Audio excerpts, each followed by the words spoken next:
Chapter 342. You want me to help the Z Mansion? Are you joking? Or are you stupid? Just as the terrifying immortal battle was happening outside the Z Mansion territory. At this moment, the Forbidden Zone, Reincarnation Lake, was very peaceful. In the depths of the chaotic fog. The Demon Mountain was tall and majestic, and ancient trees were flourishing. It was like an area that had existed before the heavens were opened. Multicolored divine trees took root at the edge of the cliff, and they drooped down and condensed all kinds of laws. They were like old monsters that hadn't appeared in the world, and they had a kind of aura that made one's soul tremble. Between the mountain peaks of the cave residence, various kinds of divine light gushed out, illuminating the sky and making it look mysterious. This place was like an independent small world, and dazzling radiance could often be seen in the depths of the world. The surroundings were filled with the sound of birds chirping and the fragrance of flowers. The grass and trees were verdant, and lingji mushrooms grew on the cliff. Auspicious beasts roared in the distance, and divine birds chirped in the sky. It was very peaceful, as if it was a pure land. No one would have thought that the mysterious forbidden zone of the upper realm, Reincarnation Lake, would be such a scene. A mysterious fluctuation transmitted in the void, revealing the disdain of the person who spoke. At this moment, at the foot of a divine mountain surrounded by golden light, Qin Wuya stood there. His expression was very calm and heavy. He was not surprised at all when he heard such a reply. Now, in the entire upper realm, how many forces dared to help the Z Mansion? Almost none. However, he still wanted to try. He didn't want to give up the chance to save Ziyang. He was able to rush to the Reincarnation Lake because he came here last time to exchange for the lake water. He had used a godly object from the 9 heavens to make an ancient existence here owe him a favor. If not for that, he wouldn't even have the qualifications to enter the Reincarnation Lake. I still have a lot of the things I gave you last time, said Qin Wuya. After all, he had lived in the 9 heavens for hundreds of years, and he had accumulated a lot of good things. Even such an existence would be moved. No. However, the ancient existence of the Reincarnation Lake directly refused. He then said with a faint mocking tone, "You can leave now. You should leave. Offending the Longevity Gu family will not end well for you. In addition, I also have a scripture of the immortal Tao from the 9 heavens. I know the heaven and earth changing technique of the Reincarnation Lake. When the time comes, you just need to hide your aura and save my junior brother. No one will be able to find you.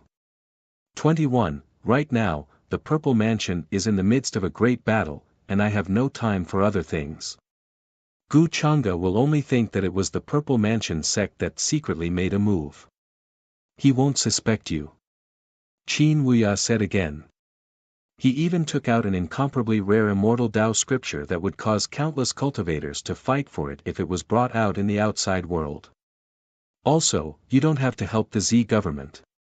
You just have to save my junior brother. What do you think? In order to tempt this ancient existence before him, he lowered his request again. Why do you have so many good things on you? Aren't you afraid that I'll kill you and take it for myself? When the ancient existence heard this, he seemed to think about it seriously and was a little tempted. After all, as long as he could hide it from Gu Chang'e, it would be easy for him to save heavenly monarch Ziyang. However, at this time, he was tempted by greed. Last time, he swore on his Tao heart that he would not burn the bridge after crossing the river. But this time? In his eyes, Qin Wuya's cultivation was not high, but he had a lot of treasures. He even had a scripture of the immortal Tao from the 9 heavens. This was very shocking. At his level, what did he lack? It was nothing more than comprehension and understanding of other people's Tao. If he could get the scripture, he might be able to improve further and enter the immortal Tao domain. Hearing this, Qin Wuya was very calm. It was as if he had expected this and was not surprised. Believe me, I dare to say this to you because I have absolute confidence. I am not afraid of your greed, he said. Okay. Then I will believe you again. If the Longevity Gu family knows about this, I will tell them immediately. You are the one who asked me to do this. This time, the ancient existence agreed very quickly and did not doubt Qin Wuya's words. Boom! In the divine mountain, runes flashed and a blurry and terrifying figure appeared. A golden path appeared under his feet. He took a step and disappeared. Seeing this, Qin Wuya finally breathed a sigh of relief and smiled. Hang in there, junior brother. I am coming to save you. On the other side, in the palace of the ancient kingdom of Vermilion Bird. The king of the ancient kingdom of Vermilion Bird sent everyone away, except for the old eunuch who was closest to him. There was no one else in the palace. At this moment, his face was extremely ugly. It was extremely gloomy and even had a hint of anger. Even his favorite teacup was smashed to pieces at this time. This Gu Chang'e is too much. He knows that he is a disaster, and yet he still wants to come to the ancient kingdom of Vermilion Bird. Is he not trying to harm us? When the Violet Palace realm cultivators come and fight here, won't the ancient kingdom of Vermilion Bird be destroyed? He gritted his teeth and clenched his fists. He was so angry that his face was about to turn green. Who would have thought that after Gu Chang'e left the Black Tortoise Ancient Kingdom, not only did he not go to the Violet Palace realm to participate in this rare war. Instead, he imprisoned all of the Violet Palace realm cultivators in the ancient kingdom of Vermilion Bird. This matter made the king of the ancient kingdom of Vermilion Bird angry, but he could not voice his grievances. He wanted to refuse, but he did not dare to offend Gu Chang'e openly. He did not dare to refuse at all. Your Majesty, please calm down. It is better to discuss this matter with the third prince. Now that the army is coming to the ancient kingdom of Vermilion Bird, if young Lord Chang'e insists on using this place as the battlefield, how can the ancient kingdom of Vermilion Bird stop him? The old eunuch who had no white beard hurriedly tried to persuade him. He looked nervous, worried, and uneasy, as if he was facing an unexpected disaster. In the ancient kingdom of Vermilion Bird's territory, ancient warships could be seen hovering in the sky. No one knew where they came from, but they looked like ancient continents. They covered the sky and the sun, thick and majestic. Chaotic fog hung down from them, bringing with it a frightening pressure. Many figures could be seen on those ancient warships. They were densely packed and there were at least 1 million of them. Their appearance was very different from that of the human race. They were a vast expanse of black, like thick, dark clouds. The clouds rolled and rolled, filling the air with an aura that made people feel terrified. Scales glittered, demon wings covered the sky, and colorful scales flowed. They were all from various immortal and ancient races. The Black Sky Eagle clan, the Divine Crocodile clan, the Ancient Flying Serpent clan, the Immortal Ancient Dragon clan. They were aggressive and murderous. They looked like they could destroy the ancient kingdom of Vermilion Bird in an instant. Many cultivators were worried and worried. But at this time, was it possible to ask Gu Chang'e to leave? Not to mention that imprisoning Heavenly Lord Zi Yang was not a small matter. What if the Zi Mansion came to rescue them? What should they do? Therefore, what they needed to do now was to find a place to imprison Heavenly Lord Zi Yang. If the Zi Mansion really sent people to rescue him, it would be easier to deal with them. In the eyes of many cultivators, Gu Chang'e's decision was reasonable and understandable. But he chose to imprison Heavenly Lord Zi Yang in the ancient kingdom of Vermilion Bird. This made many people feel helpless and uneasy. After all, no one wanted to be involved in an unexpected disaster. Therefore, many cultivators chose to leave their homeland and leave the ancient kingdom of Vermilion Bird as soon as possible. We can only wait for to come back. If we really start a war here, how can the ancient kingdom of Vermilion Bird have any hope of surviving? Your Majesty is right. Otherwise, we can only wait for our country to be destroyed. Just as the Vermilion Bird King and the old eunuch were discussing, a spatial fluctuation came from the sky outside the palace. Chu Hao and Bai Yang's figures walked out from within and quickly entered the hall. Although the Black Tortoise Ancient Kingdom and the Ancient Kingdom of Vermilion Bird were very far apart. But with Bai Yang's supreme skills, he was able to open a spatial passage and rush back quickly. How, you're finally back. Greetings, Supreme Yang. The Vermilion Bird King was delighted. He strode to Chu Hao's side and bowed to Bai Yang. Bai Yang waved his hand slightly, indicating that there was no need for that. Father, I've already found out about this matter. Now that the Z Mansion has offended so many orthodoxies, it's already a situation where they won't rest until one of them dies. At this moment, the Z Mansion will definitely disregard everything and try to rescue Heavenly Lord Z Yang. If the ancient kingdom of Vermilion Bird imprisons Heavenly Lord Z Yang, the Z Mansion will definitely rush here as soon as they hear the news.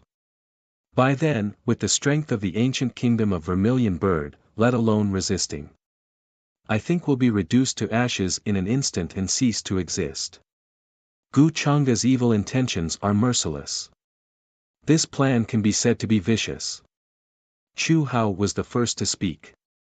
His expression was extremely solemn. Before they came, the Vermilion Bird King had already made it clear in the communication amulet. Gu Changa would imprison Heavenly Lord Z Yang in the Z Mansion and bring him to the ancient kingdom of Vermilion Bird. Besides that, Gu Changa had also gathered a 1,000,000-man army and was assembling them in the ancient kingdom of Vermilion Bird. Their momentum was so great that it covered the sky and the sun, causing countless cultivators to tremble in fear. No matter which one of these two things happened, it would be extremely fatal to the ancient kingdom of Vermilion Bird. So, what do you think, Hao? Gu Changa is determined to be a bystander. He wants to destroy the ancient kingdom of Vermilion Bird. The Vermilion Bird King's face was pale and his voice was trembling. He was very anxious and could not make up his mind. He was just a small king. Although he was very angry and dissatisfied with Gu Changa, he did not dare to show it on his face. But now, Gu Changa's actions were equivalent to destroying the ancient kingdom of Vermilion Bird.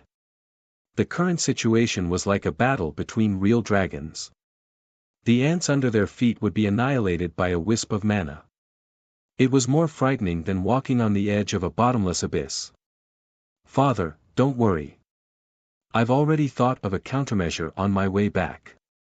At this time, even if we don't dare to, we can only reject Gu Changa's request. When the gods fight, the mortals suffer. He is obviously going to deal with us. Do you think we should be afraid of him and not reject him? I've already discussed it with Uncle Master. This time, even if we have to offend Gu Changa, we have to reject him. We can't let him imprison Lord Z Yang in the ancient kingdom of Vermilion Bird. Chu Hao's attitude was very tough. He then began to talk about his plan. The Vermilion Bird King listened with a conflicted expression. Because he knew what would happen if he offended Gu Changa. When the time came, even if the ancient kingdom of Vermilion Bird was saved, the situation would not be good. Gu Changa's personality was like this. He had already experienced it. In front of others, he was gentle and elegant, but in reality, he was cold to the bone. He was high up and looked down on ants like them. All right, then we'll do as Hao said. The Vermilion Bird King nodded with a heavy expression. At this time, a figure suddenly walked in from outside the main hall. Her steps were light, and there was a look of surprise on her face. When the guards outside saw this, they did not dare to stop her. Wan, Miss Wan. Chu Hao and the Vermilion Bird King looked up. Both of them had different feelings. With Chu Hao's cultivation, he had already sensed Tang Wan's arrival. However, he did not get up to greet her. Instead, he deliberately let her hear these words. On the one hand, he wanted to know what kind of attitude Tang Wan had toward Gu Changa. Brother Hao. The person who came was Tang Wan, who had already returned to the ancient kingdom of Vermilion Bird. She had something to discuss with Chu Hao. However, she did not expect to hear what they were discussing as soon as she arrived. Her heart was immediately covered with a layer of haze. I heard you guys discussing how to deal with Gu Chang'e. In my opinion, you guys need to discuss this again. Don't be so reckless. Not to mention the ancient kingdom of Vermilion Bird, even the Grand Grotto Heaven behind you can't go against Gu Chang'e. The Z Mansion is a living example. Tang Wan stared at Chu Hao with her beautiful eyes. She was very direct and went straight to the point. She did not know what kind of emotions she was feeling. Helplessness, resentment, perhaps all of them. Why did Chu Hao still understand when things had come to this point? Why did he insist on courting death? From Gu Chang'e's words, it seemed that he did not care about Chu Hao at the moment. If Chu Hao really wanted to take revenge, he should work hard to cultivate at this time and strive to become stronger. He should not provoke Gu Chang'e and offend him. In Tang Wan's opinion, this was an unwise choice. Wan, are you trying to persuade me to let go of my hatred again? Chu Hao frowned slightly. He was a little dissatisfied. Tang Wan's current attitude made the thorn in his heart hurt even more.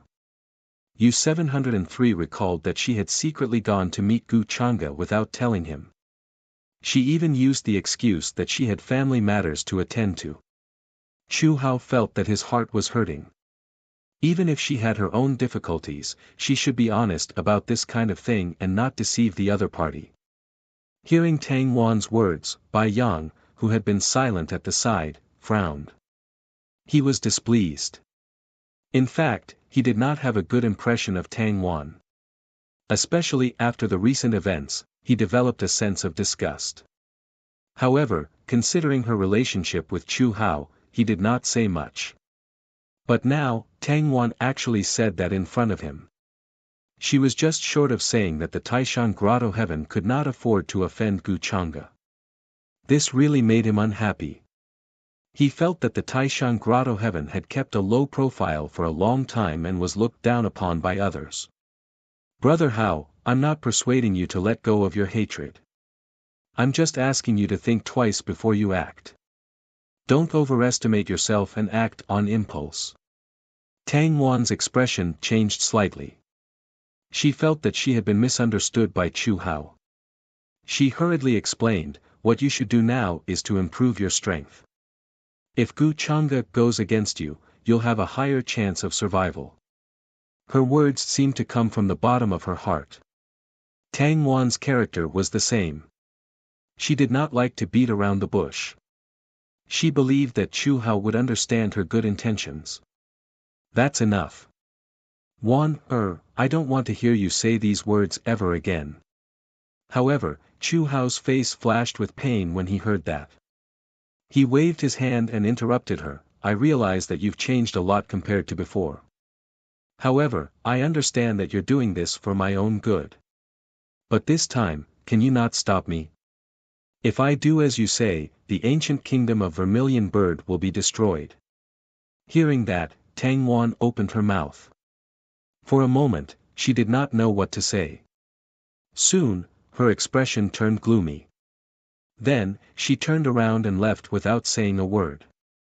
Wan, Chu Hao suddenly felt a sense of loss. However, he was not an ordinary person. He knew that this was not the time to waste. Heaven Lord Zi Yang would be imprisoned in the ancient kingdom of Vermilion Bird for one more day. Then, the ancient kingdom of Vermilion Bird would be in danger for one more day. Soon, Chu Hao calmed down. He planned to confront Gu Chang'e at this moment. He wanted to lay his cards on the table and let him take Heaven Lord Zi Yang away.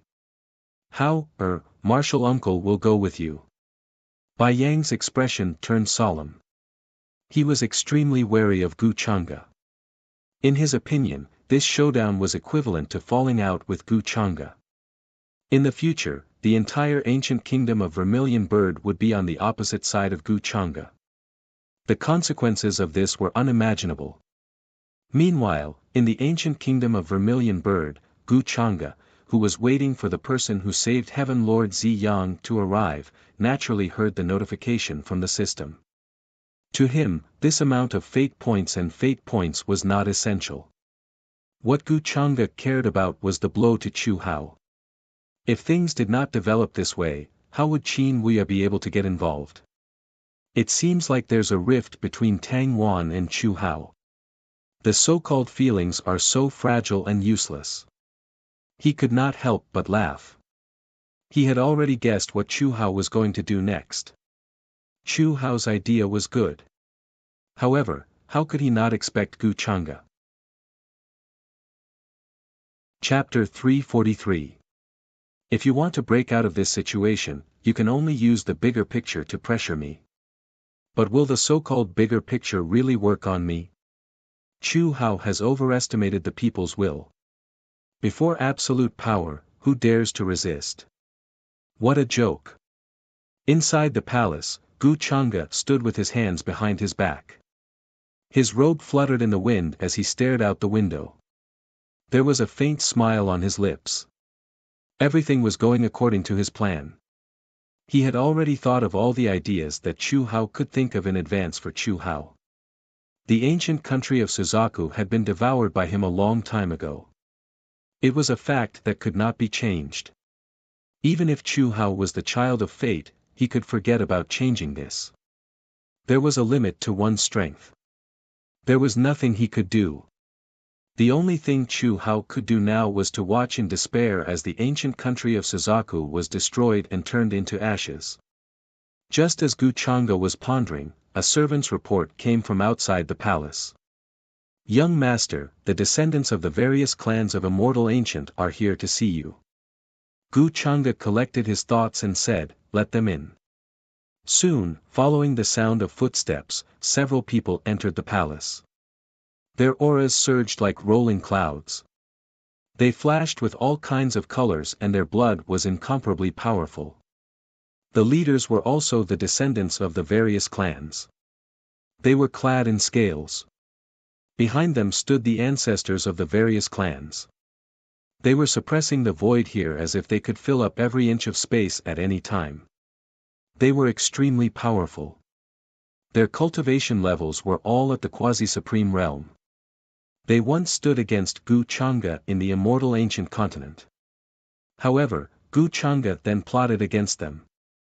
He passed down the immortal art of the wedding dress and controlled the entire Immortal Ancient clans. They were no exception. They were all enslaved by Gu Chang'e. Everyone looked at Gu Chang'e with respect. "Greetings, master." "No need to be so polite." Gu Chang'e nodded slightly. He glanced over and was satisfied. The Dark Sky Eagle clan, the Ancient Soaring Serpent clan, the Alligator clan, the Immortal Ancient Dragon clan, they all came. The powerhouses they sent were not weak either. It seemed like they did not go against his orders. Then, his gaze paused on one of them. "How's the matter I gave you going?" Replying to Master, Yenyu has done everything according to your instructions. I dare not disobey you in any way. This time, when we left the Immortal Ancient Continent, we brought them with us. We are waiting for you to check them. The person who spoke was dressed in a long black dress with a veil covering her face. Her skin was as white as porcelain, her eyes were like limpid autumn waters, and her hair was soft and smooth. She seemed very tranquil and moving. He looked at Gu Chang'e and spoke respectfully. She was black-colored jade, known as the #1 beauty in the Immortal Ancient Continent. The current leader of the Black Sky Eagle clan was still young. However, he was highly regarded by Gu Chang'e, and now had a terrifying prestige in the Black Sky Eagle clan. The other heavenly geniuses from Immortal Ancient clans couldn't help but lower their heads before her, feeling great fear. "Really?" Gu Chang'e smiled casually. "Since you said so, I'll believe you for now." Back then, he asked black-colored jade to secretly collect all kinds of cultivation resources for him. What he wanted her to do was similar to Yin Mei's, which was to find all kinds of heavenly geniuses with rare constitutions and origins. But now, those resources were no longer very important to him. Gu Changa's cultivation was almost at the quasi-supreme realm. The resources that Yen Ruyu collected were of no use to him. However, during this period of time, Yen Ruyu should have collected many special constitutions. He could take a look later. Master, Yenyu does not dare to forget what you asked of me.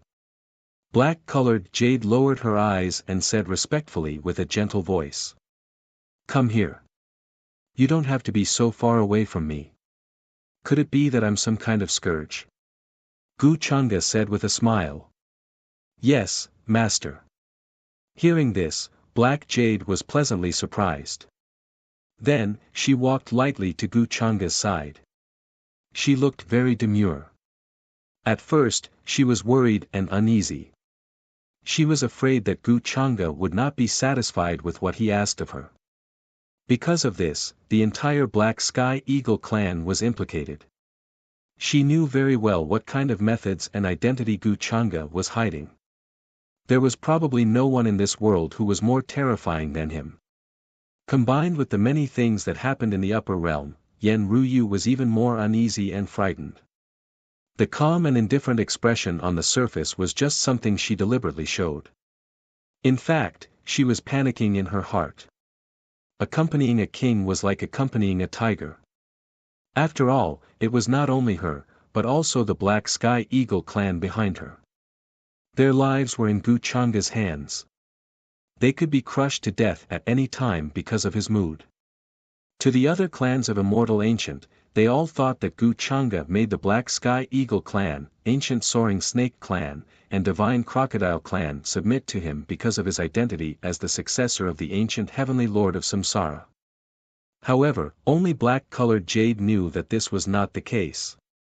The real successor of the ancient Heavenly Lord of Samsara had long been killed by Gu Changa.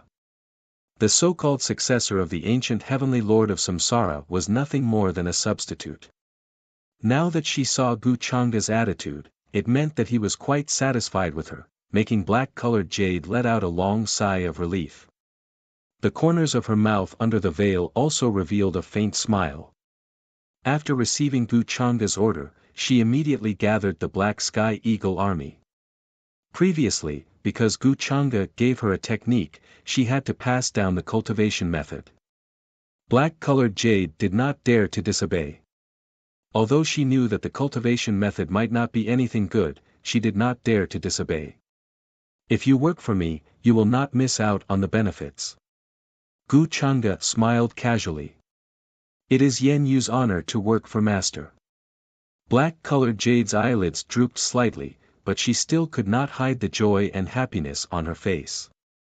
Is that so? Gu Changa still had a smile on his face as he wrapped his arms around her waist. Black-colored Jade's cheeks flushed red. She felt a little shy, but she also leaned into his embrace. When the people of Immortal Ancient saw this, they were envious. Such an intimate action meant that Black-colored Jade was highly regarded by Gu Changa. As for what mission Gu Changa gave Black-colored Jade, they actually did not know. Now, other than envy, what else could they do? With the identity of Immortal Ancient Continent's #1 beauty, she still had a lot of advantages. From today onwards, the various races of Immortal Ancient would have to respect her. Black-colored Jade was also very smart. From the respect and envy of the various races of Immortal Ancient, she also understood the intention of Gu Changa's action just now. He wanted to let the various races of Immortal Ancient understand that she was his person and was highly regarded by him. In this way, her authority in Immortal Ancient would be greater, and the others would not dare to be disrespectful to her.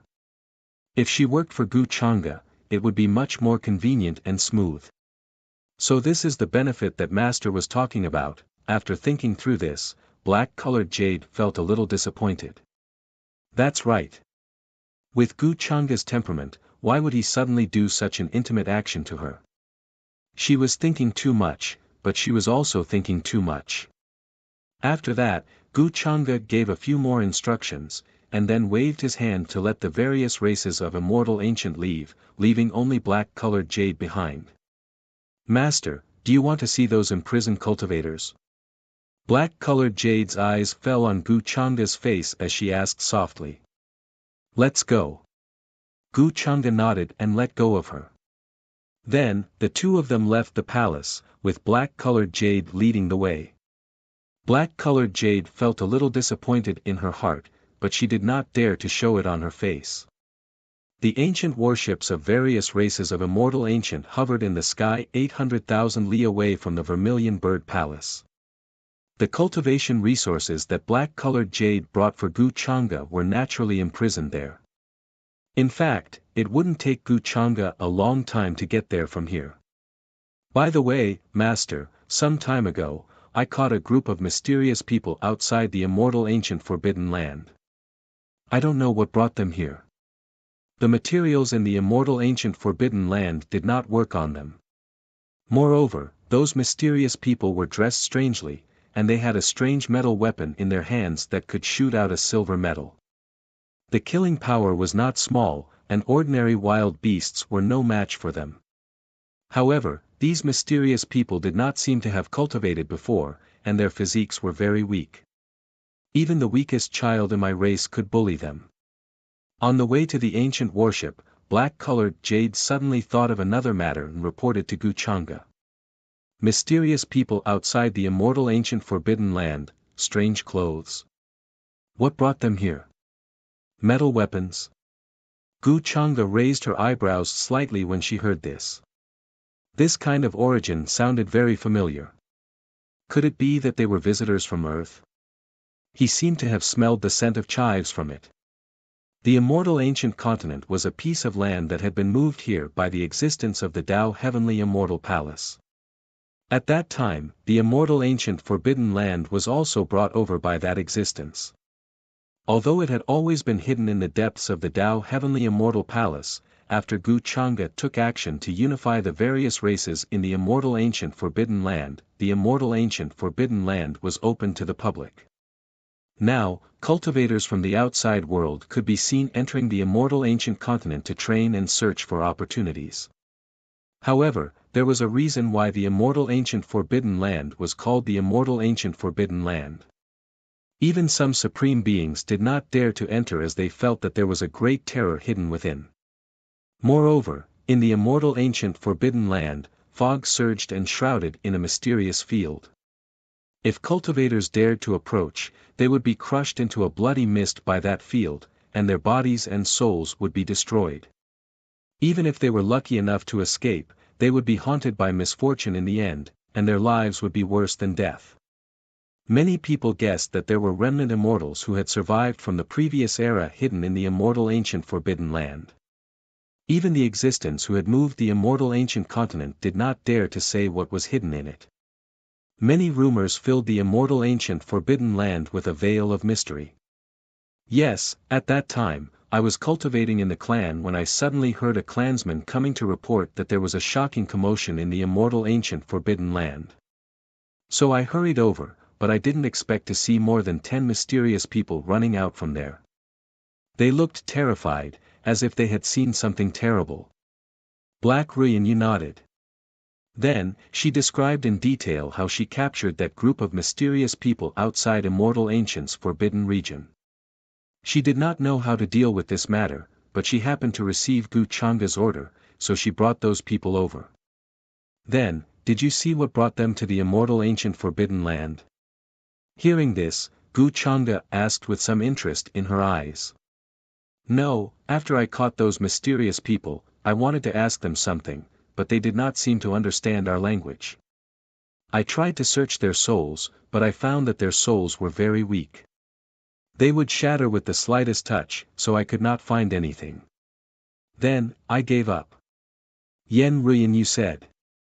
I see. Gu Changa smiled. In fact, he already had a vague guess in his heart. As for whether they were visitors from Earth, it was not important to him. Among the hundreds of millions of lower realms under the rule of the upper realm, there were many lower realms that were more technologically oriented. However, in those lower realms, there were very few cultivators. Even if there were cultivators, they would not achieve much. At most, they would live a few hundred years longer than ordinary people. Flying in the sky, burrowing into the earth, and plucking the stars and moon were too far away for those cultivators. As for wanting to ascend to the upper realm, that was even more impossible. But no matter what, among this group of mysterious people, there must be leaks that Wuxia wanted. This was without a doubt. If they were really visitors from Earth, he might be able to use this opportunity to find out the reason for his transmigration. Wuxia did not believe that his transmigration would be for no reason, especially after knowing that he was the Devil Lord.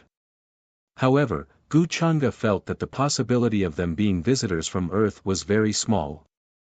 The most likely possibility was that they were from some distant lower realm. There's no rush.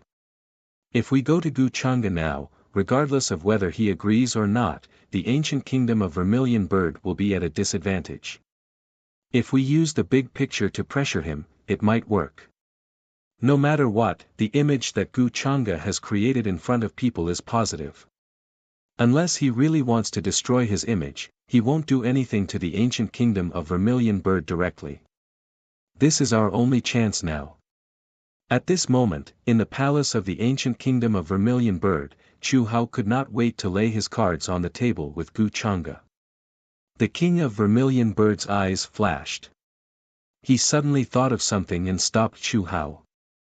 It had to be said that he was not completely useless after ruling the ancient kingdom of Vermilion Bird for so many years. He also knew that at this time, using the big picture to force Wuxia to agree to let him take Lord of Heaven Purple Sun away was the right thing to do. Although the ancient kingdom of Vermilion Bird was small, it still had a population of several billion people.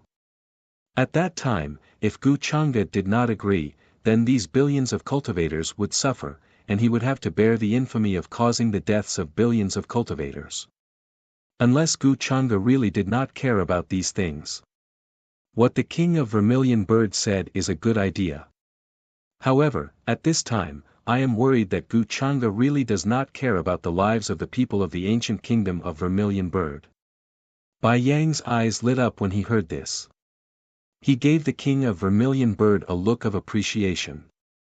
The mind of an emperor may not be useful in the face of absolute power, but at this time, it might be useful. Then we will do as you say, father. Chu Hao nodded with a smile on his face. Thinking of this, he also felt that the situation had taken a turn for the better. It was no longer like before, when a layer of haze covered his heart. After that, the king of Vermilion Bird, Chu Hao, and Bai Yang became confident. They discussed for a while and came up with many ideas. They all knew that at this time, their power alone was not enough. If they wanted to force Wuxia with the big picture, one thing they had to do was build momentum. Therefore, the king of Vermilion Bird issued an order. Soon, all the clans and sects in the ancient kingdom of Vermilion Bird received an invitation to attend the banquet in 3 days. As for the content of the invitation, he did not hide anything. Lord of Heaven Ziyang was imprisoned in the ancient kingdom of Vermilion Bird, and the Purple Mansion could invade at any time to rescue him. At that time, Wuxia's army and the Purple Mansion would fight. Just the aftermath alone would be enough to destroy the ancient kingdom of Vermilion Bird thousands of times. When the news spread, many clans and sects in the ancient kingdom of Vermilion Bird were shocked. However, at this time, the entire ancient kingdom of Vermilion Bird was united, which was rare.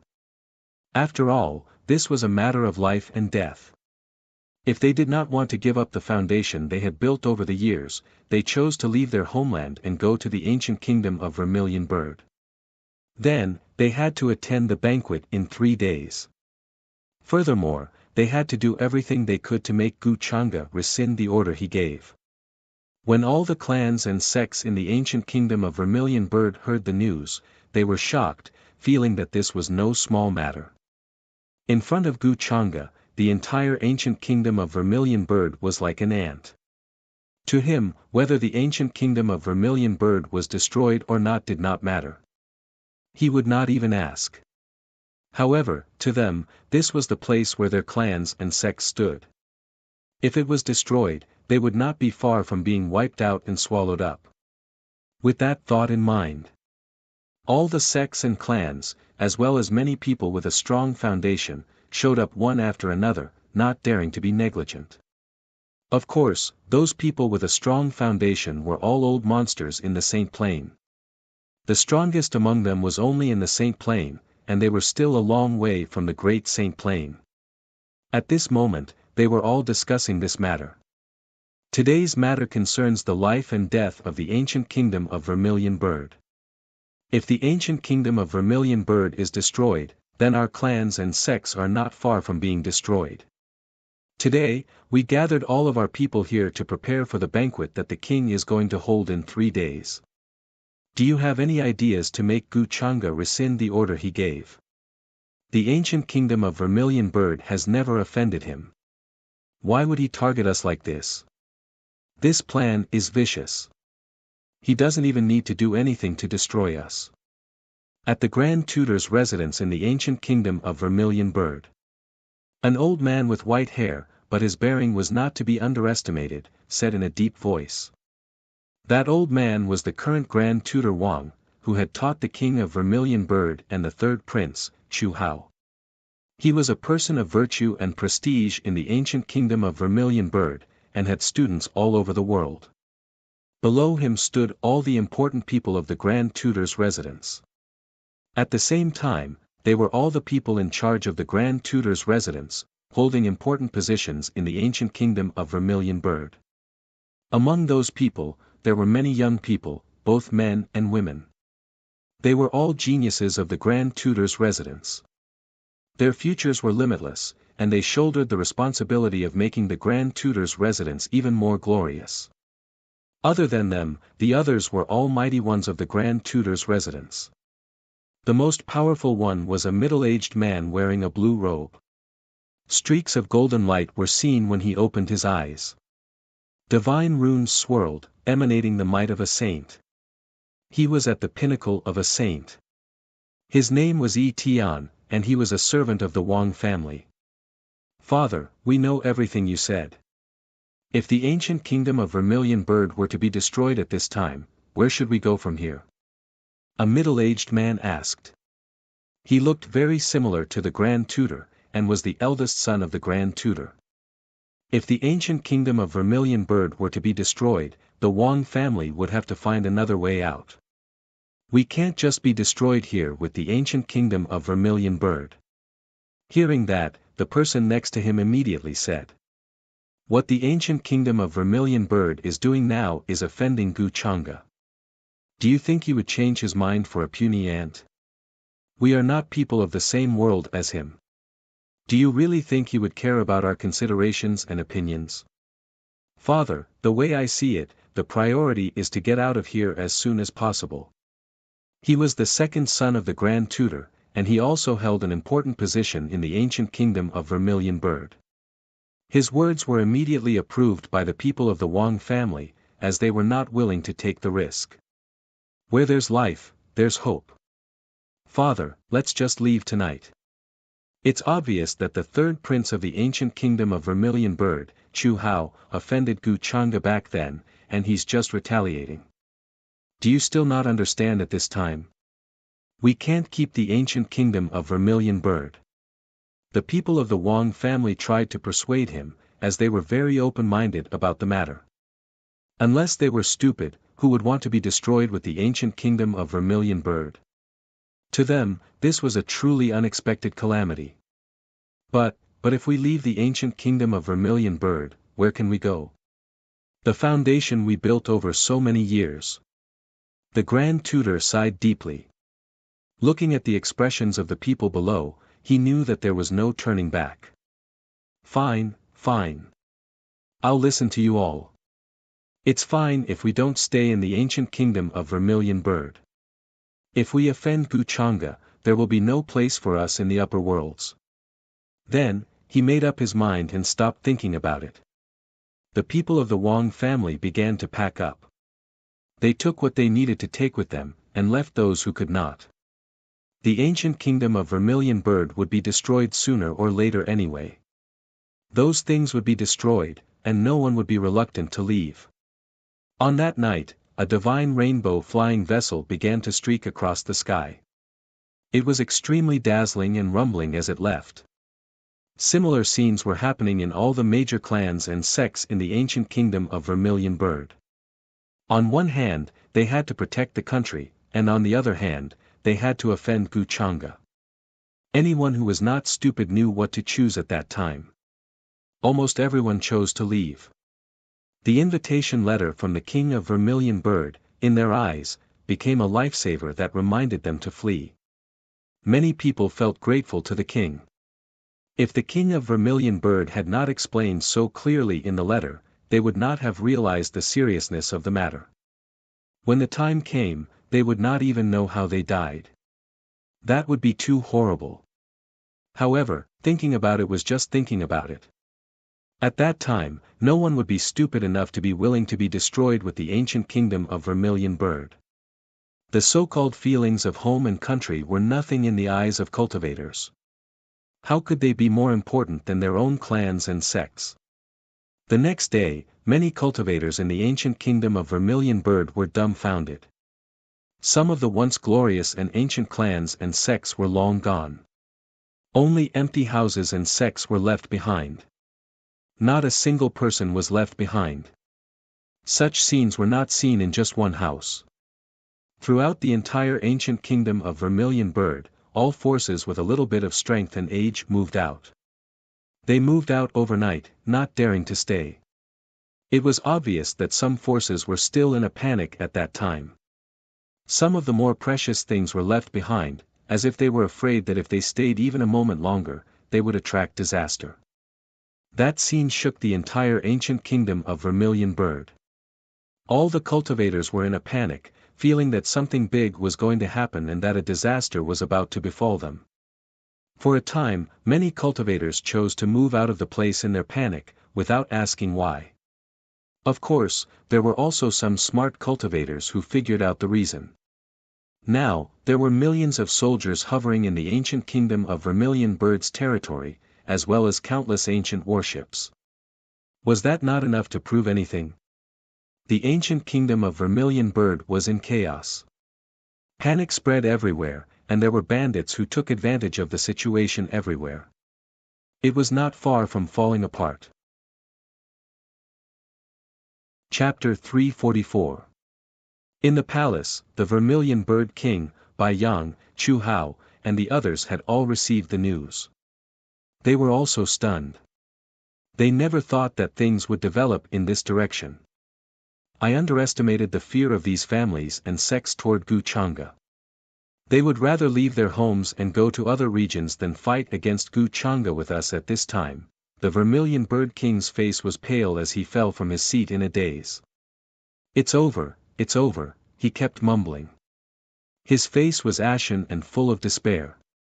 How is this possible? Everyone fled in the middle of the night. Chu Hao's face was pale as well. He felt as if he was struck by lightning. He could not believe it. They had already felt hope. However, all the families and sects had fled out of the blue. This was completely different from what he had expected. The royal family has treated them well. In the face of such a crisis, they did not think of fighting against the enemy with us. They actually fled in the face of danger. Chu Hao was so angry that his body trembled. In the end, all that was left was despair. Could it be that he could only watch as the ancient kingdom of Vermilion Bird was destroyed? And he could not do anything about it? Your Majesty, this is a letter from Grand Tutor Wang. At this time, a pale-faced guard outside the palace hurriedly presented a letter. Grand Tutor Wang. Does that old man still think of me? Hearing this, the Vermilion Bird King stood up and took the letter. His eyes shone with hope, thinking that Grand Tutor Wang was still supporting him. However, when he finished reading the letter, his face turned pale as if he had been struck by lightning. After a while, he regained his senses as if he had lost his soul. If Chu Hao had not been quick enough to support him, the Vermilion Bird King would have fallen to the ground. What happened to father? Chu Hao could not help but ask. Even Grand Tutor Wang has left me, the Vermilion Bird King was full of sorrow. To him, Grand Tutor Wang was like a father to him. However, who would have thought that at this time, he would choose to abandon the ancient kingdom of Vermilion Bird and leave with the Wang family in the middle of the night. In this letter was Grand Tutor Wang's apology to him. This was caused by me. Chu Hao also finished reading the contents of the envelope very quickly. His facial expression immediately turned ugly. Originally, he had a lot of respect for Grand Preceptor Wang, who had taught him since he was a child, but now, he was filled with anger. You're spouting nonsense. It was clearly that Gu Chang'e who had gone too far and forced us into a corner. Why blame it on me? The ancient kingdom of Vermilion Bird has treated him well. Yet, at such a critical time, he left without a care in the world. He is such a heartless person. Father, why are you grieving for him? Chu Hao's expression was extremely ugly. He was so gloomy that water was about to drip out. When Bai Yang saw this, he also became silent. He felt that this matter had already reached a dead end and there was almost no way to change it. Just like what Tang Wan had said earlier, in front of Gu Chang'e, Chu Hao was as weak as an ant. How, you have to come up with a solution for your father. The ancient kingdom of Vermilion Bird can't be destroyed in my hands. Otherwise, I won't have the face to face my ancestors. From today onwards, Imperial Father will also bear the infamy of the ages and be spurned by future generations. How, you must have a way. Imperial Father knows that you must have a way. The King of Vermilion Bird's face was ashen and filled with despair. He could not help but grab Chu Hao's hand tightly and plead. Imperial Father, when Chu Hao heard this, he was also in despair. He looked at Bai Yang for help, but all he got was a sigh from Bai Yang. At this time, even if the Most High Grotto Heaven dared to intervene, it was too late. Besides, Gu Chang'e might not care about the Most High Grotto Heaven. Wan, that's right. Wan, can definitely help me.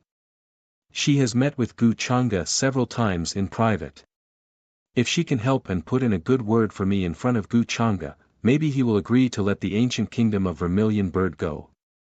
At this time, Chu Hao suddenly thought of Tang Wan. It was as if he had found a straw to clutch at and hope shone in his eyes. Facing such a desperate situation, Bai Yang also sighed deeply. Before this, Chu Hao was not such a person. He was mature and steady, confident and indifferent. Everything was under his control and there was almost nothing that he could not do.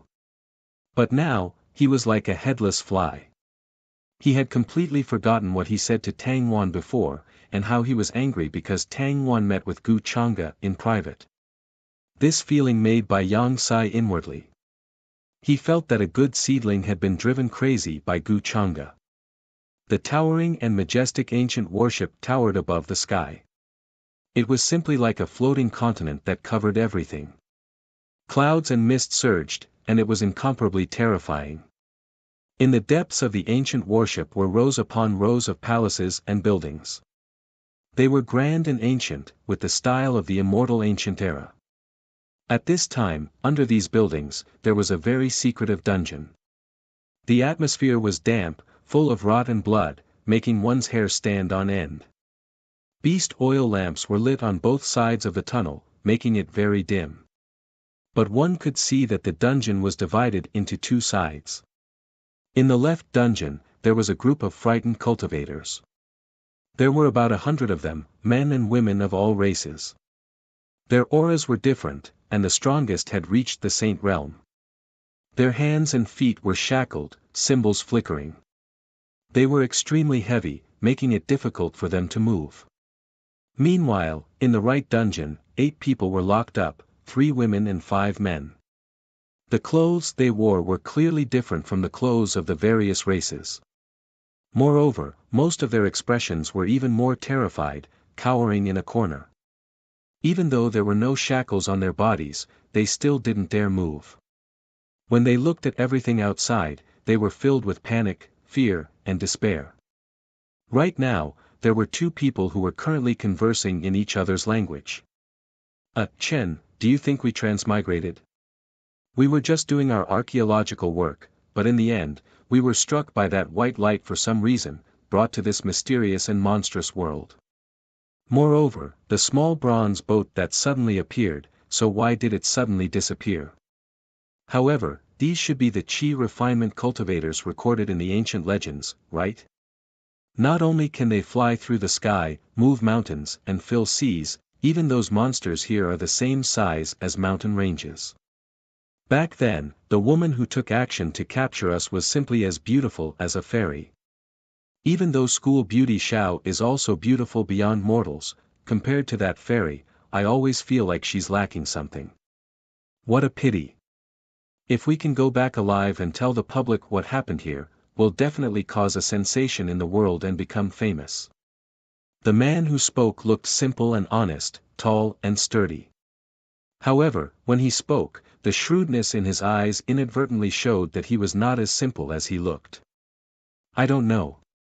Theoretically speaking, we should have transmigrated. Otherwise, this can't be explained at all. Before that, we should learn something about this world first. Otherwise, we might not even be able to keep our lives. These chi refinement cultivators are not kind people. In their eyes, everything is decided by their fists. The man called Chen said after hearing that. He looked very handsome, with a medium build. Moreover, he was not as frightened as the others. On the contrary, he was quite calm. He had been sizing up the environment outside the dungeon. His original name was Jiang Chen. He was a graduate student majoring in archaeology at a university of geology. He knew a lot about all kinds of ancient relics. This time, his good friends had come out of the university with their former supervisor. They were heading for a relic that had been discovered not long ago. They were going to investigate it and prepare for their graduation thesis. However, to their surprise, they encountered a series of weird things in the relic. Many of them were killed on the way. Some of them found it strange and hurried to leave. However, they did not believe it, so they walked in. In the end, they saw a weird thing in the depths of the relic. It looked like an altar. There were all kinds of shining stones around it. It attracted everyone's attention immediately. Beside the altar, there were many skeletons of giant beasts. It was very scary. Some timid people were so scared that they almost peed in their pants. Their legs were weak, because those skeletons were not recorded in any ancient books. They felt like they had opened the gate to hell and saw another scene in this world. They did not know why, nor did they know who had triggered all this. A brilliant light suddenly appeared on the altar. Then it hit everyone. Many of them passed out immediately. When they woke up again, they were in this weird world. They sensed the dangers of this world. There were all kinds of horrible things. When they had arrived in this world, there had been 10 odd of them, but now there were only 8 of them left. As for the 8 of them, no one knew how long they would be able to survive. Yeah. We'd better stay alive first. I don't know where that woman is going to keep us. The big man sighed. His name was Niu Tian. He was very close to Jiang Chen. They would do almost everything together. They almost wore the same pair of pants. Okay. Jiang Chen nodded, but he could not help but look at the other side of the dungeon.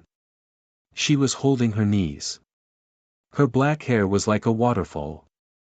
Her facial features were delicate and flawless. Her skin was fair and smooth. She was extremely beautiful. Xiao Ruoyin. She was the campus belle Niu Tian had mentioned. They were in the same school, department, and class. In many people's eyes, they were a perfect match. Jiang Chen was very knowledgeable and hardworking, while Xiao Ruoyin was very talented and pretty. However, their relationship was only a little better than that of ordinary friends. Jiang Chen felt helpless. He knew many reasons were preventing this from happening. And the reason he had come here for this archaeological expedition had a lot to do with Xiao Ruoyin. Because she had invited him. Many of Niu Tian's classmates had also been invited by her. If it had not been for Xiao Ruoyin, he would have run away as soon as he felt something was wrong. He would not have ended up like this. However, Xiao Ruoyin did not seem to notice Jiang Chen's look at her. She was still gazing at the void outside the dungeon. She looked calm, as if she was in a daze, but also pondering something. She did not seem to be panicking like the others. On the contrary, she was very calm, as if she had accepted everything. By the way, Ah Chen, did you notice how the bronze airship appeared at that time? I saw a sudden flash of white light, and many people fainted, and a bronze airship showed up suddenly. It took us all the way here. At this moment, Niu Tian could not help but ask. He looked puzzled. Although many people had passed out after being hit by the white light, he had not. That was why he had seen a bronze airship suddenly show up. It looked very old. Even the ancient flag on the airship was shabby. It carried everyone through the vast universe. Then he could not take it anymore. He fell asleep all of a sudden. Niu Tian did not know how long he had been on the way. When he woke up, he found himself in this world. The bronze airship that carried all of them at that time had also disappeared. Jiang Chen's expression changed slightly, but he soon recovered. Shaking his head, he said, I don't know where that airship is either. I couldn't help but fall asleep when I saw you fall asleep. I don't know what happened after that. Among those who had been hit by the white light, besides Niu Tian, many others were conscious. Jiang Chen was one of them.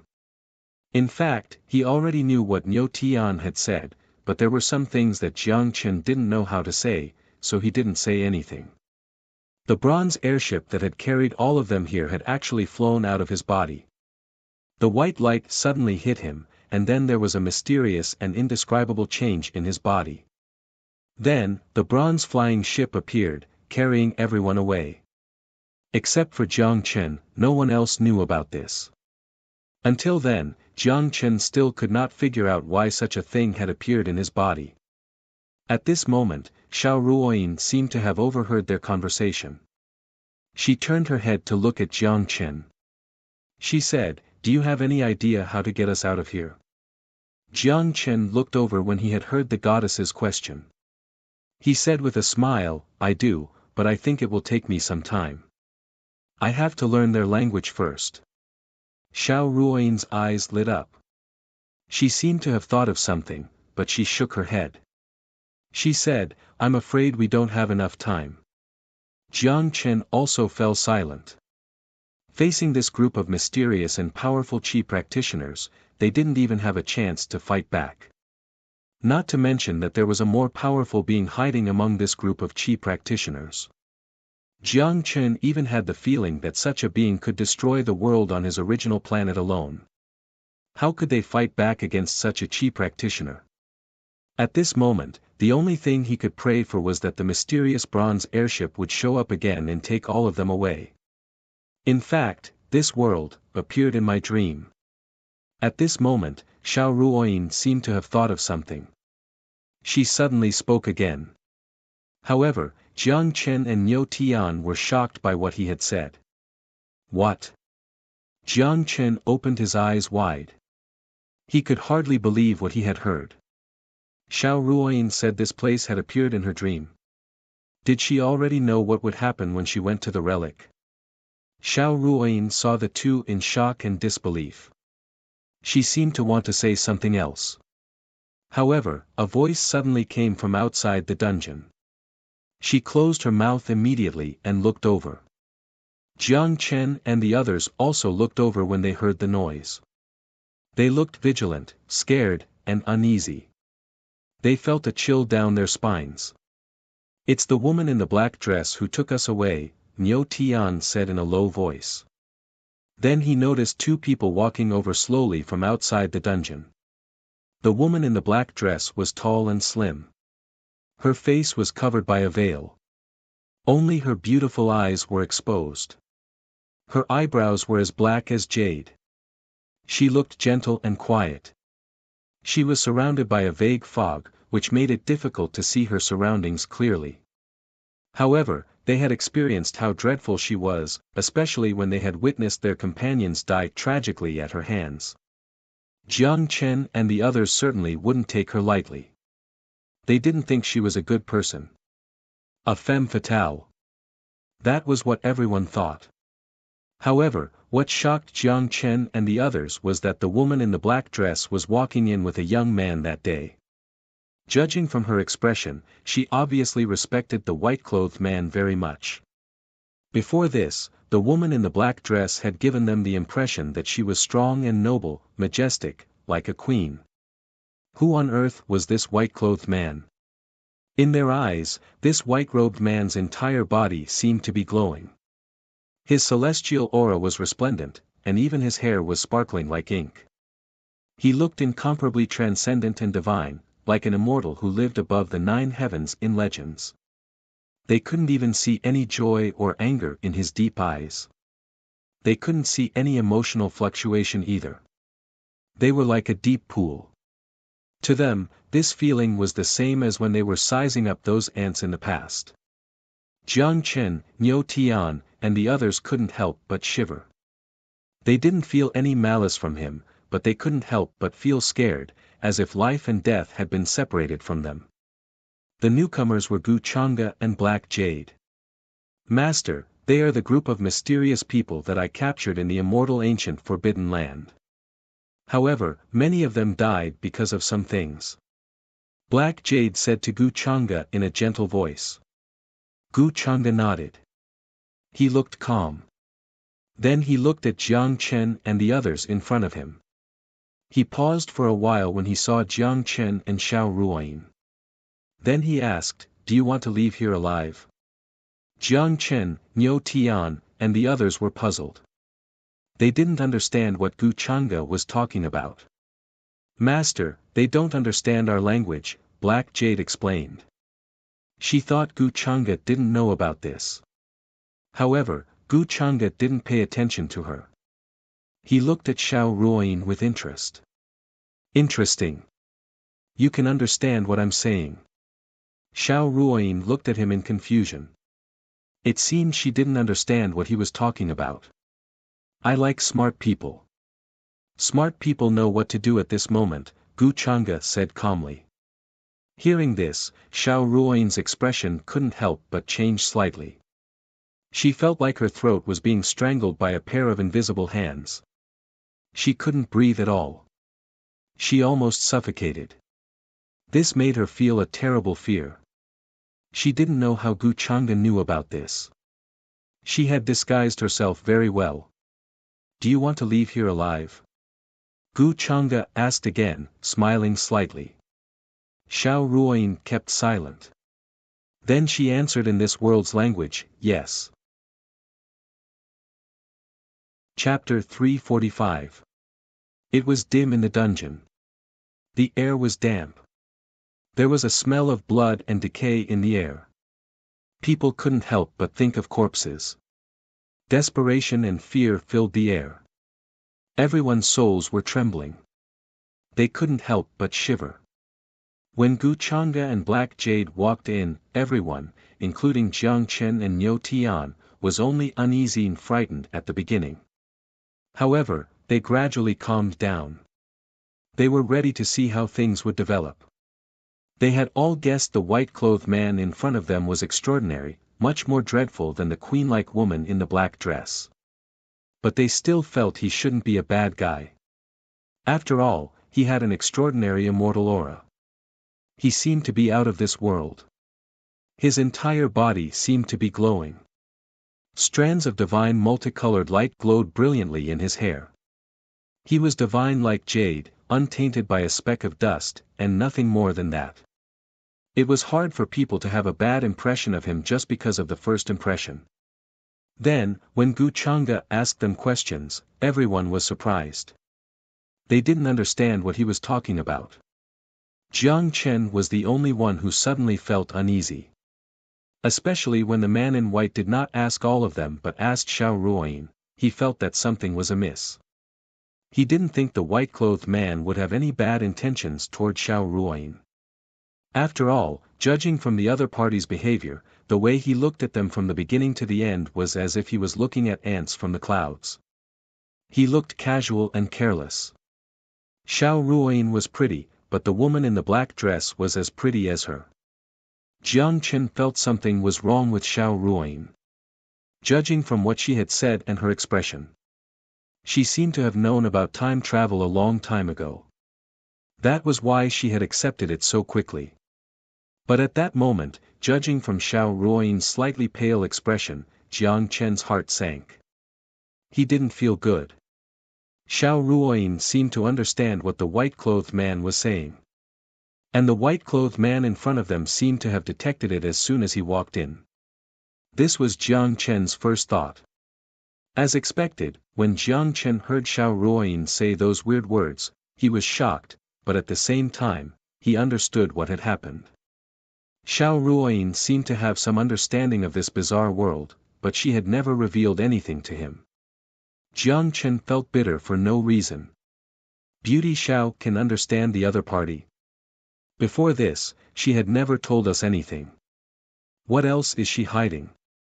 She was the one who invited us here, but she kept so many things from us. Except for Jiang Chen, the others were also looking towards Xiao Ruoyin in shock. Their eyes were wide open. They couldn't believe it. Even if they were beaten to death, they wouldn't believe that she had learned it in the past few days. Who was so talented in languages to be able to master such a complicated language in just a few days? That could only mean that Beauty Xiao actually understood the language of this world before this. They were extremely shocked. Their expressions became complicated and resentful. They suddenly felt that the goddess, who they could only watch from afar, had become even stranger. Many of their companions had died here. Why hadn't Xiao Ruoyin told them about this before this? Chen, you. Niu Tian also said in a low voice. Niu Tian also said in a low voice. He looked at Jiang Chen worriedly. He knew the relationship between Jiang Chen and Beauty Xiao. I'm fine. Jiang Chen waved his hand. Although he couldn't hide the shock on his face, he calmed down soon. However, the uneasiness in his heart was getting stronger and stronger. He looked toward Xiao Ruoyin. He wanted to ask her what the white-clothed man was talking about. But Xiao Ruoyin didn't seem to notice him. She was still lowering her head, her hands clasped together. The white-clothed man in front of her was still as calm as ever. He looked indifferent, as if everything in this world was nothing more than smoke and dust in his eyes. Jiang Chen didn't understand what Xiao Ruoyin and Gu Chang'e were talking about either, but judging from Xiao Ruoyin's expression, she was obviously scared and uneasy. She had suddenly arrived in such a mysterious and bizarre world. Even if he were a man, he would feel scared and uneasy, not to mention that Xiao Ruoyin was only a woman. It was just that he didn't show it on his face. This feeling of helplessness made him clench his fists involuntarily. It's good that you can understand what I'm saying.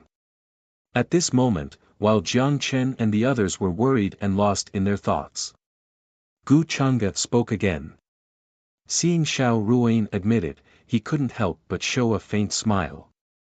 He looked very gentle and elegant. He didn't look as indifferent as before. He even looked like a spring breeze. Xiao Ruoyin calmed down a little, maybe because she had sensed his change. She looked up at him, but she was still vigilant and uneasy.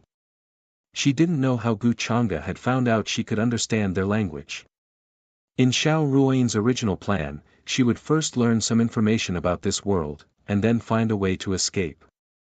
In fact, this was the only thing she was going to tell Jiang Chen, but she was interrupted by Gu Chang'e's arrival. She felt an indescribable fear from Gu Chang'e. This man was clearly as otherworldly as an immortal, but why did she feel fear from the bottom of her heart? Come with me. I have something to ask you.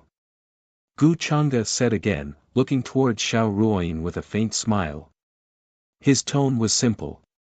He didn't pay any attention to Jiang Chen and the others. Hearing this, Xiao Ruoyin was stunned. Her beautiful and moving pair of light crimson eyes looked at him uneasily. In the end, she gnashed her teeth. She didn't dare refuse him. She stood up and lowered her head. She looked lonely and desperate. In her opinion, if Gu Chang'e had something to ask her, it couldn't be anything good. Before this, many of their companions had lost their lives because they had been taken away. She hadn't expected such a result before exploring the relics. Otherwise, she wouldn't have been in such a hurry.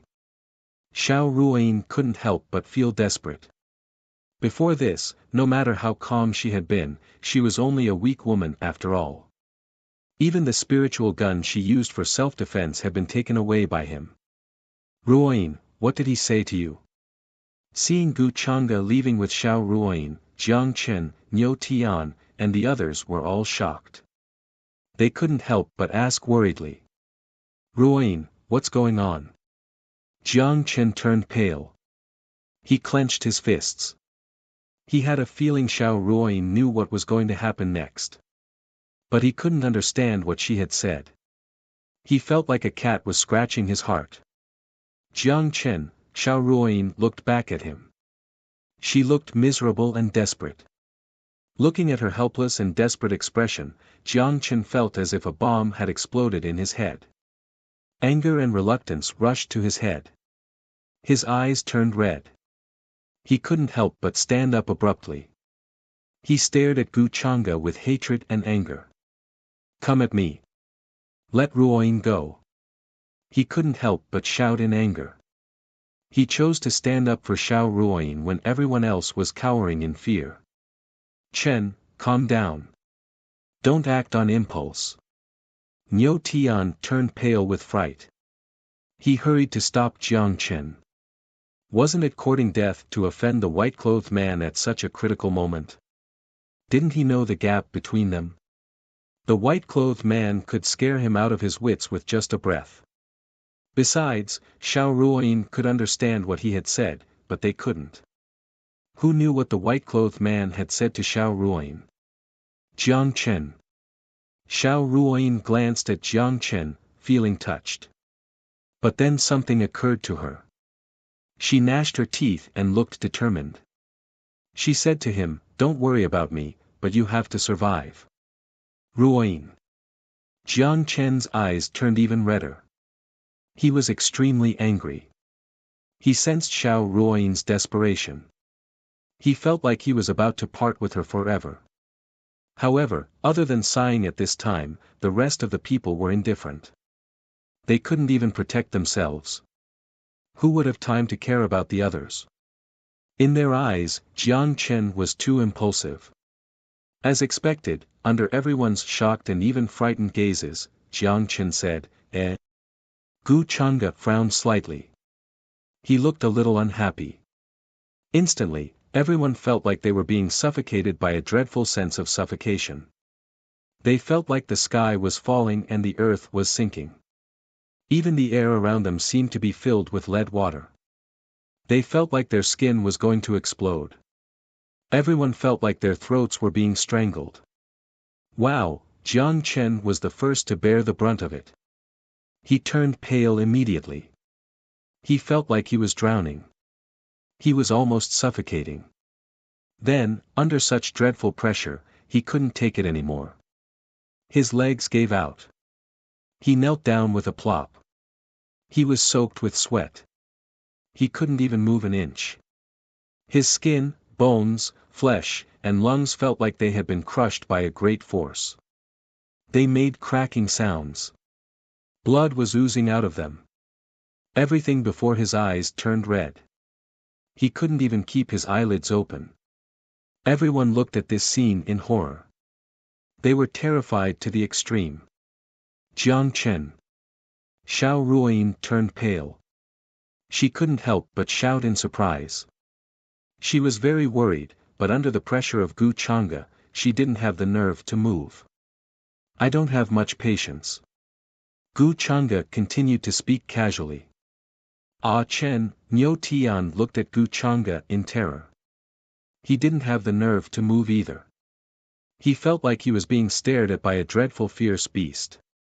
His soul was shivering. He was going to kneel down like Jiang Chen. However, Gu Chang'e didn't make things difficult for them. He still looked calm. He turned around and walked out of the dungeon. Xiao Ruoyin turned pale. She looked back at Jiang Chen worriedly. She didn't have the nerve to stop. She hurried to follow him. She didn't know how this trip would end. Would it bode ill for her or not?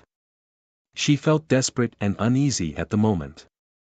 Ruoyin, Jiang Chen said unwillingly. He extended his hand, trying to catch something, but he was powerless.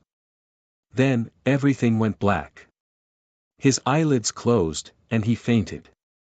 He heard Niu Tian and the others exclaim. Master, are we still keeping these people? Black Jade followed him and closed the dungeon.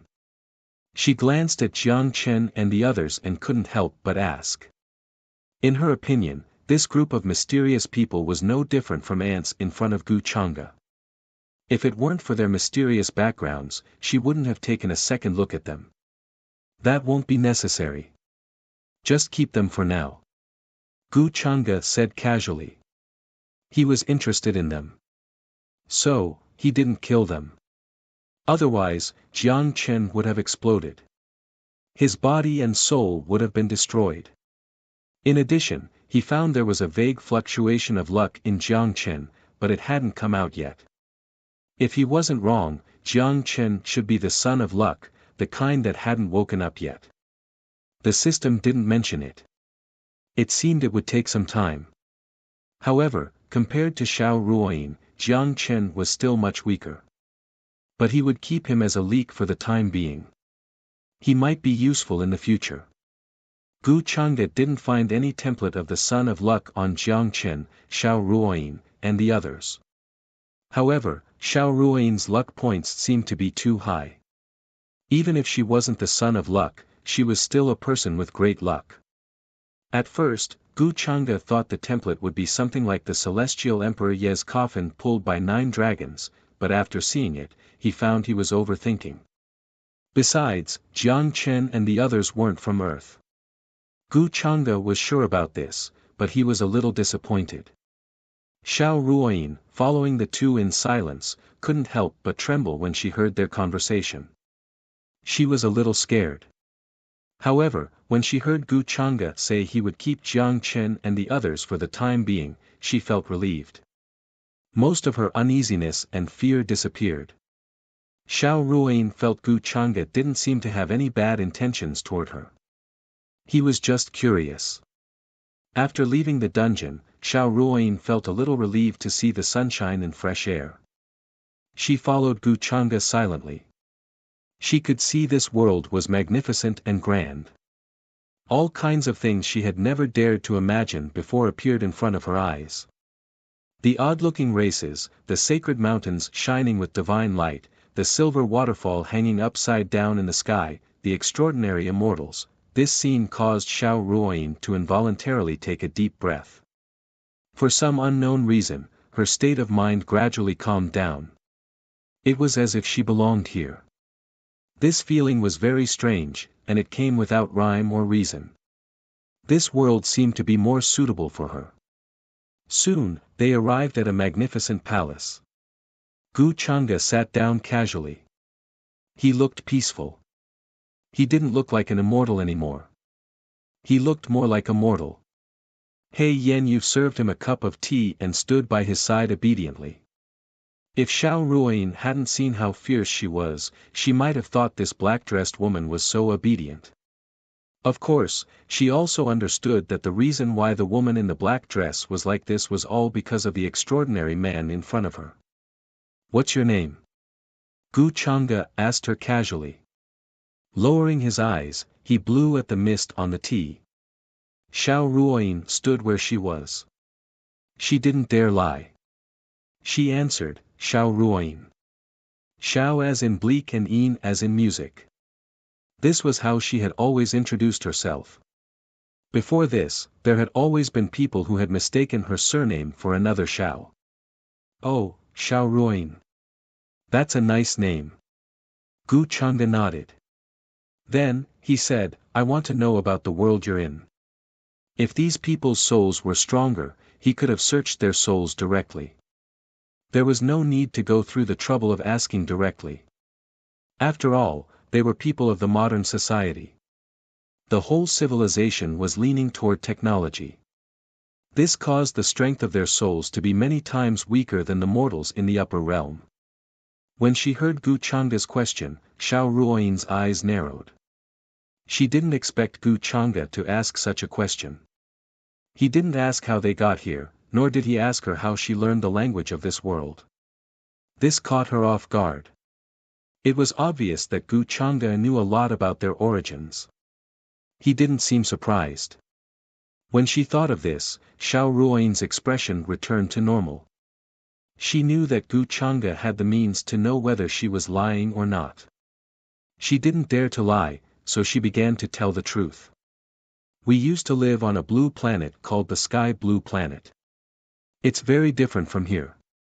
The lifespan of the people there is very short.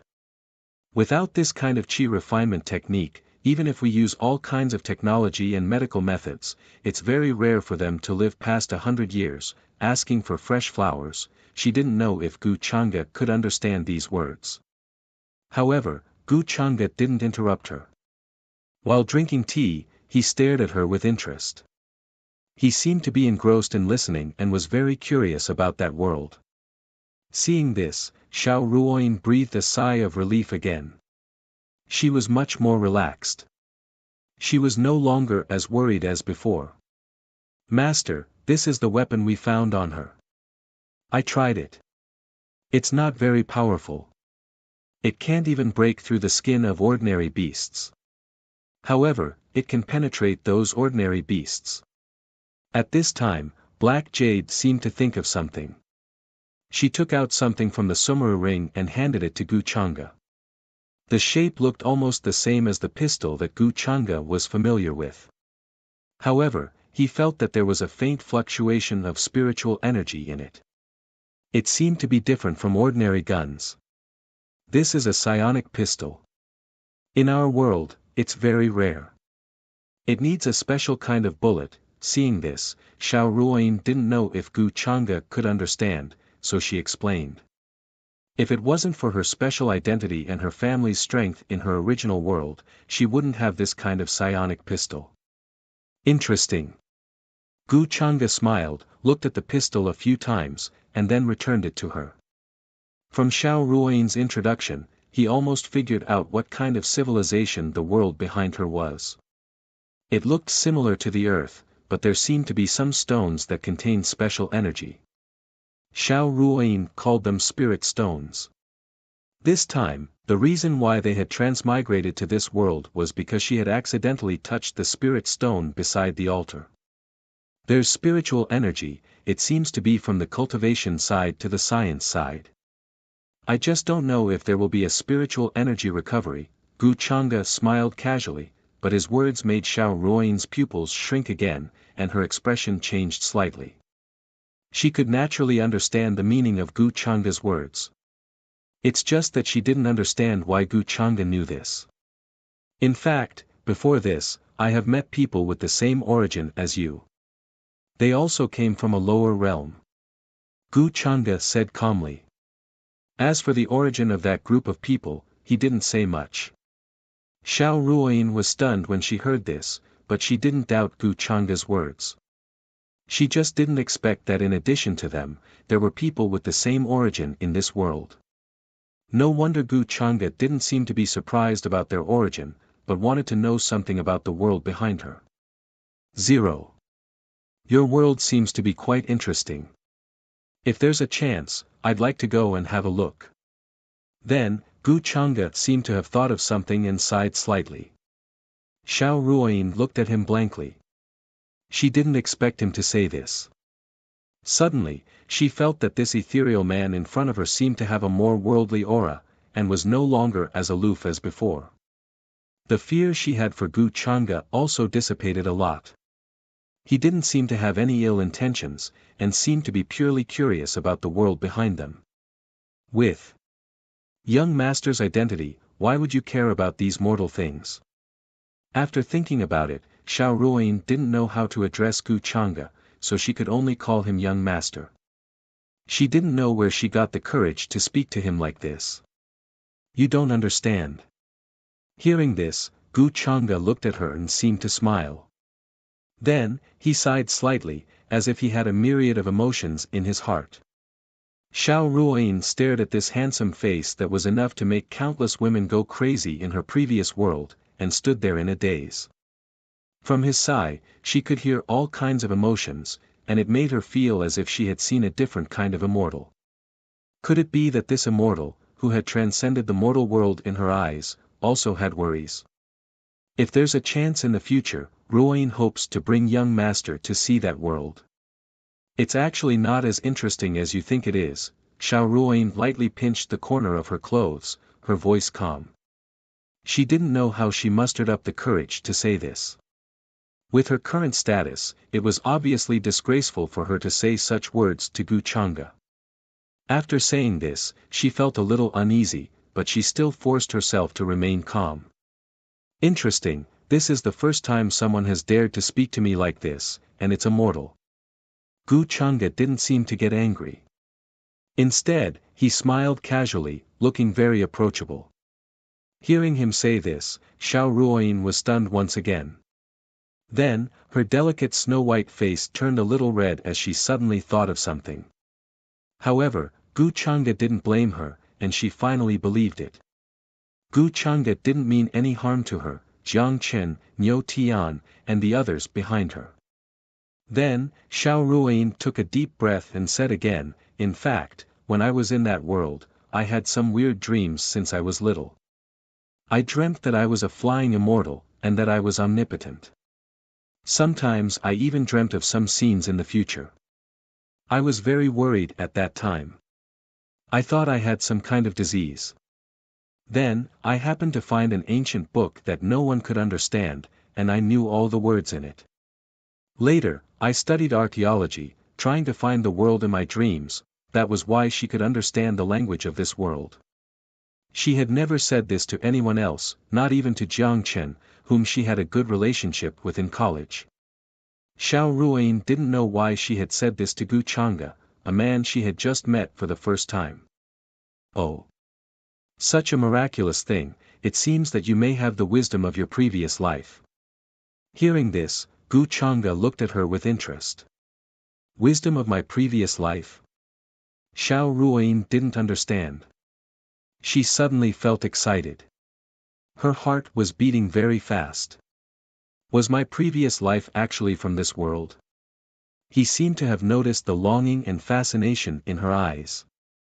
Gu Chang'e smiled and said, otherwise, how do you explain your fate with this world? I'm fated with this world. Xiao Ruoyin was struck dumb. A strange feeling was spreading in her heart. Yan Yu, take Miss Xiao to have a bath. It's not easy to be locked up for so many days. While Xiao Ruoyin was lost in thought, Gu Chang'e spoke again. But this time, his smile was a little weird. Xiao Ruoyin suddenly realized she had been locked up for so many days that the smell of rot on her body seemed to have gotten stronger. In her previous world, she had always been a cold and unsmiling ice goddess in front of others. She could only be seen from afar and never touched. There had never been a day like today where he was in such a predicament. Did Gu Chang'e think she smelled too much in front of him? Had he been holding back before this? At the thought of this, Xiao Ruoyin suddenly felt embarrassed. She blushed slightly. She also had a better impression of Gu Chang'e than before. After all, with such a status, he was able to hold back and chat with her for so long. How many people could be compared to such a gentleman? Hearing the order, Black Yan Yu responded and then left with Xiao Ruoyin. Only Gu Chang'e was left in the palace. He drank the tea in the white jade teacup unhurriedly. His smile was a little thought-provoking. Fateless body. This is really interesting. So it's the reincarnation of the priest of destiny of the immortal palace? The so-called fateless body controls all time and space, all karma, all inconceivable, unimaginable, unspeakable. Chapter 346. Before this, Gu Chang'e didn't really care about Xiao Ruoyin, Jiang Chen, and the others. At most, he just wanted to see if Jiang Chen, the son of luck, could surprise him. He would keep a leek and wait for it to grow stronger before he harvested it. But Jiang Chen could travel from the lower realms to the upper realms with a large group of people. A teleportation formation could be built with only a few spiritual stones. Was it possible? Anyone with a brain would know that it was impossible, unless there was some power secretly helping them. This could only mean that Jiang Chen had some kind of secret that could help them travel from the lower realms to the upper realms. And the altar in the immortal ancient forbidden land was connected to the lower realms where Xiao Ruoyin and the others were. It served as a space coordinate. If that was the case, everything would make sense. Looks like the memories of the demon lord's disguise need to be triggered gradually. At this point, the system is better than nothing to me. Gu Chang'e closed his eyes slightly. He looked calm as he sorted out some of the memories that had surfaced in his mind. Of course, the reason for triggering these memories was the new mission of luck that the system had mentioned. Because Gu Chang'e had run into the son of luck, Jiang Chen, he naturally got some information about Xiao Ruoyin. The fateless body. This was the hint that the system had given to Xiao Ruoyin. Otherwise, Gu Chang'e wouldn't have been able to figure it out with his current knowledge. He would need time to look it up. This was a body that only existed in the concept of nothingness. It was very vague and involved nothingness, fate, karma, and so on. It was very complicated. Anyway, it was enough for Gu Chang'e to know that this body was useful to him. And there was only one person in the world who had the fateless body. In the Forbidden Era, the celestial palaces were in charge of billions of realms. They ruled for thousands of years and stood tall. The celestial palaces were divided into 4 palaces, east, south, west, and north. Besides the immortal lord, there were also 4 immortal lords and various immortal ministers in charge of billions of realms. In addition, there was the extremely mysterious divine palace of fate. It was in charge of supervising the fate of the celestial palaces and deducing the natural law of fate. The high priest of destiny of the Shrine of Destiny had such a constitution. It was for this reason that Gu Chang'e immediately suspected Xiao Ruoyin. Back when the demon lord destroyed the world, the immortal palace collapsed, and the immortal master died. Although the high priest of destiny was mysterious, he could also die in the end and be reincarnated. The high priest of destiny once relied on the immortal boat of creation to travel back in time and head to the beginning of the world to search for the beginning of the heavenly Tao in order to deal with the tribulation of later generations, Gu Chang'e muttered to himself as these memories surfaced in his mind. Soon after, he heard the sound of footsteps coming from outside the hall. Gu Chang'e's expression returned to normal. He looked over and his expression was as calm as an ancient well, but at this moment, he revealed a hint of admiration. The person who came was naturally Xiao Ruoyin, who had just taken a bath. She wore a plain long dress, her black hair draped over her shoulders, her face was flawless, and her legs were long and slender. It wouldn't be an exaggeration to say that she was a natural beauty. Greetings, young Master Gu. Noticing the admiration in Gu Chang'e's eyes, Xiao Ruoyin didn't know why, but her face turned slightly red and her heart beat faster for no reason. She had just asked Black Jade about Gu Chang'e's name. Moreover, from her words, she vaguely understood what kind of identity Gu Chang'e had in this world. It wouldn't be an exaggeration to describe him as the Emperor of Immortals. This was the first time she was wearing clothes from this world. Although it was just something that Black Jade casually found for her, it was more comfortable than any clothes that Xiao Ruoyin had worn in the previous world. Even between the pendants, there was a faint radiance. It was very mystical and gave people a feeling that they were as light as a swallow. All this made Xiao Ruoyin feel like she was in a dream. Before this, she was just a prisoner whose life and death were unpredictable. Miss Xiao, you don't have to be so polite. Gu Changde smiled and casually replied. Xiao Ruoyin looked at him and suddenly hesitated. She had something to say but didn't know how to say it. Miss Xiao, do you have something to say? Gu Changde smiled and asked as if he didn't know. Xiao Ruoyin felt that Gu Changde shouldn't be a bad person, judging from his previous performances. He gave people a kind of extraordinary, gentle and elegant feeling, like a real immortal who had achieved the Tao. So after thinking for a while, she still spoke. Although she knew that this request might be a little rude and reckless, it might even destroy the little bit of familiarity between her and Gu Changde. Young Master Gu, my companions are actually the same as me. They accidentally broke into this place and don't have any ill intentions. You can rest assured about this. Hearing this, Gu Changde waved his hand and interrupted her. He sat there and his immortal aura was transcendent. His voice was still gentle as if there was no change. Don't worry, I have no enmity with them. Naturally, I won't make things difficult for them. Thank you, young Master Gu. Xiao Ruoyin couldn't help but smile. She was very happy. She didn't expect Gu Changde to agree so easily. No need to thank me. I haven't seen such an interesting person or heard such interesting things in a long time. Gu Changde said. Hearing this, Xiao Ruoyin's expression changed slightly. Because of these words, she suddenly had a bold idea in her heart. Since Gu Changde was so interested in the matters of that world, then could she use this opportunity to tell him about those matters? If he was in a good mood, she might even have the opportunity to take a peek at this so-called path of cultivation. Young Master Gu, if you still want to know about the matters of my world, I can actually tell you about it. Xiao Ruoyin's face was a little apprehensive as she spoke. She didn't know how Gu Changde would react if she said this. Apart from this reason, she really couldn't find any other excuse to stay by Gu Changde's side.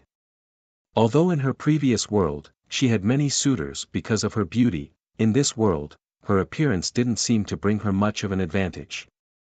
A person of Gu Changde's status wouldn't have any thoughts about her because of her appearance. It's fine to listen to these things once or twice, but if you listen to them too much, you might get sick of them. Gu Changde said with a smile. She politely refused her reason. Hearing this, Xiao Ruoyin was a bit disappointed, but she wasn't surprised. For the cultivators of this world, what they pursued was completely different from what they pursued. At first, Gu Changde seemed to find it very interesting, but if he listened too much, he would indeed get sick of it. Young Master Gu, I want to ask, if I want to cultivate, what are the requirements? Xiao Ruoyin asked again. Her eyes were filled with anticipation and fascination.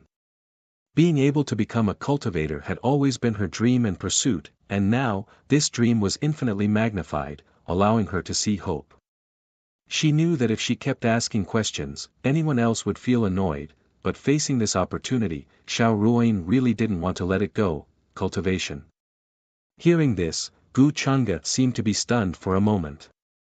Then, she seriously considered it and patiently explained to her, in addition to having the physique and spiritual root for cultivation, as well as a large amount of resources, the rest, in my opinion, is time.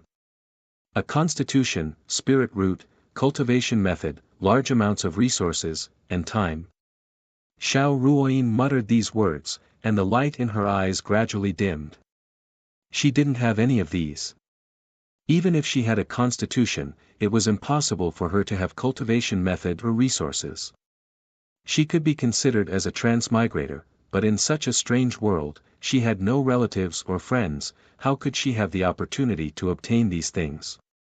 Actually, if Miss Xiao wants to cultivate, I can help you, but the prerequisite is that you have a constitution, otherwise, I can't help you. Seeing the anticipation in her eyes gradually disappear, Gu Changde suddenly smiled and said in a gentle voice. Hearing this, Xiao Ruoyin was stunned for a moment. She couldn't help but open her eyes wide. unable to believe her ears. Although she was extremely surprised, as if a meat pie had fallen from the sky, she couldn't understand why Gu Changa would choose to help her. Could it be that she had met a legendary benefactor? Young Master Gu, you've helped me so much, I really don't know how to thank you. Speaking up to this point, Xiao Ruoyin couldn't continue. She really didn't know how to thank Gu Changa. Could it be that she should use the old saying, give yourself to him? But would he be interested in that? You don't have to give yourself to me. Gu Changa smiled, as if he knew what she was thinking. He waved his hand and interrupted her jokingly, maybe it's because you and I are fated. To me, cultivation method and resources are not worth mentioning, they're nothing. Thank you, young Master Gu. Xiao Ruoyin's face was a little ugly, and she blushed as she looked up at him. She then fell silent. Even if she was a fool, she could understand the importance of cultivation method and resources in this world. But Gu Changa was still willing to help her, and he didn't even ask for compensation. Maybe this was really a small matter to him, not worth mentioning. Don't be in a hurry to thank me. If you don't have spiritual root and aptitude, I can't help you even if I want to. Gu Changa smiled. Yes, yes. Xiao Ruoyin nodded like a chick pecking at rice. Her heart was already filled with joy and relief. She didn't expect that one day, she would really be able to embark on the path of cultivation. If her group of companions in the dungeon saw her now, they would definitely open their eyes wide. Was this still their impression of the iceberg school beauty, goddess Xiao? After that, Gu Changa brought Xiao Ruoyin to the place where the talent and constitution were tested. Of course, with his eyesight, he could see whether Xiao Ruoyin could cultivate or not. The fateless body. But considering the subsequent plan, he had to make some arrangements. Soon, an open space was cleared. The divine mountain shone brightly, and the celestial pond was enshrouded in various colors. It was incomparably brilliant, and there were several stones that were filled with divine light. It was incomparably gorgeous. Gu Changa had already ordered black jade to arrange everything. Now, he was waiting for Xiao Ruoyin to come to the test. After arriving here, Xiao Ruoyin also became nervous. Sweat involuntarily seeped out of her jade-like cheeks. Miss Xiao, I hope you won't disappoint me. Gu Changa smiled. Chapter 347. The spacious field was overflowing with divine light and immortal splendor. All kinds of immortal mountains shone brilliantly and swirled with colorful mists. It was an incomparably mystical sight. Many creatures from various races of immortal ancient gathered nearby. However, they were very quiet and respectful. They stood behind Gu Changa, not daring to say anything. Yes, yes. Young Master Gu, I won't let you down. After hearing Gu Changa's words, Xiao Ruoyin took a deep breath and calmed down a lot. She stared at the immortal stone in front of her. It was sparkling and translucent. There was a dense mist flowing within it, as if it would liquefy at any time. Anyone would be able to sense the terrifying energy contained within this immortal stone. Gu Changa was still smiling, but there was no fluctuation in the depths of his eyes. He was as indifferent as ever. The fateless physique was powerful because it was illusory. It didn't exist in any heavenly Tao or destiny and was very difficult to find. Gu Changa guessed that if he let Xiao Ruoyin go, she would be discovered by cultivators from other orthodoxies and brought back to the sect. Anyone with a bit of insight would be able to see how good her aptitude was. Although he couldn't immediately see what kind of physique Xiao Ruoyin had, it shouldn't be a problem for him to see how good her aptitude was. The cultivation methods and resources he mentioned wouldn't be a problem for Xiao Ruoyin at all. It was just that she didn't know it yet. With her aptitude, who knew how many sects would want to take her in as a disciple and teach her cultivation methods? The day the fateless physique is the day the essence of destiny matures. Gu Changa's smile was still gentle and flawless. No one could find any fault with it. He looked over and saw Xiao Ruoyin standing there, not knowing what to do. He said gently, "Just put your hand on the testing stone. Red, orange, yellow, green, cyan, blue, and violet. The darker the color, the better your aptitude. If you don't have the aptitude, the testing stone won't show any reaction." Xiao Ruoyin nodded. She understood and didn't hesitate any longer. She nervously placed her hand on the testing stone in front of her. Buzz! Almost as soon as her palm landed on it, the entire testing stone suddenly let out a buzzing sound. Then, a dazzling light gushed out from it. First, it was crimson like flames, then orange, yellow, green. In practically an instant, the entire testing stone was dyed with 7 different colors. It was dazzling with divine radiance, and it looked shockingly gorgeous. What? He's that strong. A total of 7 colors, this talent, how long has it been since I've seen such aptitude? Even when Miss Yen Yu took the test, she was only at this level. It's too terrifying. If this young lady had started cultivating earlier, she might have already become an expert of the saint realm like young lady Yen Yu. This scene shocked all of the surrounding immortal ancient clans. Everyone couldn't help but widen their eyes in shock. They cast envious gazes at Xiao Ruoyin and sighed. Did I succeed? Xiao Ruoyin was also shocked by the scene in front of her, and did not recover for a long time. From the words of the people around her, her talent should be quite strong. 21 A sense of joy, excitement filled her heart. Even though she did not like to be surprised, she could not help but feel a strong sense of joy at this moment. In the beginning, Xiao Ruoyin only hoped that she could have the talent for cultivation. She never thought that her talent would be so good. She was actually a very easily satisfied person. Now, it seemed that this was a pleasant surprise. Young Master Gu, I didn't disappoint you, did I? Then, Xiao Ruoyin looked at Gu Chang'e. Her eyes flickered with a different kind of emotion, and she asked with a sigh of relief. She did not expect that the first person she wanted to share this joy with was Gu Chang'e, the person she had just met for the first time. How could I be disappointed? You have such talent. I can't be happier for you.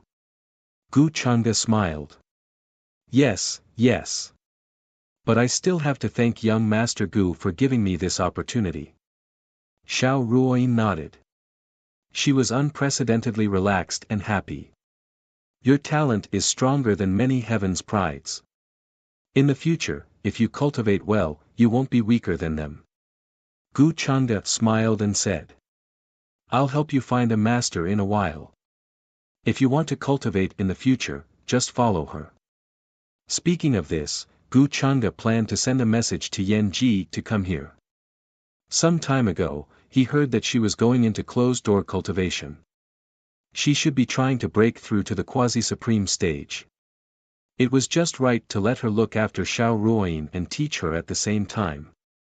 Yan Ji could be considered his confidant. Gu Chang'e was very assured to leave many things to her. Yes. Thank you for your trouble, young Master Gu. Xiao Ruoyin nodded. Now, she did not have any doubts about Gu Chang'e. She was not even worried about what kind of master Gu Chang'e would find for her. It's no trouble. With your talent, if you were anywhere else, people would fight to the death for you. This can be considered as me finding a good seedling for the force behind me. Gu Chang'e said with a smile. His bearing was extraordinary, and his words were full of charm. Yes. I will definitely cultivate well. If I have the chance in the future, I will repay young Master Gu's kindness. Xiao Ruoyin was moved. At the same time, she could not help but sigh in her heart. How could there be such a perfect man in this world? Not only was his appearance, temperament, and speech so perfect, even his temperament was so perfect that no one could find any flaws. Then I will follow that master to cultivate in the future. Will I still be able to see young Master Gu? However, at this time, Xiao Ruoyin suddenly thought of an important matter. She stared at Gu Chang'e with her scarlet eyes and could not help but ask. Although this question sounded very bold, it was actually her true thoughts. It was not that she had any ulterior motives towards Gu Chang'e. She just felt that if she could see Gu Chang'e, she would feel much more at ease. Xiao Ruoyin had already subconsciously regarded Gu Chang'e as a reliable person. In this mysterious and bizarre world, she had no one to rely on. Suddenly meeting such a noble person like Gu Chang'e, she subconsciously wanted to hold on to him tightly. Gu Chang'e said with a smile, "Of course you will. I see that you can't wait any longer. Why don't I pass on some cultivation tips to you now?" "Really?" Xiao Ruoyin's eyes were filled with surprise. "Thank you, young Master Gu." In her opinion, cultivation tips should be very secretive and should not be passed on. "Of course it's true," Gu Chang'e said, pointing between her eyebrows. In a trance, Xiao Ruoyin saw an extremely ancient and complicated cultivation tip. It was slowly unfolding before her eyes. Each word was as dazzling as a star. "Is this the cultivation tip?" She couldn't help but murmur. She had a familiar feeling. It felt like she had had the same feeling a long time ago. Then Xiao Ruoyin finished her epiphany. Gu Chang'e smiled meaningfully. Then he took her to the dungeon and released her companions as they had agreed. This cultivation technique was naturally not that simple. In the future, Xiao Ruoyin would understand. At the same time, in the dark dungeon, Jiang Chen woke up slowly, but his body felt like it had been crushed by a giant rock. Every cell, every inch of his flesh, and every piece of his lungs felt like they had been shattered. He couldn't help but take a deep breath due to the excruciating pain. He turned pale and sweated. "How are you, Chen? Are you all right?" Seeing him wake up, Niu Tian asked him with concern. "I'm fine. It's just a little painful. By the way, where's Ruoyin? Did something happen to her?" Jiang Chen shook his head and said. But soon, he came to himself. He looked around, searching for Xiao Ruoyin in the dungeon, but except for his companions, he didn't see her. At that moment, his heart skipped a beat, and that feeling of uneasiness and worry grew even stronger. Ruoyin was taken away.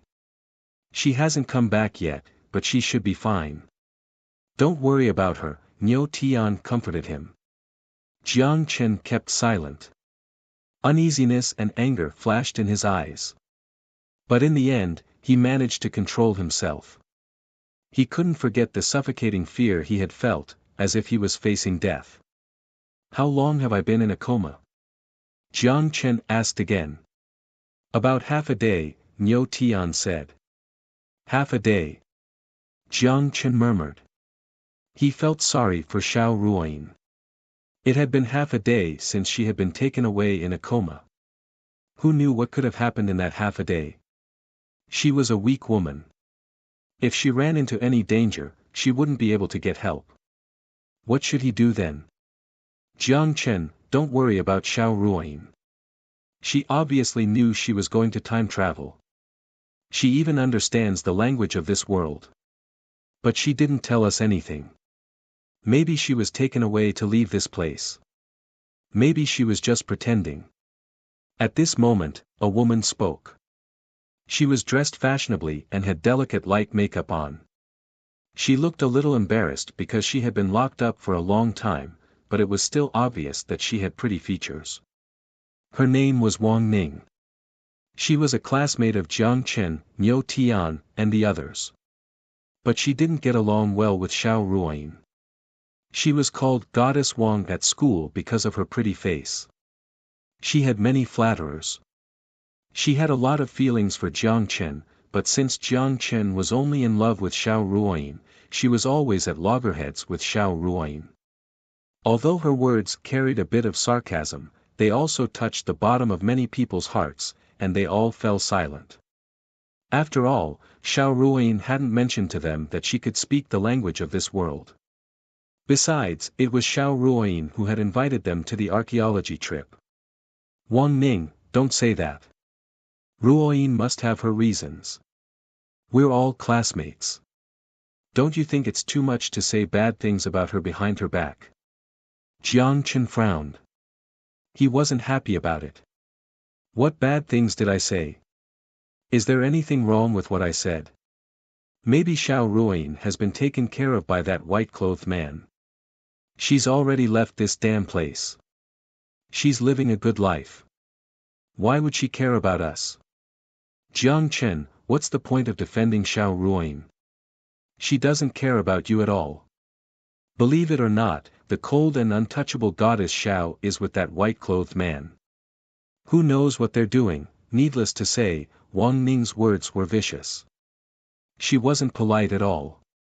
Not only did Jiang Chen turn pale, but also Niu Tian and the others. They hadn't expected Wang Ning to say something like that. But on second thought, it made sense. It was a matter of life and death. They didn't even know whether they could live to see the next day. Who would care about that at such a critical moment? She had shed all pretense of cordiality. Her words made the others fall silent. They didn't know whether Xiao Ruoyin was alive or dead. Weren't they in the same situation? Wang Ning, just shut up. No one will think you're mute if you don't speak. Niu Tian stared at Wang Ning fiercely and said fiercely. Wang Ning was still a little scared of Niu Tian. She snorted and didn't speak anymore. Jiang Chen looked sullen. He clenched his fists. He didn't know what to say. In fact, he still didn't believe Xiao Ruoyin would leave them in the lurch. And he thought Xiao Ruoyin had her reasons. But Wang Ning's words made him uneasy. He was even worried. If what she said was true, how should he face Xiao Ruoyin? Don't overthink, Chen. Don't you know Belle Xiao? Even if she wants to hurt us, she won't hurt you. Seeing Jiang Chen's pale face, Niu Tian hurried to persuade him. However, he was actually a little worried that what Wang Ning had said would be true. Jiang Chen's expression eased a little, but he was still silent. He didn't say anything. While the others were speculating, footsteps suddenly came from outside the dungeon. Someone is coming. Jiang Chen's eyes lit up, and he stood up. The others also stood up when they saw this. A man and two women were walking in from outside the dungeon. The man in the lead was tall and slim. He was very handsome. His hair was as clear as ink, shining with divine light. His sleeves were fluttering in the wind. He looked like an exiled immortal walking in the mortal world, peerless and aloof. A woman in a white dress was accompanying him. She had no makeup on, but her features were pretty. Her black hair was hanging loosely on her shoulders. Her legs were long and straight. She was extremely beautiful. The two of them walked in front of each other. They looked like a perfect match, as if they were a perfect couple. Xiao Ruoyin. Ruoyin. Jiang Chen, Niu Tian, and the others were all struck dumb. They couldn't believe what they were seeing. They thought they were hallucinating. The woman in white was certainly Xiao Ruoyin, who had been taken away. Since she had come back, she had not only changed her clothes, but also looked much better than before. She was like a flower in an empty valley, blooming again. What on earth had happened? Doubt arose in everyone's mind. Especially Jiang Chen. He turned pale. He recalled what Wang Ning had said. He couldn't help but clench his fists. He didn't even know his nails were digging into his palms. He stared at Xiao Ruoyin, expecting Xiao Ruoyin to give him an explanation. Why had things suddenly become like this? Hadn't she been taken away? How did he become so safe and sound in the blink of an eye? However, Xiao Ruoyin only glanced at Jiang Chen. She didn't explain anything. Gu Chang'e glanced over everyone in the dungeon. He paused for a second when he saw Jiang Chen. Everyone felt a dreadful pressure coming at them. They were very nervous. Their backs were soaked with cold sweat. Master, shall we let them go? At this moment, behind Gu Changa, Black Jade asked respectfully. Gu Changa nodded. He said calmly, let them go. Black Jade didn't hesitate. She waved her hand in front of her. Buzz. Then a brilliant light flashed in the air. The dark steel chains in front of the dungeon were broken. They fell to the ground with a muffled sound. The gate of the dungeon was opened immediately. Jiang Chen, Niu Tian, Wang Ning, and the others were puzzled. They had suddenly opened the chains. Were they going to let them go? At the thought of this, many people couldn't help but feel happy. They were very excited. Everyone is fine. Young Master Gu said he would let you go. What happened before was actually a misunderstanding. Xiao Ruoyin took a step forward. She looked calm. She explained in the language of the world they were from. Goddess Xiao, what's going on? A man couldn't help but ask. He was very confused. It's a long story. I'll explain it to you later. Now you're all safe. You can leave now. Xiao Ruoyin glanced at Jiang Chen, but she didn't say anything. She only told them they were all safe now. They wouldn't be locked in the dungeon anymore. Really? That's great. It must be Goddess Xiao who saved us. I knew Goddess Xiao was so beautiful and kind. How could she forget us after she got rich? The man who had just spoken said in surprise. An unnatural expression flashed across Xiao Ruoyin's face when she heard the words Tingda. However, she couldn't refute it. If she hadn't met Gu Changa, she wouldn't have started practicing. She would still be a prisoner. It wasn't wrong to call it Tingda. Thank goodness for Goddess Xiao. Otherwise we wouldn't have been locked up for so long. After confirming the authenticity of this news, everyone was naturally overjoyed. Previously, they were quite dissatisfied with Xiao Ruoyin, but at this time, it naturally disappeared. What could be more important than one's life in this world? Yeah. If it weren't for Goddess Xiao, how could we have been saved? I wonder who was speaking ill of Goddess Xiao behind her back. He said she didn't care about our lives. A man looked at Wang Ning, who didn't look good, and imitated her tone just now. Wang Ning's expression was very ugly. She didn't expect that Xiao Ruoyin would come back to save them. This was completely beyond her expectations. Did I say anything wrong just now? Do you really think Xiao Ruoyin is so kind? Saving your lives is just a piece of cake for her. However, Wang Ning didn't want to be ridiculed, either. She argued back quickly. She started to ridicule them. She didn't appreciate their kindness at all. She didn't believe there was nothing going on between Xiao Ruoyin and the white-clothed man. Otherwise, why would the white-clothed man let them go? Wang Ning, what are you talking about? Ruoyin saved us out of kindness. Why are you still making wild guesses? Niu Tian interrupted her, frowning. He looked unhappy. Wang Ning was afraid of the tall and strong Niu Tian. She knew he wouldn't let her off just because she was a woman. So, she snorted coldly and shut up. Ruoyin, Wang Ning is like this. Don't argue with her. Thank you for saving us. We'll repay you in the future. Niu Tian glanced at Jiang Chen, who was silent. Then he showed an honest smile and said to Xiao Ruoyin 707. Because of Jiang Chen and Xiao Ruoyin, he was quite familiar with Xiao Ruoyin. It's all right. Xiao Ruoyin shook her head. She knew Jiang Chen, Niu Tian, and Wang Ning had misunderstood her. However, if she explained it now, Gu Changa, who was waiting outside the dungeon, would probably wait for a long time. So, she kept silent.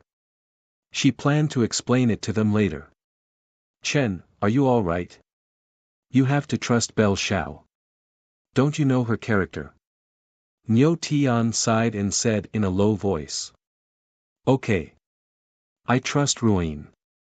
Jiang Chen forced a smile, as if he had thought it through. He understood Xiao Ruoyin's difficulties, so he didn't want her good intentions to go to waste. However, he was still staring at Xiao Ruoyin when he said this, as if he was waiting for an explanation. As to Gu Chang'e, who was outside the dungeon, Jiang Chen chose to ignore him, as if he hadn't seen him at all. He had sensed how dreadful Gu Chang'e was before this, so he knew how dreadful he was. At this moment, he was trying his best not to provoke him. Xiao Ruoyin smiled at him and said, "I'll explain it to you later." Then Xiao Ruoyin led Jiang Chen and the others out of the dungeon. Gu Chang'e was walking ahead of them. He looked very calm. He didn't seem to want to talk to them at all. Jiang Chen and the others were aware of the difference in their identities. They couldn't expect Gu Chang'e to care about them. It would be the luckiest thing for them to leave this place alive. Although Niu Tian and the others were curious about what had happened to Xiao Ruoyin while she had been out of the dungeon, they didn't dare ask her. It was obvious that Xiao Ruoyin was completely different from before. From the respectful expressions of the guards outside the dungeon, it could be seen that her identity had undergone an earth-shaking change. The others were envious of her, but Jiang Chen felt his mouth was dry and bitter. He felt more and more uneasy and worried. Why had Xiao Ruoyin's identity changed so much in such a short time? It made him feel like he and Xiao Ruoyin weren't in the same world. Especially when he saw Xiao Ruoyin and Gu Chang'e walking side by side with a smile on their faces, as if they were discussing something with him. There was a star-like radiance flickering in those faint scarlet eyes of hers. In Jiang Chen's eyes, she was admiring him. He felt like his heart was being twisted by a knife. He kept comforting himself that Xiao Ruoyin was pretending to be so to please the white-clothed man so that she could rescue them. "Young Master Gu, I want to talk to my companions about something." Soon, when they arrived at a group of palace buildings, Xiao Ruoyin spoke with a trace of apprehension on her face. "Go ahead. I won't disturb you any longer." "Actually, you don't have to ask me about this," Gu Chang'e said with a smile. He was charming and refined. He looked even more gentle and elegant. Xiao Ruoyin agreed with Gu Chang'e in a low voice after getting his permission. She looked happy. She didn't know why she had gotten Gu Chang'e's permission. It seemed to her that she had done it subconsciously. Soon, Gu Chang'e and Black Jade left. They didn't want to meddle in this matter. "Master." Black Jade glanced at Gu Chang'e in confusion. She wanted to say something, but stopped on second thought. She didn't understand why Gu Chang'e had acted like this and why he had treated Xiao Ruoyin so well.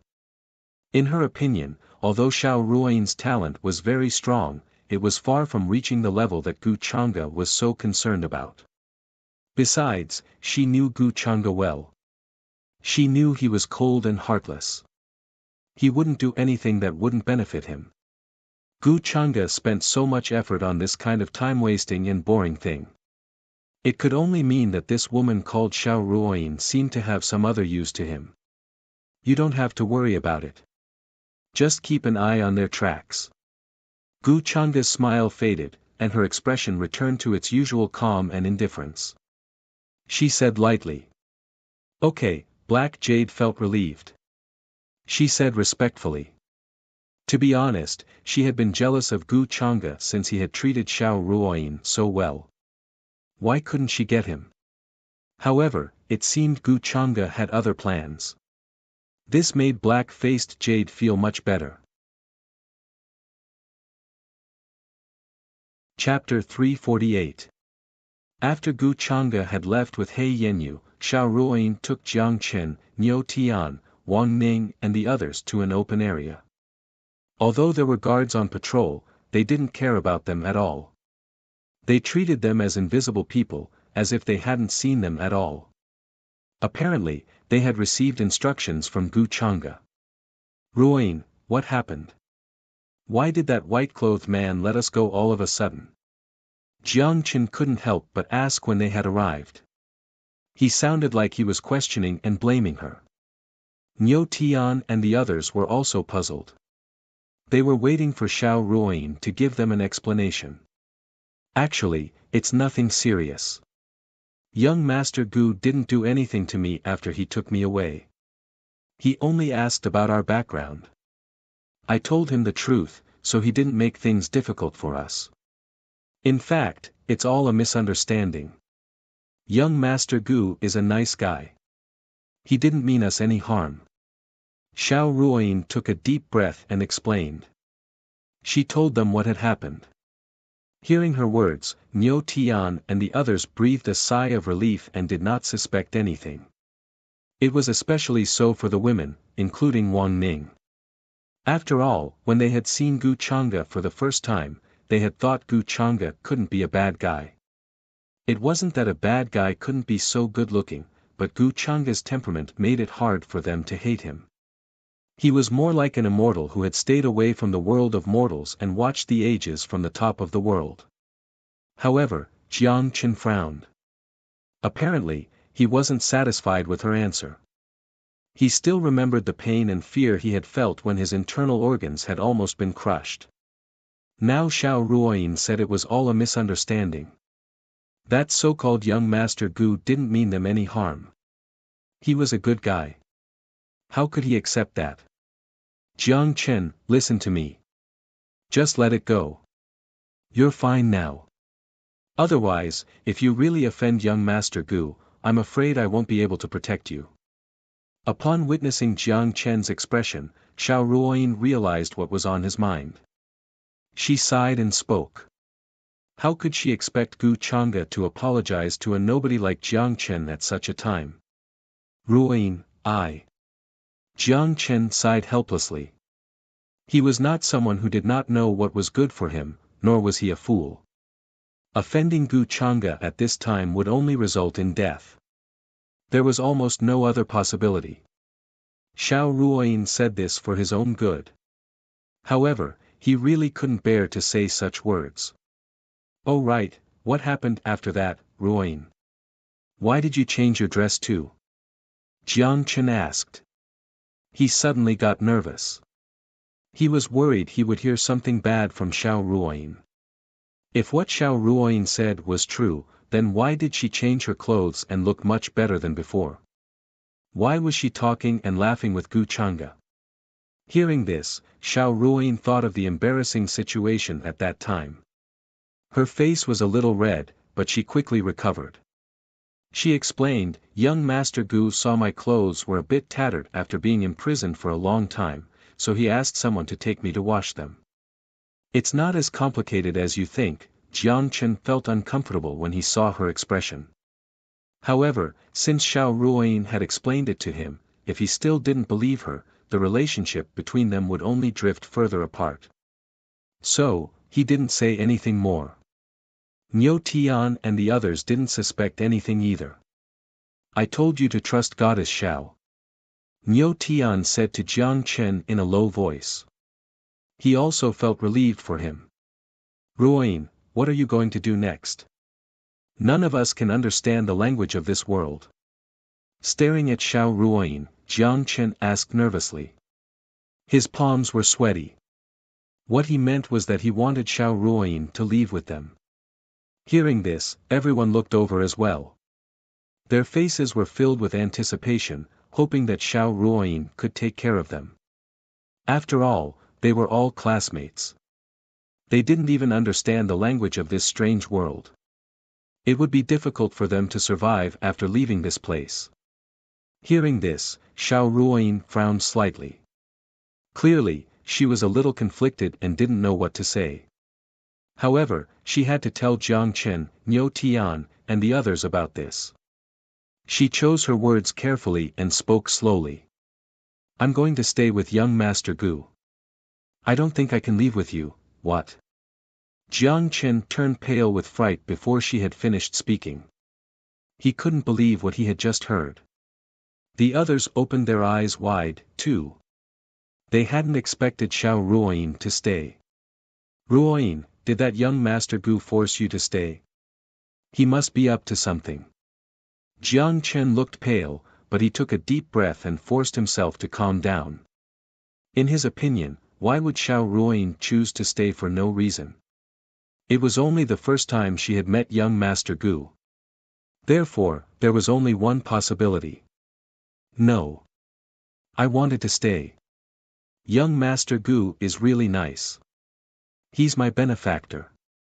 What could he want from me? You haven't seen young Master Gu's maids.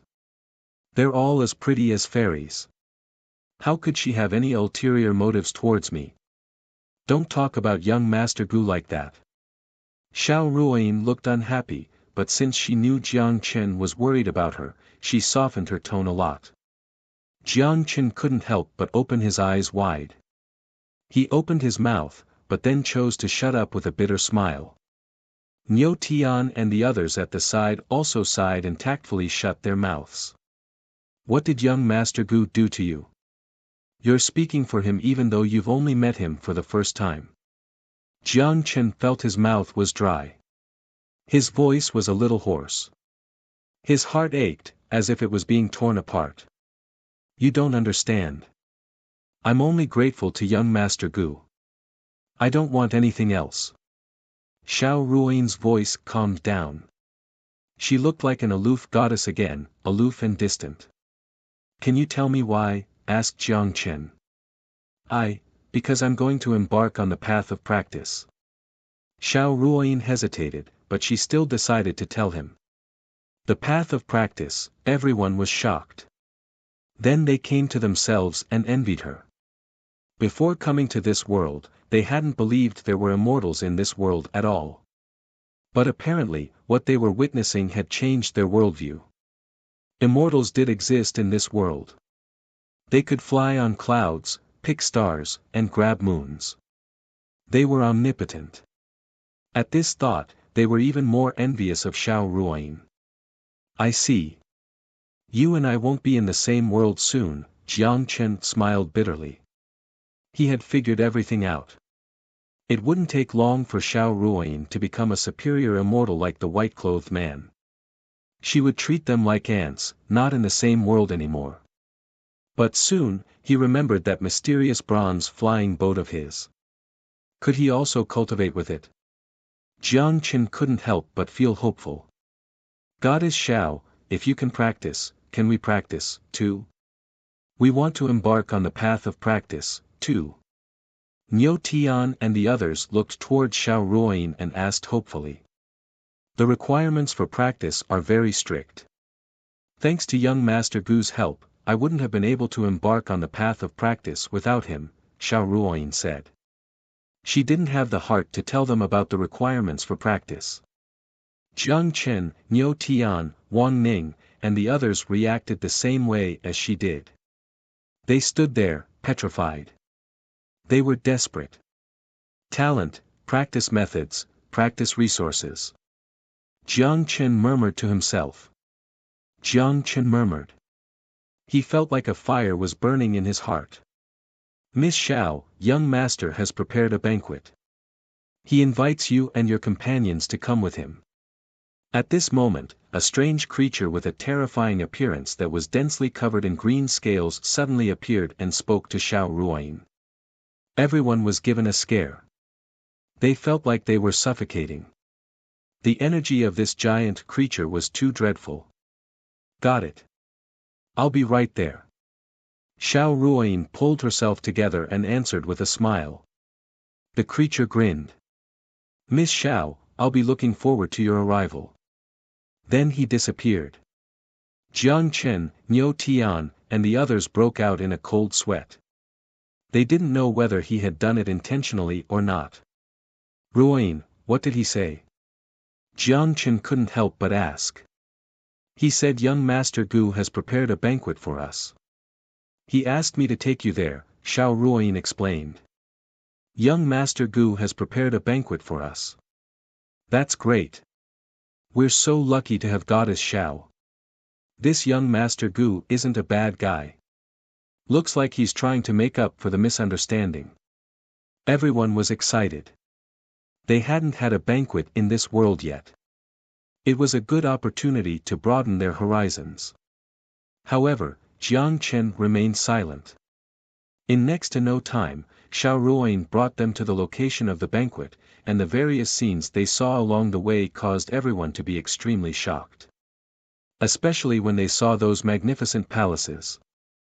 They were awed by them from the bottom of their hearts. What kind of power was this to be able to build such a magnificent building? Young Master Gu said we were on an ancient warship, not on the ground. Xiao Ruoyin said with admiration. Along the way, many people revealed flattering expressions as they spoke to Xiao Ruoyin one after another. Goddess Xiao, when we see young Master Gu, could you please say something nice for us? That's right. Since we're classmates, please help us. I beg of you. Well, Xiao Ruoyin frowned. She hesitated. She was worried Gu Chang'e wouldn't like her too much. I'll try my best. However, she couldn't say no to these requests. Soon, they arrived at the palace. All kinds of spiritual fruits and food were on the table. Even the wine was giving off a tempting aroma. They couldn't wait to eat. All kinds of sparkling and translucent fruits emitted a dense brilliance, incomparably mysterious. You're here. Gu Chang'e said with a smile, sitting at the head of the table. Thank you, young Master Gu. You even arranged these. Xiao Ruoyin was a little embarrassed. That's all right. I'm sorry, Gu Chang'e said with a smile. Your companions are just mortals. They haven't practiced yet. If they eat wine with spirits, they might explode and die. That's why I've prepared another table for them. Then he pointed at the table next to him. It wasn't far from the banquet table, but the food there was much simpler. It was all food from the mortal realm. Okay. Thank you, young Master Gu. Xiao Ruoyin didn't think there was anything wrong with it. She explained it to Jiang Chen, Niu Tian, and the others. On the contrary, she was touched by Gu Chang'e's thoughtfulness. He had even taken such a small thing into consideration. Niu Tian and the others felt it was a pity that they couldn't eat the fruits with spirits, but they knew it was for their own good. They had a good impression of Gu Chang'e. They didn't think there was anything wrong with what Xiao Ruoyin had said. Gu Chang'e didn't mean them any harm. Soon, the banquet started. Everyone took their seats. Besides He Yenyu, Ji Qingxian also showed up beside Gu Chang'e. One of them was picking food for him, while the other was pouring wine for him. This scene caused Niu Tian and the other men to be extremely envious. It was simply impossible for them to see such a devastatingly beautiful woman in the past. Even with Goddess Xiao's looks, in front of him, it was hard to tell who was better. However, such a beautiful woman could only be a maid in front of the white-clothed man. This made them extremely envious and jealous. No wonder Xiao Ruoyin said that young Master Gu would not have any ulterior motives towards her. That was the reason. Ah Chen, it's better to keep some things in mind. If you show it, glancing at Jiang Chen, who had been drinking silently, Niu Tian sighed. He knew what was on Jiang Chen's mind. Jiang Chen looked up, gnashing his teeth. At the banquet, Xiao Ruoyin was sitting beside Gu Chang'e. She was blushing and smiling. It seemed they were talking about something. Gu Chang'e, on the other hand, had a faint smile on her face, as if she didn't care at all. Her eyes never fell on them from beginning to end. Jiang Chen didn't know what Xiao Ruoyin was talking to Gu Chang'e. He only knew she rarely smiled like this. He felt like his heart was being cut by a knife. However, at this moment, Jiang Chen suddenly felt a strange feeling coming from his body. It felt like something was going to burst out. It was surging and changing. A bronze flying boat. In a trance, Jiang Chen saw a bronze flying boat in front of him. It looked extremely old. It was rusty. It was traveling in a long river. The universe around it was collapsing. Spacetime fragments were flying. He even saw many scenes of creation. Mysterious creation. Heaven and earth are mysterious. The beginning is easy to change. The great doctrine is fair. It was extremely miraculous. A huge amount of information and inheritances suddenly flooded into his head. Jiang Chen was petrified. He almost stood up, but he managed to control himself with his strong willpower. However, he was shivering. People would think he was not feeling well. Glancing at Jiang Chen, Niu Tian and others had no idea what was going on. They thought he had just witnessed his goddess talking and laughing with another man. He couldn't accept it, so he was trying his best to restrain himself. Who do you think you are? Why are you in my head? However, Jiang Chen calmed down soon. He didn't notice that Gu Chang'e was looking at him. At this moment, he was communicating with the voice in his head. A miniature bronze flying boat, emitting a weak light, showed up in his head. I'm the weapon spirit. You're the weapon body. We're both creation immortal boats. A very young and tender voice sounded. Creation immortal boat? What's that? Jiang Chen was struck dumb. He couldn't help but ask. He was communicating with the voice in his head, so he didn't have to worry about being found out. Creation immortal boat. It's the first immortal item since the beginning of the world. It can break the reincarnation cycle, reverse time, peer into the natural law, peer into the ancient times, find out fate. It's omnipotent. This slightly tender voice was filled with pride as it spoke. Can you help me become stronger? Jiang Chen was kind of excited. He thought it was pretty awesome. It was bragging. It was omnipotent. But did that mean it could help him become stronger so that he could survive in this world and get everything he wanted? Of course. You and I are one. The voice came again. It was still arrogant. However, it seemed it had just woken up. Soon, it felt something was wrong. You don't look right. Why are you so weak? Even your body is weak. But it doesn't matter. I'll make you a sacred body of creation sooner or later. You'll be invincible in the world. The voice said confidently. Jiang Chen also got excited upon hearing this. He was overwhelmed with emotions. Sacred body of good fortune. It sounded amazing. And Jiang Chen found he suddenly understood what the creatures around him were talking about. He was overjoyed by this discovery. But then he restrained himself, afraid others would find out something was wrong with him. I can listen to what Ruoyin and that young Master Gu are talking about. Jiang Chen took a deep breath and calmed down. He concentrated on what he was hearing. At the head of the table, Gu Chang'e, who had been smiling casually, seemed to have noticed something. Interest flashed in his eyes. He suddenly asked Xiao Ruoyin, who was next to him, what's the relationship between you and that youngster? I think he's been paying attention to you. Xiao Ruoyin was surprised. She followed Gu Chang'e's gaze and saw Jiang Chen, who was drinking with his head down. His name is Jiang Chen.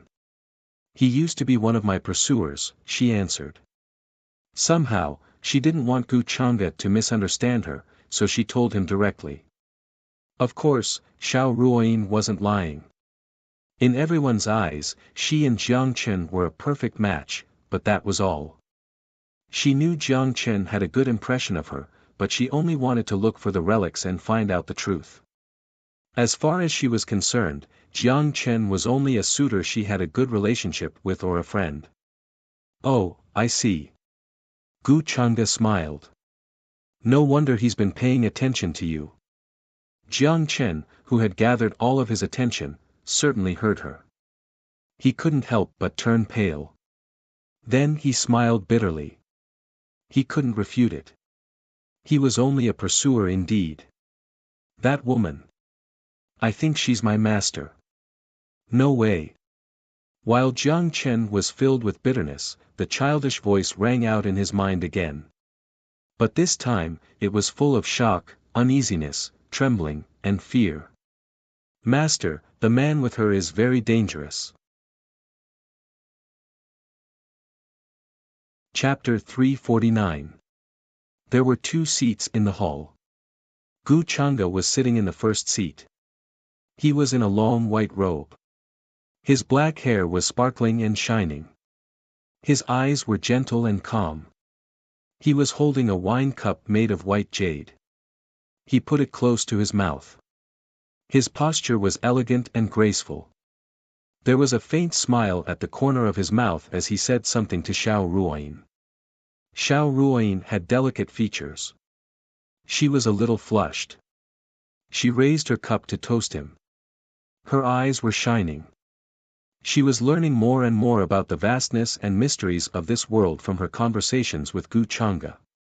She was fascinated. Your pursuer doesn't look right. Do you want to ask him what's going on? At this moment, Gu Changa glanced over and laid her eyes on Jiang Chen and the others. She asked with a faint smile on her face. Xiao Ruoyin looked over again. She couldn't help but frown. She saw Jiang Chen's shocked and incredulous expression. He was looking up at where she was. Their eyes met. Jiang Chen was staring at her. He was still shocked. Xiao Ruoyin somehow felt uncomfortable under his gaze. She didn't want Gu Changa to misunderstand her.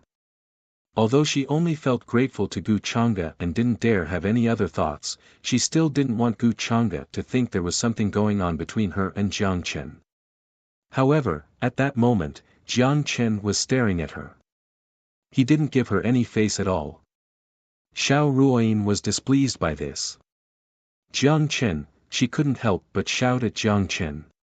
She sounded angry. At this moment, Jiang Chen shivered and came to his senses. He turned a blind eye to Xiao Ruoyin's angry look. He hurried to lower his head and started to drink again. He looked sullen.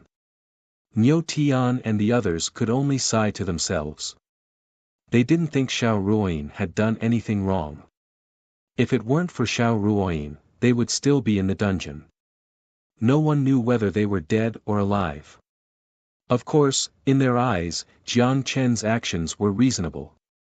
Ah Chen, you have to calm down, Niu Tian couldn't help but advise, Xiao Ruoyin and we are no longer in the same world. You should let it go. There are plenty of fish in the sea. Look at how many goddesses and fairies there are in this world. Why bother guarding Xiao Ruoyin? He could tell that Mr. Gu did not have any ulterior motives towards Xiao Ruoyin. Instead, it was because Xiao Ruoyin had ulterior motives towards her. Hence, the way he addressed her had also changed. In the past, he would also jokingly address her as Goddess Xiao. Although Xiao Ruoyin had always been cold and aloof, she had never treated Jiang Chen like she did today. She had cut off all ties with Jiang Chen. What did this mean? The cold and unapproachable goddess in your eyes was nothing in front of others. I know. Niu Tian, you don't have to persuade me. At this moment, Jiang Chen seemed to have calmed down. He nodded, but he didn't look at the banquet in front of him anymore.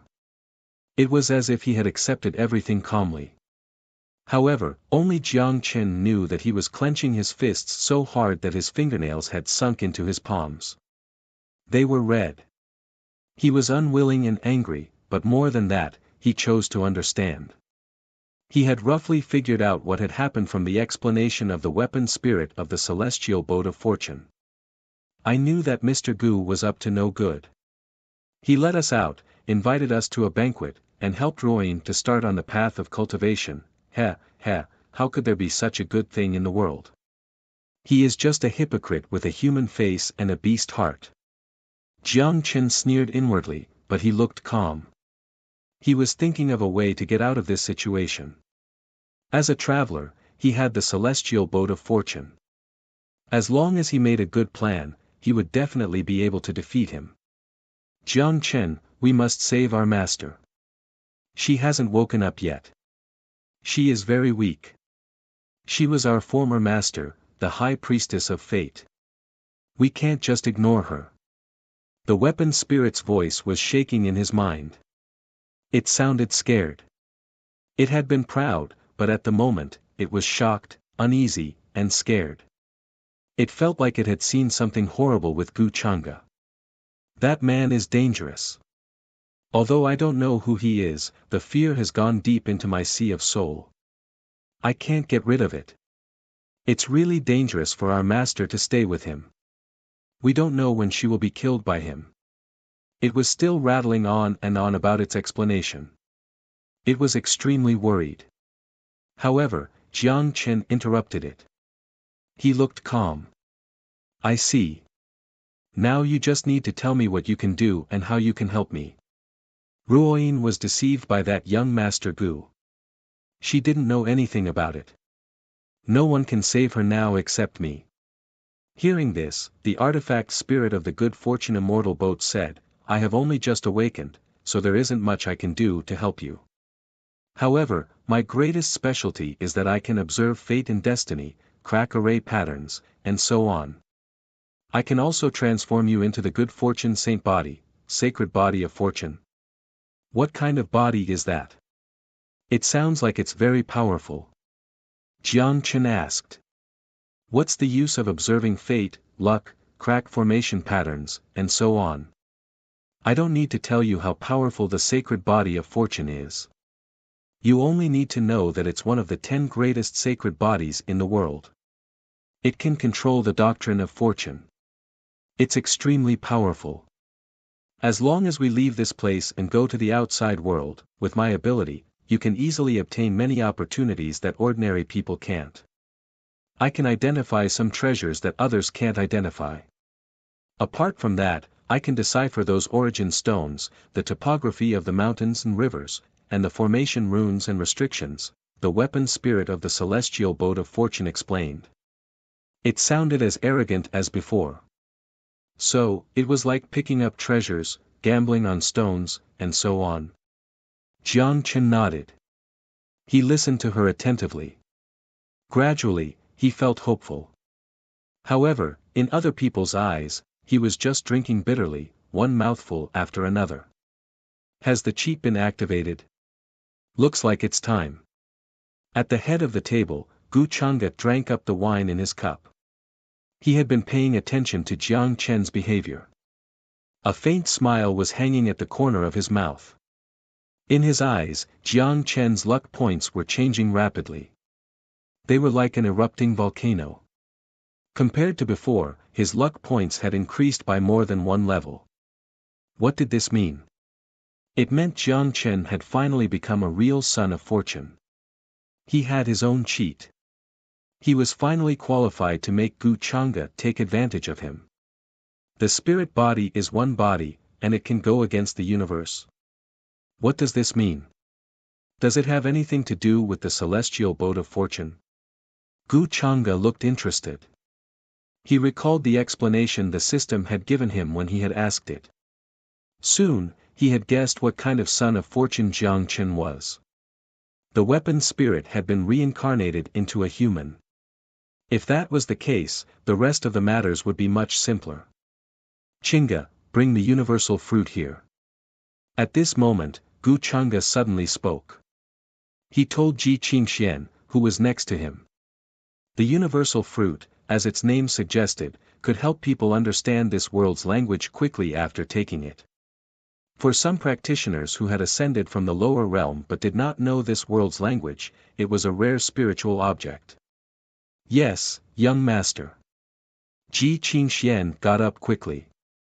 She went to get the fruit. It was not rare in the upper realm. You could see it in many shops and stalls. Universal fruit. Xiao Ruoyin threw Gu Changa a puzzled look. Smiling, Black Jade explained to her, this is a very common spiritual fruit in the upper realm. Your companions don't know this world's language. After taking this fruit, they'll be able to understand what we're saying quickly. Even if they can't practice in the future, they'll be able to get used to living in this world quickly. Hearing Black Jade's explanation, Xiao Ruoyin came to a realization. She was even more grateful to Gu Changa. She could not help but feel deeply touched. Just now, she only mentioned that her companions wanted to practice. In the end, not only did Gu Changa agree quickly, but he even provided them with the universal fruit. She really had no way of repaying such a great kindness. Thank you, young Master Gu. Xiao Ruoyin's slightly crimson eyes landed on Gu Changa's face. She thanked him softly. She knew that if it were not for her, Gu Changa would not care about such a small matter. It's just a small matter. You don't have to do this. Gu Changa smiled. He was still drinking his wine and did not seem to care. Soon, Ji Qingxian returned. On the jade plate in her hand were 7 fist-sized fruits that emitted dense light. They were crystal clear and flowed with mysterious colors. These fruits had a mysterious charm. They emitted a rich fragrance that made people feel like their pores were about to open. Are these the universal fruit? Xiao Ruoyin sized them up curiously. Gu Changa nodded. Yes, they are. Xiao Ruoyin stood up. She took the jade plate from Ji Qingxian. Then she walked toward Jiang Chen, Niu Tian, and others. Seeing them looking at her in confusion, Xiao Ruoyin showed a smile. She explained, these are the universal fruit. After taking them, you will be able to understand this world's language. Moreover, young Master Gu has agreed to my request. You can test it later to see whether you have the talent for practicing. Universal fruit? Really? That's great. Thank you so much, young Master Gu. Niu Tian, Wang Ning, and others were struck dumb at first. Then they came to themselves quickly. They became excited. Their faces flushed. They looked at Gu Changa and Xiao Ruoyin with gratitude. At this moment, their gratitude towards Gu Changa could not be any greater. He had not only agreed to their request, but had also given them the universal fruit so that they could understand this world's language. At this time, there was really no way to repay this great kindness. The resentment from being imprisoned for several days had also disappeared like smoke in thin air. Who cared about the companions who had died tragically in this place even earlier? They would soon become immortals who could fly on clouds and pick stars and moons from the sky. This young Master Gu is a nice guy. No wonder even Xiao Ruoyin is like this. Niu Tian murmured in a low voice, but he shut up soon because he was afraid Jiang Chen would be unhappy. However, Jiang Chen did not seem to care. He nodded. He even showed a small smile. He agreed. Yeah. Young Master Gu is a nice guy. I was too narrow-minded. I misunderstood him. As he spoke, he looked toward Xiao Ruoyin, who was walking toward him. Ruoyin, please thank young Master Gu for me. Jiang Chen will never forget young Master Gu's great kindness. He was not stupid. If he made a scene out of anger, he would not only offend Gu Changa, but also attract young Master Gu's attention. On the contrary, if Gu Changa paid too much attention to him, it would be detrimental to his future. Hearing his words, a smile appeared on Xiao Ruoyin's indifferent face. I understand. I'll tell young Master Gu about it later. But I think you should tell young Master Gu these words yourself. With young Master Gu's character, he shouldn't blame you. Although she said that, she felt relieved. She was worried that Jiang Chen would still hold a grudge against her. Otherwise, with his strength, facing Gu Changa, it would be like hitting a rock with an egg. He would only end up dead. They had known each other for a long time. She did not want Jiang Chen to lose his life at this moment. Okay. I will if I have the chance. Jiang Chen smiled slightly. He was not irritated by Xiao Ruoyin's words. He took the literacy fruit from the jade plate. However, he did not swallow it immediately like the others. Instead, he sized it up with curiosity. Xiao Ruoyin took a deep look at Jiang Chen. She somehow felt that the current Jiang Chen seemed to have changed in a different way compared to before. He was confident and calm. It was like he had changed into another person. It was not an exaggeration to say that he had been reborn. Jiang Chen had changed so much in such a short time. Xiao Ruoyin thought about it carefully. In the end, she could only attribute it to the change in Jiang Chen's state of mind after he knew he could start practicing. It's good that you have thought it through. Then, a smile appeared on her face. After leaving such a sentence, Xiao Ruoyin returned to Gu Changa's side and whispered to him about some things. Gu Changa was smiling. He talked politely and elegantly. Of course, he told her everything he knew. He answered all of her questions. Niu Tian, Wang Ning, and the others swallowed the literacy fruit as soon as they had gotten it. This was the first time they had swallowed a spiritual fruit from the upper world. They had to admit that it was so magical that they opened their eyes wide. Everyone felt the literacy fruit turned into a spring the moment they swallowed it. It was refreshing and tasty. It flowed into their limbs and bones. Every cell and every inch of their flesh and blood felt a mysterious energy flowing into them. It was very mysterious. They even felt a refreshing energy flowing into the center of their eyebrows. As if it had opened their minds, all kinds of noises around them became clear. It's amazing. One of them opened his eyes wide. He could hardly believe it. He found he could understand the language around him all of a sudden. This made him extremely excited and pleasantly surprised. Could he also become an immortal who could fly in the sky and burrow into the earth in the future? Would he have all kinds of beauties? Would he rule the world? Niu Tian, seeing Niu Tian swallow the fruit in his hand right away, Jiang Chen frowned slightly. He was going to persuade Niu Tian to eat it later, but it was too late. He could only sigh helplessly. Because Jiang Chen knew Gu Changa was up to no good. Who knew whether the literacy fruit he had given Niu Tian would have any problems? It was never wrong to be vigilant. Besides, Jiang Chen could understand the language of this world. So, it was the same for him whether he ate the literacy fruit or not. What's wrong? Niu Tian threw Jiang Chen a puzzled look after he had eaten it. Seeing Jiang Chen still not eat it, he thought Jiang Chen was worried it would hurt him. He could not help but smile. Don't worry. It's all right. I can understand what they are saying now. This thing is really amazing. Okay. Jiang Chen nodded, but he was asking the weapon spirit of the celestial boat of fortune in his mind.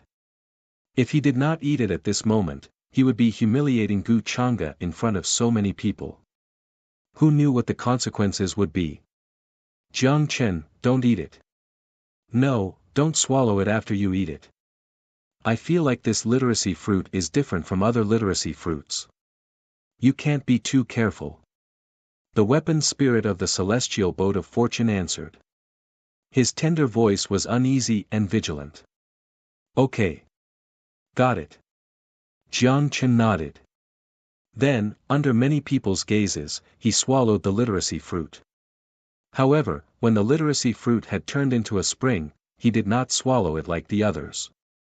Instead, he kept it in his mouth. Then he swallowed it, pretending to swallow it. Then Jiang Chen started to drink again. He seemed to be very depressed.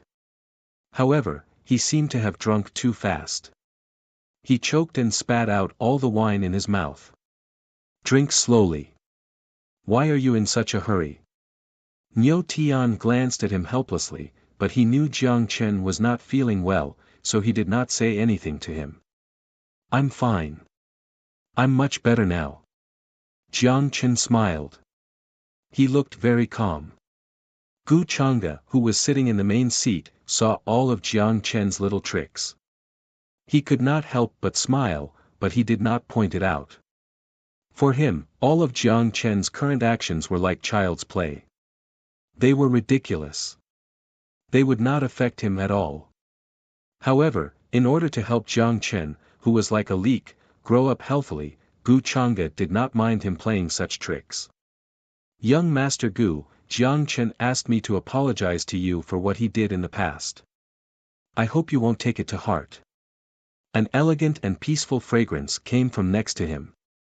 Xiao Ruoyin certainly did not know what Gu Chang'e was thinking. She still remembered what Jiang Chen had asked her to say. Then she raised her wine cup and proposed a toast to Gu Chang'e. It doesn't matter. Why would I take such a trivial matter to heart? Gu Chang'e turned his head and smiled. He did not take it to heart. Okay. Xiao Ruoyin blushed, as if she was shy and embarrassed by Gu Chang'e's look. Jiang Chen was a little embarrassed to see this from a distance, but he soon recovered. However, he could not help but clench his fists under the banquet table. Then the guests and the host enjoyed themselves to the fullest. Everyone seemed to be drunk. Niu Tian, Wang Ning, and the others were not as vigilant towards Gu Chang'e as before. Some of them even plucked up the courage to propose a toast to Gu Chang'e. Gu Chang'e nodded slightly. He did not refuse anyone. His smile was always as refreshing as a spring breeze. People were even flattered. In the end, when the banquet was about to end, a figure suddenly appeared outside the hall. Here she is. Gu Chang'e noticed this fluctuation. Her eyes moved slightly, and then she followed it. A beautiful woman in a fiery red dress appeared in the air. She was barefooted. Her hair was as smooth as silk. Her skin was fair and sparkling, shining with divine light. Her facial features were delicate. Her eyes were like glass and gemstones. She looked cold. There was a mole under the corner of her eye. She had a special charm. Niu Tian and the others' eyes were about to pop out of their sockets, and their breathing was disordered. They had never seen such an indescribably beautiful woman, who could be called a peerless beauty. Whether it was He Yen Yu or Ji Qing Xian, they all lacked a kind of aura and elegance. She was definitely a dreadful strong woman. This was their first reaction. Greetings, young master. The woman was certainly Yan Ji, who had come from the Changxinggu family on Gu Chang'e's order. Her energy was many times stronger than it had been at the beginning. Prospective Supreme Venerable. Although she had just broken through, before she met Gu Chang'e, she was only a remnant soul that could vanish at any time. Congratulations on entering the prospective Supreme Venerable. You didn't disappoint me, Gu Chang'e said with a smile. Yan Ji looked at him, then looked at Ji Qingxian, He Yenyu, and Xiao Ruoyin. No one knew what she was thinking. I thought young master had forgotten about me. Yan Ji's voice was calm, but Niu Tian and the others could hear a faint resentment in it. This made them incredibly envious. Their eyes were about to turn red. When would they be able to be like this as well? The beauties at their sides were all heavenly beauties. What's wrong? Are you not satisfied with cultivating properly? Gu Chang'e smiled, then looked at Xiao Ruoyin and said, This is the master I found for you. You can follow her and cultivate in the future. Master? Xiao Ruoyin was surprised. At first, she thought that the master Gu Chang'e found for her would be one of those white-haired elders. To her surprise, it turned out to be such an excessively beautiful woman. But soon, Xiao Ruoyin came to herself. She hurried to salute her. Greetings, master. Although she had not started on the path of cultivation, she knew what states there were in this world. The excessively beautiful woman in front of her looked about the same age as her, but she was already a prospective Supreme Venerable. And what a prospective Supreme Venerable meant, Xiao Ruoyin knew very well, so she was very respectful. Yan Ji certainly knew why Gu Chang'e had asked her to come here, so she was not confused. She looked calm and told Xiao Ruoyin not to be so polite. Master? Niu Tian, Wang Ning, and the others were also surprised that Gu Chang'e had arranged a master for Xiao Ruoyin. And she was so pretty. They were really envious. Prospective Supreme Venerable. What state is that? Is it great? However, Jiang Chen was paying attention to something else. He asked the spirit of the fairy boat of fortune in his mind. He wanted to know how strong a prospective Supreme Venerable was so that he could estimate Gu Chang'e's strength. After all, if a prospective Supreme Venerable was obedient to him, it meant that Gu Changa was much stronger than a prospective Supreme Venerable. The spirit of the fairy boat of fortune, who had always been arrogant, kept silent for a while. Then it said, "Very strong. For you now, very strong." It emphasized it, because it was afraid that Jiang Chen would not understand. How strong is that? Jiang Chen was not very happy with its answer. Just strong enough to break a star with a single finger. The spirit of the fairy boat of fortune answered. Hiss. Although Jiang Chen hated Gu Changa so much that he wanted to take revenge, he could not help but take a deep breath at this moment. He was trembling a little. A dreadful coldness swept over him in an instant. If this woman was so strong, how strong would Gu Changa be? He could not imagine it. At this moment, Jiang Chen felt like a bucket of cold water had been poured over him. He felt cold all over. His ambition and hesitation were extinguished in an instant. He even felt desperate. Breaking a star with a single finger. What did that mean? Even the world that he was in before could be destroyed with a single finger of his. Could a person really be so strong? Don't feel desperate. When we were in our prime, even immortals were nothing in front of us. A prospective Supreme Venerable scared you so much. The fairy boat of fortune hurried to comfort Jiang Chen when it had seen that something was wrong with him. Although they were not a match for a prospective Supreme Venerable at the moment, they would still be crushed by him in the future.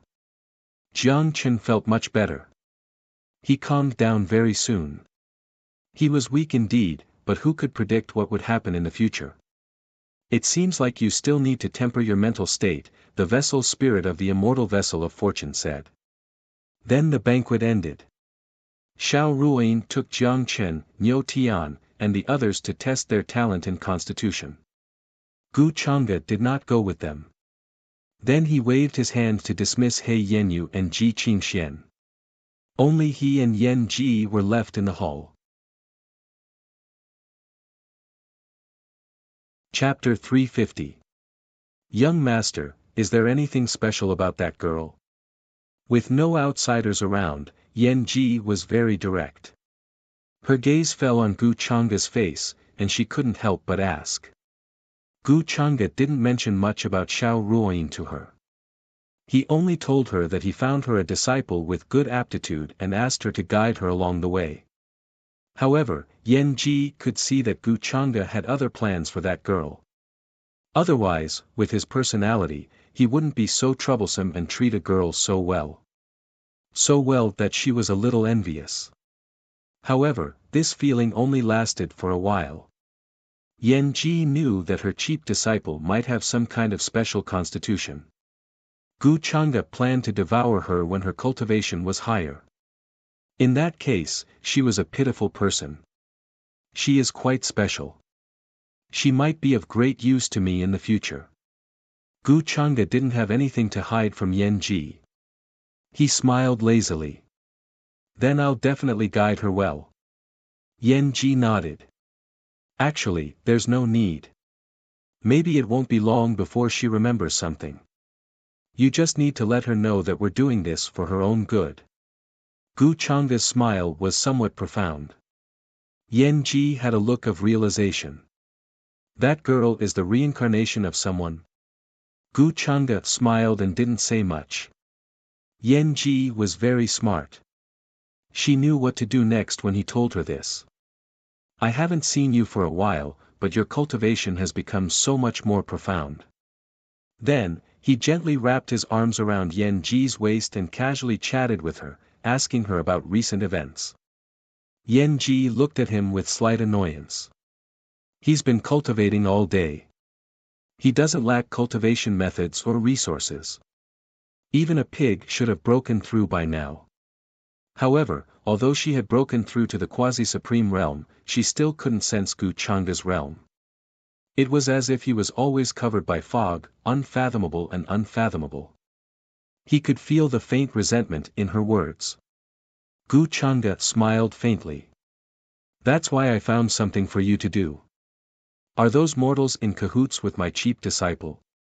Yan Ji was curious about Jiang Chen and the others. That's right, we're all in the same group. We came from a remote lower realm and were coincidentally transported here. Gu Changa said with a smile. Suddenly, Yan Ji tilted his head and stared at him with his glassy eyes. Young master. I'm listening. Gu Changa smiled. It's good that young master didn't forget about me. While Gu Changa was away from the Vermilion Bird Imperial capital and temporarily staying on the ancient warship, the ancient kingdom of Vermilion Bird was not peaceful at all. In a faraway land, where the Purple Mansion was located, the Grand Mountain Guardian Formation was breached. The armies of the various orthodoxies charged in and an earth-shattering battle broke out. Mountains of corpses and rivers of blood were piled up everywhere. Many living creatures and practitioners lost their lives in this great battle. Endless territories also collapsed in this great battle. The sea was overflowing, and the world was turned upside down. Everyone was shocked. The terror of the Battle of Longevity shocked countless orthodoxies in the upper realm. The 10 supreme venerables of the Gu family showed up. They looked down on everyone. No one could stop them. Even the best of the Purple Mansion's resources were useless. They could not stop them at all. In the end, the Supreme Venerables bled and died. The Supreme Venerable artifact was smashed into pieces in the sky and fell everywhere. In this battle, the Celestial Emperor Mountain, the Ancient Yi race, the Endless Fire Nation, and other orthodoxies also suffered great losses. The Purple Mansion was determined to die together with the enemy. However, the Gu family had sent too many troops, hundreds of millions of them. They covered the sky and were extremely dreadful. In this way, the forces like the Celestial Emperor Mountain, which had sent fewer troops, suffered the joint attack of the Purple Mansion. In the end, quasi-emperors appeared in the Purple Mansion. They broke through the seal of their resources and displayed unparalleled combat strength. However, they did not show off for long. Some of the spectators noticed that there were also quasi-emperors in the Gu family's ancient warship. They appeared in the outer realms and engaged in a great battle. This battle was far more terrifying than a battle between supreme venerables. Even the starry skies were shattered. Countless cracks appeared and were about to collapse. The scene was terrifying. The Purple Mansion experts were unable to win and planned to retreat. However, before they could do so, several quasi-emperors rushed out from the Gu family's army again. In this battle, the quasi-emperors of the Purple Mansion could not escape safely and died tragically on the spot. The Battle of Longevity continued. Almost all the orthodoxies in the upper realm were paying attention. They felt their hearts palpitate and a terrifying chill rose in their hearts. Gu Changa and the Gu family's strength were exactly the same. It made people's hearts tremble. Under such strength, the Purple Mansion could not resist at all. They could only wait and see how long they could last. Some experts also noticed that there seemed to be an army in the Purple Mansion that suddenly opened a space passage and disappeared. Some people guessed that this army was planning to secretly rescue Heavenly Sovereign Ziyang. During this period of time, the Vermilion Bird King's face was clouded with anxiety. Even his hair had turned white. The entire ancient country was on the verge of collapse. It could even be said that it was on the verge of collapse. In just a few days, almost all the aristocratic families and sects had moved away. Even the rest of the cultivators did the same. No one chose to stay here. At this time, even if Gu Changa ordered for Heavenly Sovereign Ziyang to be brought to other places, it would be too late. The collapse of the ancient country of Vermilion Bird was inevitable. However, the Vermilion Bird King still did not want to let the Vermilion Bird King fall in his hands. No matter what, he had to hold on. Otherwise, he would not have the face to face his ancestors. In this regard, he could only plead with Chu Hao. Unfortunately, Chu Hao was also helpless. After angering Tang Wan away that day, it was very difficult for him to see her again. Tang Wan refused to see him. Chu Hao wanted to ask Tang Wan to plead for mercy, but Tang Wan did not even want to see him. Because of what happened that day, Chu Hao was already estranged from her. Chu Hao had no choice but to ask around to find out where Heavenly Sovereign Zi Yang was imprisoned. He had a bold idea. He planned to take Heavenly Sovereign Zi Yang away from the ancient country of Vermilion Bird. He claimed that he was in charge of guarding Heavenly Sovereign Zi Yang under Gu Chang'e's orders. In this way, he might be able to avoid a disaster. With his quasi-supreme cultivation and martial uncle Bai Yang's supreme being cultivation, it was more than enough to guard Heavenly Sovereign Zi Yang. When the time came, even if Gu Chang'e was dissatisfied with his actions, Chu Hao would not be able to do anything. This was what it meant to act first and report later. It was a pity that he had yet to find out where Zi Yang Lord of Heaven was being held. While Chu Hao was asking around for the location of Heavenly Sovereign Zi Yang's imprisonment, another man dressed like a scholar was also asking around. He was Qin Wuya. Although he had already invited the ancient existence of the reincarnation lake to help, he only had one chance. If he could not find the location of Heavenly Sovereign Zi Yang's imprisonment, all his previous efforts would be in vain. In these few days, although Qin Wuya did not find Heavenly Sovereign Zi Yang's location, he met Tang Wan. It was a wonderful feeling. However, he had something important to do. Therefore, he did not show up to meet Tang Wan. The Purple Mansion has attracted everyone's attention. This is the best chance for me to save apprentice brother Zi Yang. After I save him, I will come and meet you. Wan. Qin Wuya said to himself, looking at the graceful figure in the distance. However, when he turned around, Tang Wan also turned around. She was staring at his back with a complicated expression. Why do you insist on going against such a dreadful person? She shook her head and sighed. According to Gu Chang'e's instructions, a giant net had been set up. They were just waiting for the two to break in. However, although she did not want to do this, she had no choice. At this moment, in a spacious field, auspicious beasts were roaring. Immortal birds were flapping their wings. There were majestic holy mountains and magnificent pavilions. Xiao Ruoyin had brought Jiang Chen, Niu Tian, and others here. On the way, she had told them how to test their talent and constitution. Everyone was excited to hear that. They were especially excited when they had heard that Xiao Ruoyin's talent was great. 7 colors had appeared in her body. She was even stronger than some young geniuses. They could not wait any longer. As far as they were concerned, Xiao Ruoyin was the one who had transmigrated with them. Since her talent was great, they should be as good as her. At the thought that they would soon be able to display all kinds of magical powers like immortals, they were very excited and thrilled. Even Jiang Chen was looking forward to it. He did not know how his talent was, but after asking the spirit of the celestial boat of good fortune in his mind, it said he was very strong.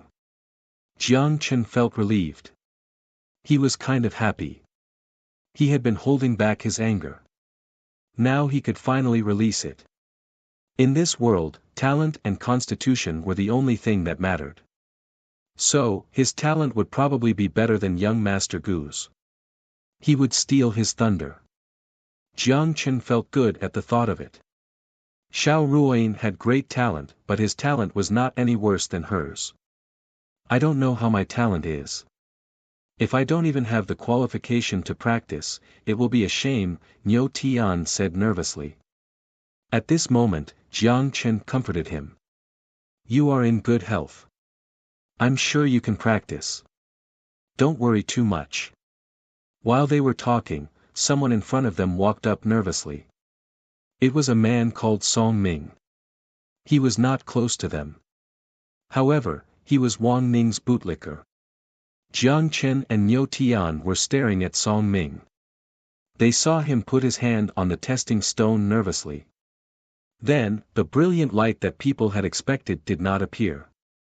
Not to mention brilliant light, there was not even a ray of light. This scene made everyone's minds a little confused. Even Xiao Ruoyin frowned slightly. However, she did not say anything. Talent and constitution varied from person to person. No one knew the result before the result was tested. Could it be that the testing stone is broken? Song Ming could not believe it.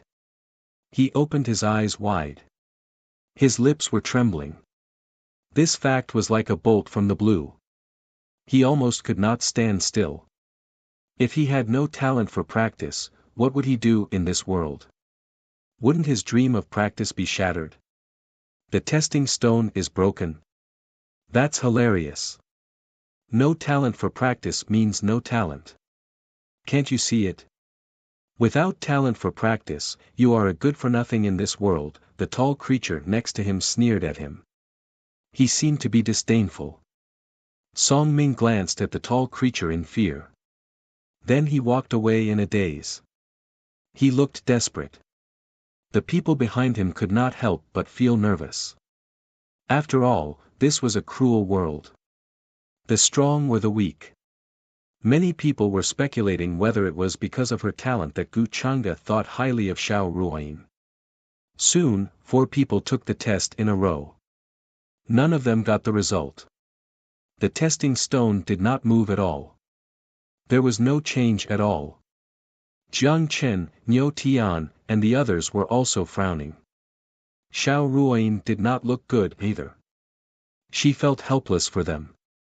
Then, it was the girl named Wang Ning's turn. Her pretty face was also filled with nervousness and uneasiness. Cold sweat drenched her back. Buzz. Finally, there was a change on the testing stone. A faint red light appeared. But it dimmed again soon. Her eyes lit up at the sight of this. She almost jumped up from where she had been. She was very excited and happy. I have talent for practice. I can practice. Wang Ning said excitedly. Her voice was trembling. She finally felt relieved. The others were also looking at her enviously. Just a little. Even the worst force won't want you. You're as good for nothings as them. What's the difference? However, the tall creature next to her still looked disdainful. He said sarcastically. Hearing this, Wang Ning was dumbfounded. He wouldn't even want the weakest force. What about her practice methods and resources in the future? She was desperate at the thought of this. Her hope was extinguished immediately. She felt like she had fallen from heaven into the deepest abyss. Xiao Ruoyin glanced at Wang Ning, who used to go against her in every way. At this moment, she was quite emotional. If she was like Wang Ning and the rest, without any cultivation talent, she would probably be in despair like them. Just as Wang Ning and the others were in despair, Niu Tian took a deep breath and stepped forward. Buzz! On the testing stone, a red light appeared and then quickly dimmed. It was exactly the same as the scene when Wang Ning was testing. Seeing this, Wang Ning and the others heaved a sigh of relief and felt much better. Humans were like this, they couldn't bear to see others doing better than them, even if that person was a comrade who had a good relationship with them. Maybe this is our fate. Niu Tian smiled bitterly. He was also desperate. There was not much difference between having a little talent and having no talent.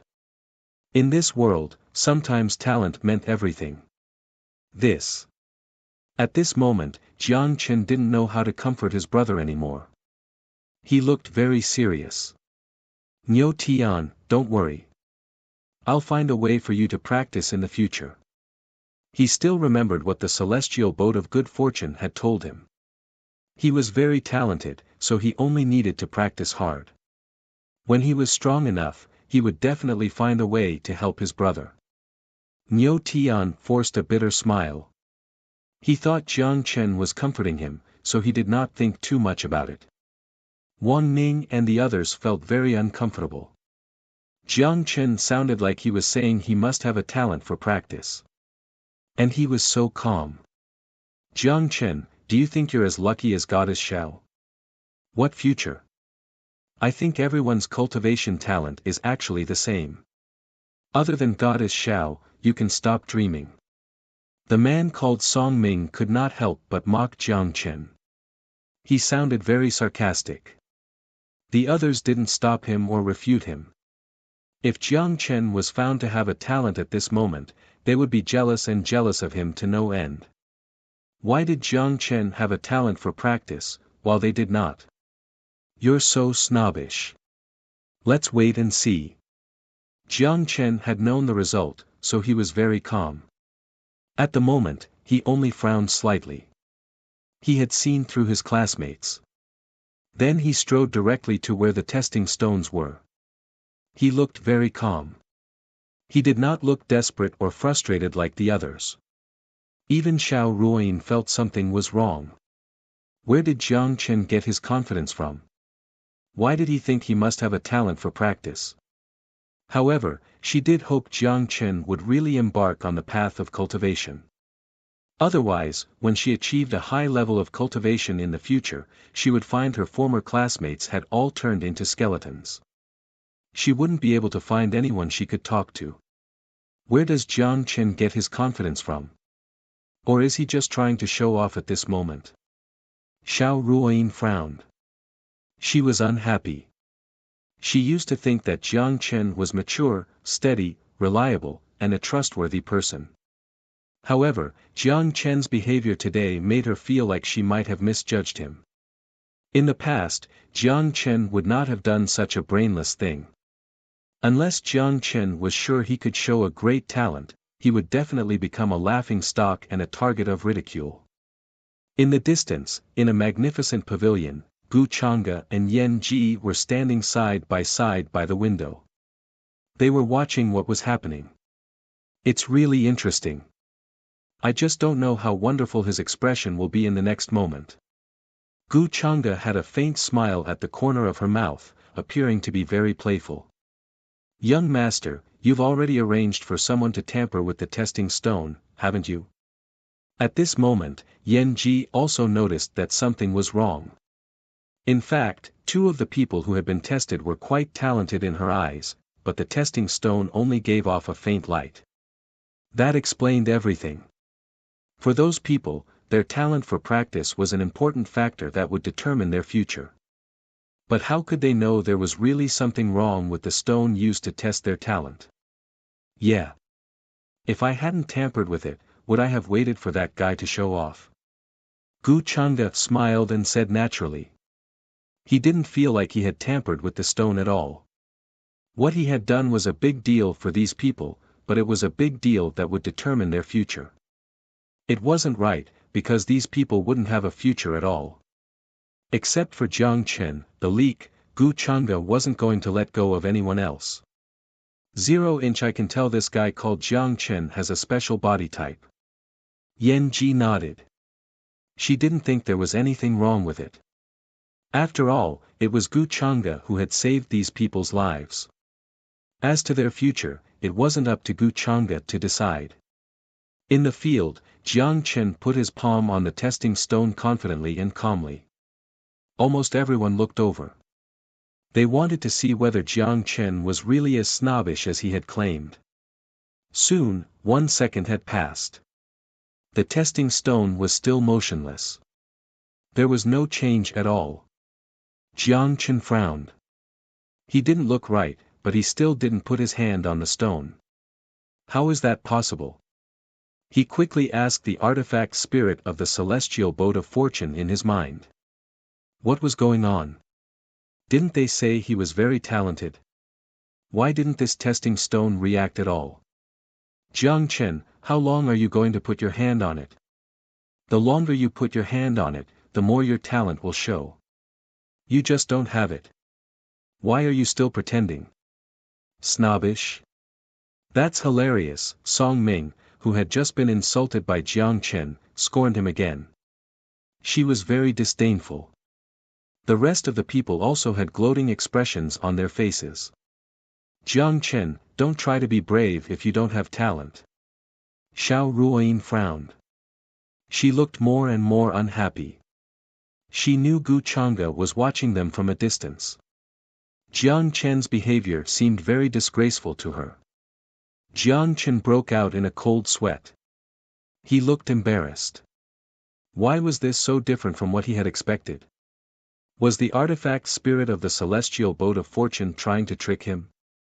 Jiang Chen, your testing stone has been tampered with.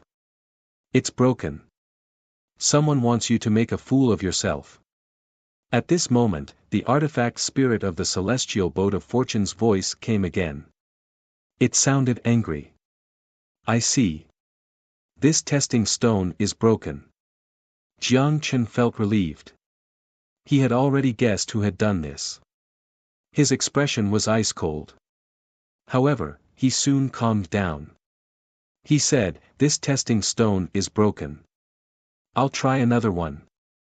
Everyone was struck dumb. Then they came back to themselves. Even Yo Tian was speechless. The testing stone was broken. What kind of reason was that? He even doubted whether Jiang Chen had been possessed. That's hilarious. Jiang Chen, this is the reason you were talking about. I thought you were great. You're just like me. Your testing stone is broken. Maybe the next one will be broken, too. Soon, there was a burst of mocking laughter. Even though Jiang Chen was good at maintaining his composure, he still turned pale at this moment.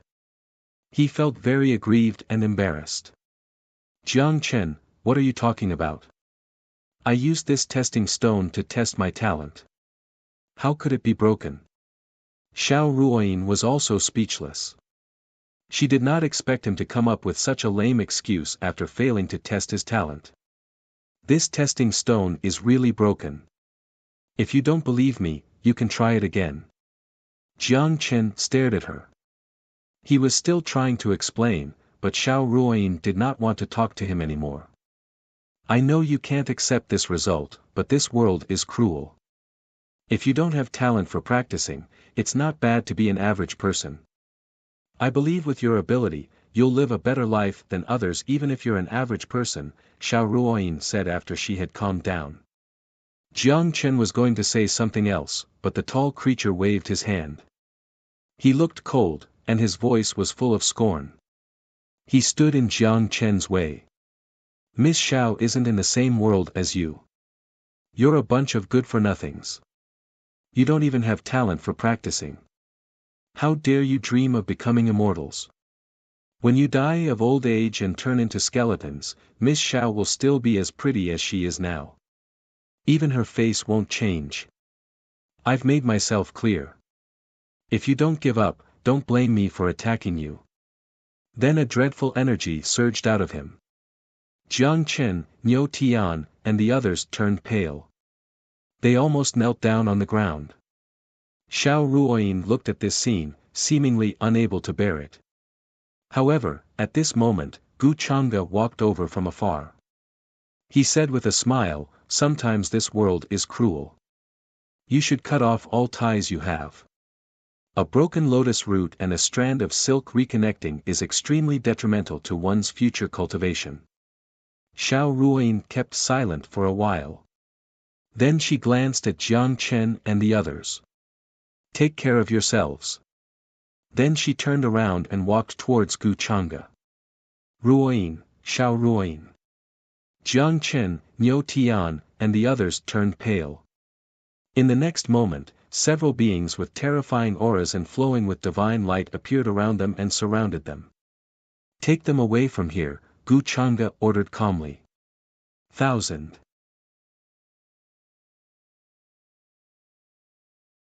Chapter 351. There were many pavilions and majestic palaces. Magnificent divine lights were flowing. Auspicious beasts could be seen roaring in the distance. Divine birds were flapping their wings. Don't worry. I'll send people to take your companions to a safe place. As you said, although they can't practice, it's good for them to be ordinary people. People say immortals are good, but they don't know immortals are bad. Gu Chang'e walked over. He said with a gentle smile, as if he wanted her to let go of everything. Young Master Gu, you're right. The gap between immortals and mortals is destined to be huge. Since they can't practice, it's not bad for them to be ordinary people. I think they can also understand all of this. This world is indeed so cruel. Xiao Ruoyin nodded slightly. She walked up to Gu Chang'e. Her look was complicated, but she had calmed down by then. Although she hadn't had the heart to do that, if she didn't cut the Gordian knot, it would only become more troublesome. It wouldn't be a good thing for her, or for Jiang Chen and the others. From now on, she would officially embark on the path of practice. Of course, she had to put an end to what had happened to her in the mortal world. From now on, you'll practice with Yan Ji. She'll tell you everything about the world of practice. I believe with your talent, it won't be long before you become famous in the upper realm. You'll become a young genius. Gu Chang'e said. A strange look flashed in his eyes. He had detected that Xiao Ruoyin's luck points had changed a lot. No wonder she was the reincarnation of the great priestess of fate. Her Taoist heart was much stronger than average people. After cutting off her mortal fate, her state of mind was obviously much stronger than before. Okay. Xiao Ruoyin nodded. She looked much more relaxed. Maybe it was a relief for her to cut off her mortal fate. At this moment, she looked more otherworldly than before. Her dress was fluttering. There seemed to be a light shining between her eyebrows. At this moment, Yan Ji walked over with light steps. Her beautiful and flawless face had a cold and calm expression, as if she would not be affected by external things.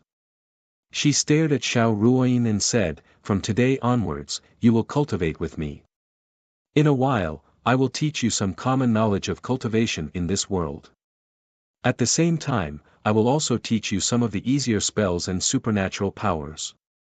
In the past, Yan Ji had become her master once, so it was not difficult for her to teach a disciple.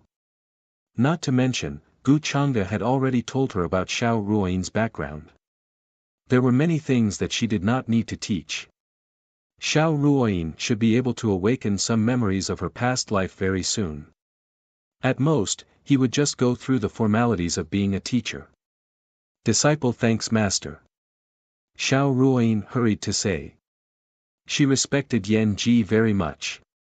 At the same time, she was looking forward to her future life of cultivation. Gu Chang'e nodded slightly. He signaled Yan Ji to take Xiao Ruoyin away. Yan Ji understood.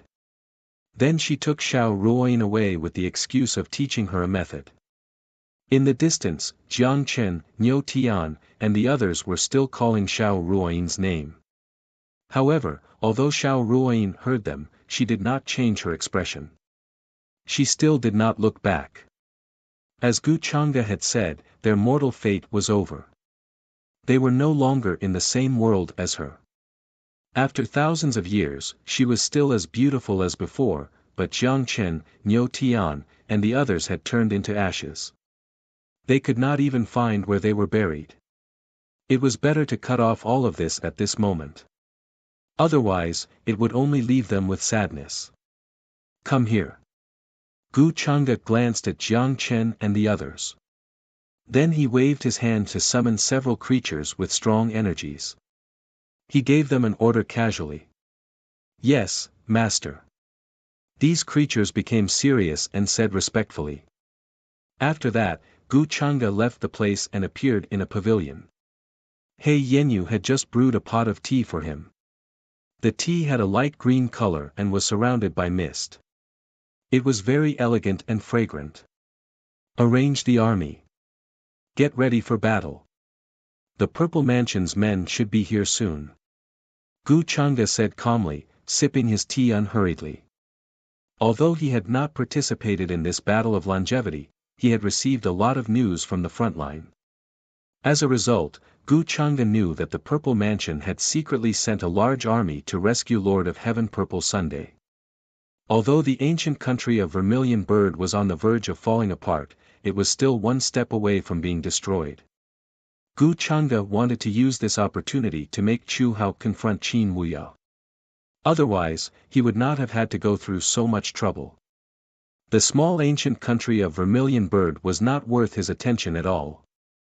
Yes, master. He Yenyu left to give the order. After He Yenyu had left, Gu Changge started to think about another thing. The Ji family behind Su Qingge and Ji Qingxian could be under his control if he played his cards right.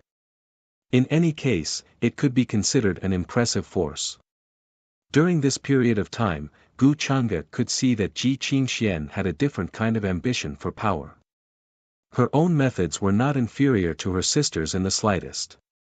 If Ji Qingxian could control the Ji family, it would be much more convenient for him. After all, Ji Qingxian was very afraid of and dependent on him. Besides that, Gu Changge had already infiltrated the Tangs in the business alliance of 10,000 doctrines. The hidden chess piece that he had left on Tang Wan's brother, Tang Tian, should come into play now. There were not so many coincidences in this world. The so-called pie that fell from the sky was nothing more than a trap that someone had set up beforehand. The fairy art of wedding was so terrifying that it could control all the tribes in the immortal ancient mainland. It was more than enough to control the Tangs in the business alliance. It was a good opportunity for Yin Mei to take over the Tangs. In that case, most of the power in the business alliance of 10,000 doctrines would fall into her hands. As for Tang Wan, Gu Changge did not plan to let her take over anything.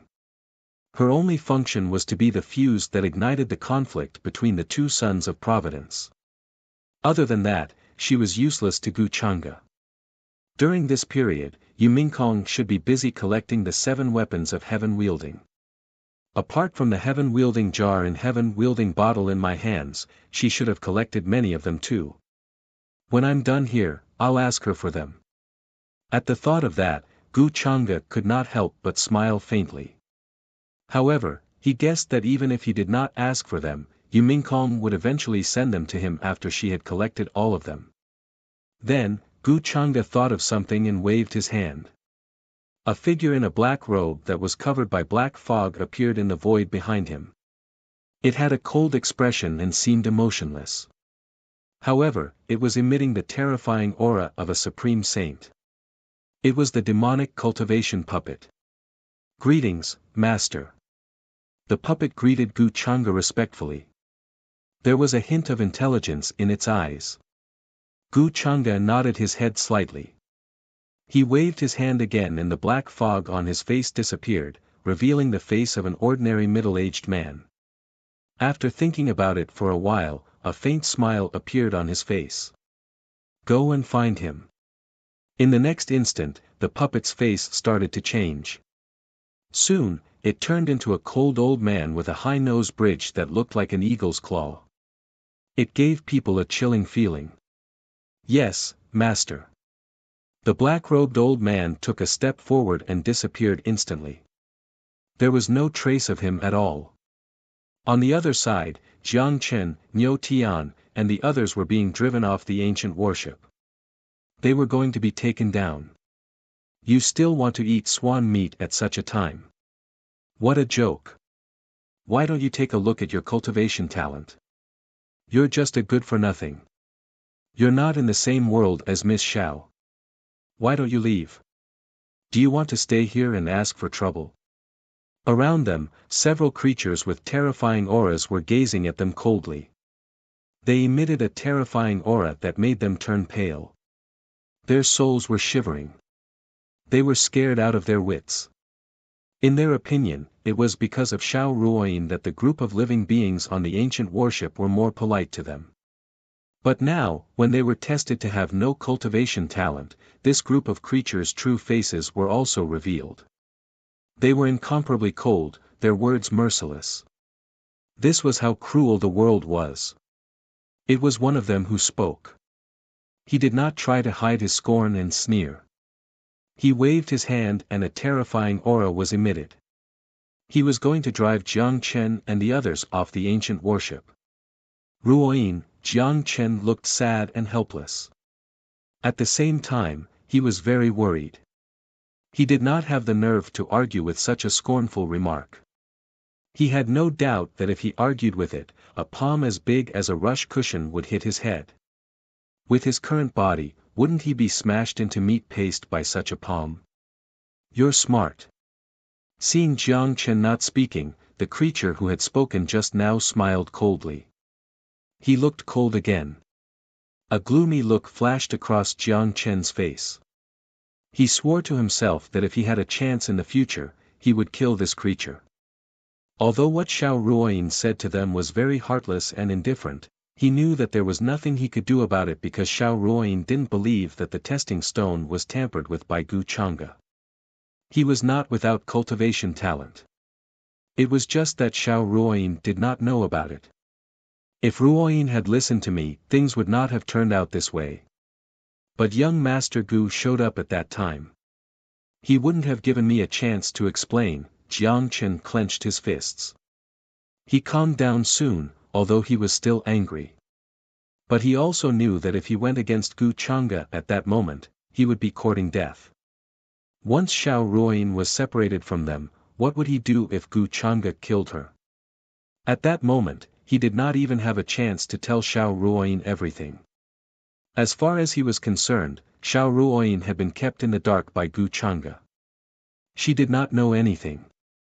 She did not even know Gu Chang'e was harboring ill intentions toward her. This was not something that could be described with the word dangerous. What should we do? Master is with that dreadful man. She could be killed at any time. Jiang Chen, we can't just leave her alone. The weapon spirit of the fairy boat of fortune said anxiously. By then, Jiang Chen had calmed himself down. He said calmly, I think the most important thing right now is to improve my strength. As long as I can improve my strength, I'll be able to see Ruoyin again. I'll tell her everything so that she can see young Master Gu's true colors. Although young Master Gu is harboring ill intentions toward Ruoyin, I don't think he'll do it now. So, I'll have time to practice. Besides, I still have you, don't I? I don't believe I can't beat young Master Gu in the future. Jiang Chen felt hopeful. The current situation was like he was in the dark, while young Master Gu was in the light. This was good for him. That's the only thing we can do for now. I'll find you a practice method after we leave here. If possible, you can join a sect first. You don't have enough practice resources to be an independent practitioner, the weapon spirit of the fairy boat of fortune explained after a silence. At the same time, it was advising Jiang Chen. The two were in the same boat. They were bound together for good or ill. Jiang Chen had been discussing with the weapon spirit of the fairy boat of fortune on their way out of the ancient warship. He calmed down soon after they had come up with a plan. However, Niu Tian, Wang Ning, and the others were still in a daze. They looked like they hadn't come to themselves yet. Jiang Chen, why are you still pretending? We're all in the same situation.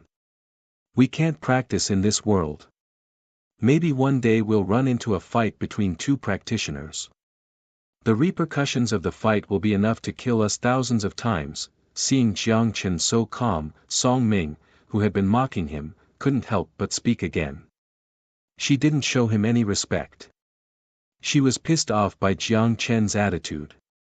After all, things had come to this, but Jiang Chen was still pretending to be indifferent. It was the same a moment ago.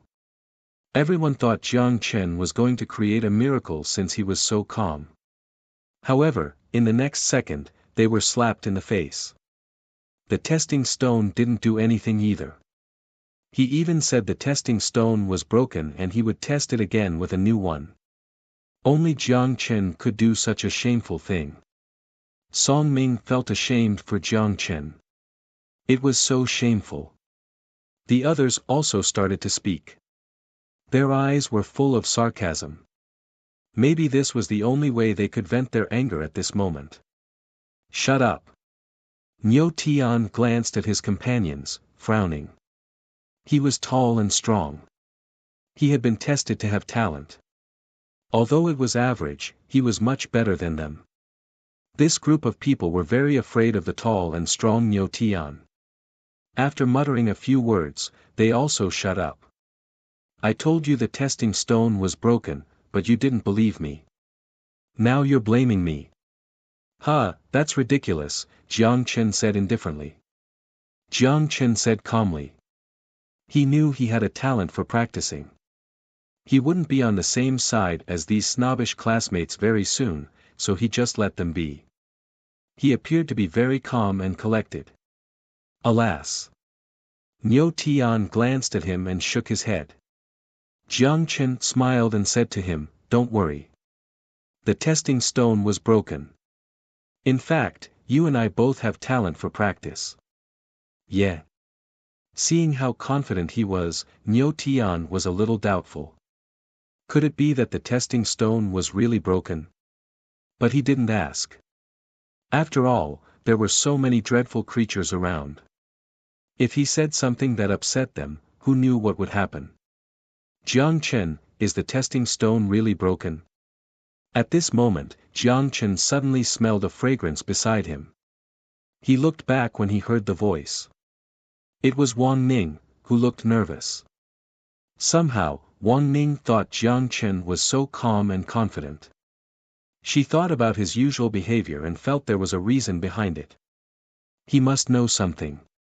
Yeah. Jiang Chen glanced at Wang Ning and nodded. He had never felt anything for Wang Ning before. After all, he had been focusing on Xiao Ruoyin. But then, he suddenly found Wang Ning wasn't a bad person. Since they were old classmates, he didn't mind telling her something. He said in a low voice, that testing stone had actually been tampered with, and the purpose was to drive us away logically. Wang Ning was surprised. She thought it must have been Xiao Ruoyin who had tampered with it to give her an excuse to get rid of them. You mean we both have talent for practice? She couldn't help but get excited at the thought of this. There was a light at the end of the tunnel. When Jiang Chen was about to answer, a creature next to him said coldly, "We're here. This is a primeval forest. Are they going to leave us here? Didn't they say they were going to send us to a safe place? It's not safe at all here." Someone heard this and looked around. His voice was filled with dissatisfaction. They were surrounded by tall ancient trees, mountains, vines, and thorns. It was foggy in the distance. They couldn't see the border at all. They could hear all kinds of beasts roaring. They could even see many exotic birds with their wings spread. They looked like a black cloud. It was horrible. What if they were left here to fend for themselves? What was the difference between that and killing them? Average practitioners wouldn't have the nerve to enter such a place. They hadn't even practiced before. How could they survive? "We're here. Don't you understand?" The creature who had spoken grinned. He showed his teeth as sharp as blades. He looked hideous. People turned pale with fright. Shivering, they didn't have the nerve to say anything.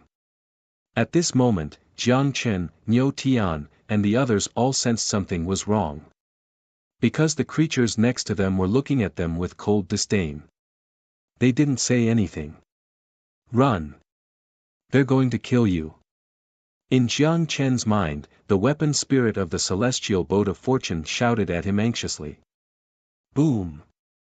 Jiang Chen didn't have time to react when he heard that. He ran directly into the primeval forest ahead of him.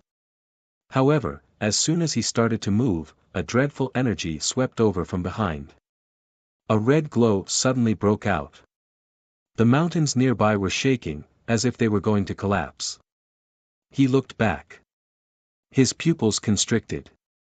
He saw Wang Ning, who was very excited, get hit by the red glow before he even realized what was going on. He exploded and turned into ashes in an instant. As to his companions, some of them were shrouded by the red glow before they realized what was going on. They evaporated directly before they could even scream. Those who came to themselves were scared out of their wits. They wished their parents had given them more legs so that they could run away as fast as they could. Go on. Let's see where you can go. The creatures sneered. They looked like they were playing a game of cat and mouse. Even if you can run away today, you won't be able to leave this forest alive. They looked cold, but they weren't in a hurry. After killing a few people, they started to chase them slowly, as if they wanted to give Jiang Chen and the others time to run away. Jiang Chen hid in a dense forest. His heart was pounding. He was very nervous. His back was soaked with cold sweat. His limbs were cold. If he had reacted a little slower, he would have ended up like Wang Ning and the others. He would have been blown into ashes by the red glow. He was extremely scared. His legs even turned to jelly. It was the first time in his life that he had encountered such a situation. In this world where the strong preyed on the weak, if he didn't have any life-saving skills, he would end up like an ant, easily crushed to death. Besides, to Jiang Chen's surprise, these creatures were so bold and ruthless that they didn't even plan to let them go after sending them to this ancient forest. It must have been young Master Gu's order. Jiang Chen was creeped out at the thought of this. They hadn't killed them in front of Xiao Ruoyin. Instead, they had chosen this moment to kill them. They just wanted to pretend to be nice people in front of Xiao Ruoyin. At the banquet, he had been so gentle and kind, but in the blink of an eye, he had sent people to kill them. How could there be such a vicious person in the world? One couldn't judge a book by its cover. His companions wouldn't have been as lucky as him. They wouldn't have been able to escape from these powerful creatures who could fly on clouds. Niu Tian, don't let anything happen to you. 4. Jiang Chen glanced in another direction worriedly. He had noticed that Niu Tian had run in a different direction from him. And Niu Tian's stamina was much stronger than his. If he could escape, then Niu Tian should be able to as well. Gu, I won't let you go until one of us dies. If anything happens to Niu Tian, I won't let you go. Jiang Chen gnashed his teeth. He felt cold. He knew this so-called young Master Gu wasn't a good person, but he hadn't expected him to be so vicious. He had promised to let them go, but he had secretly sent people to kill them. When he had first met Gu Chang'e, he had been wearing snow-white clothes, aloof, elegant, and handsome. He didn't look like an ordinary man. But why was he so cruel to them? Was he really not leaving them any chance to survive? There had been no grudge between them. Jiang Chen had never hated anyone as much as he did. Xiao Ruoyin had stayed with such a horrible person. He felt a chill down his spine. It was creepy. At this moment, Jiang Chen heard a scream coming from far away. This made his expression change greatly.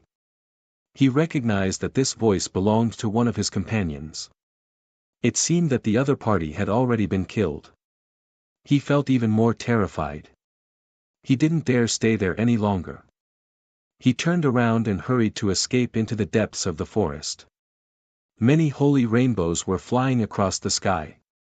They were riding on clouds and fog, covering the sky and the sun.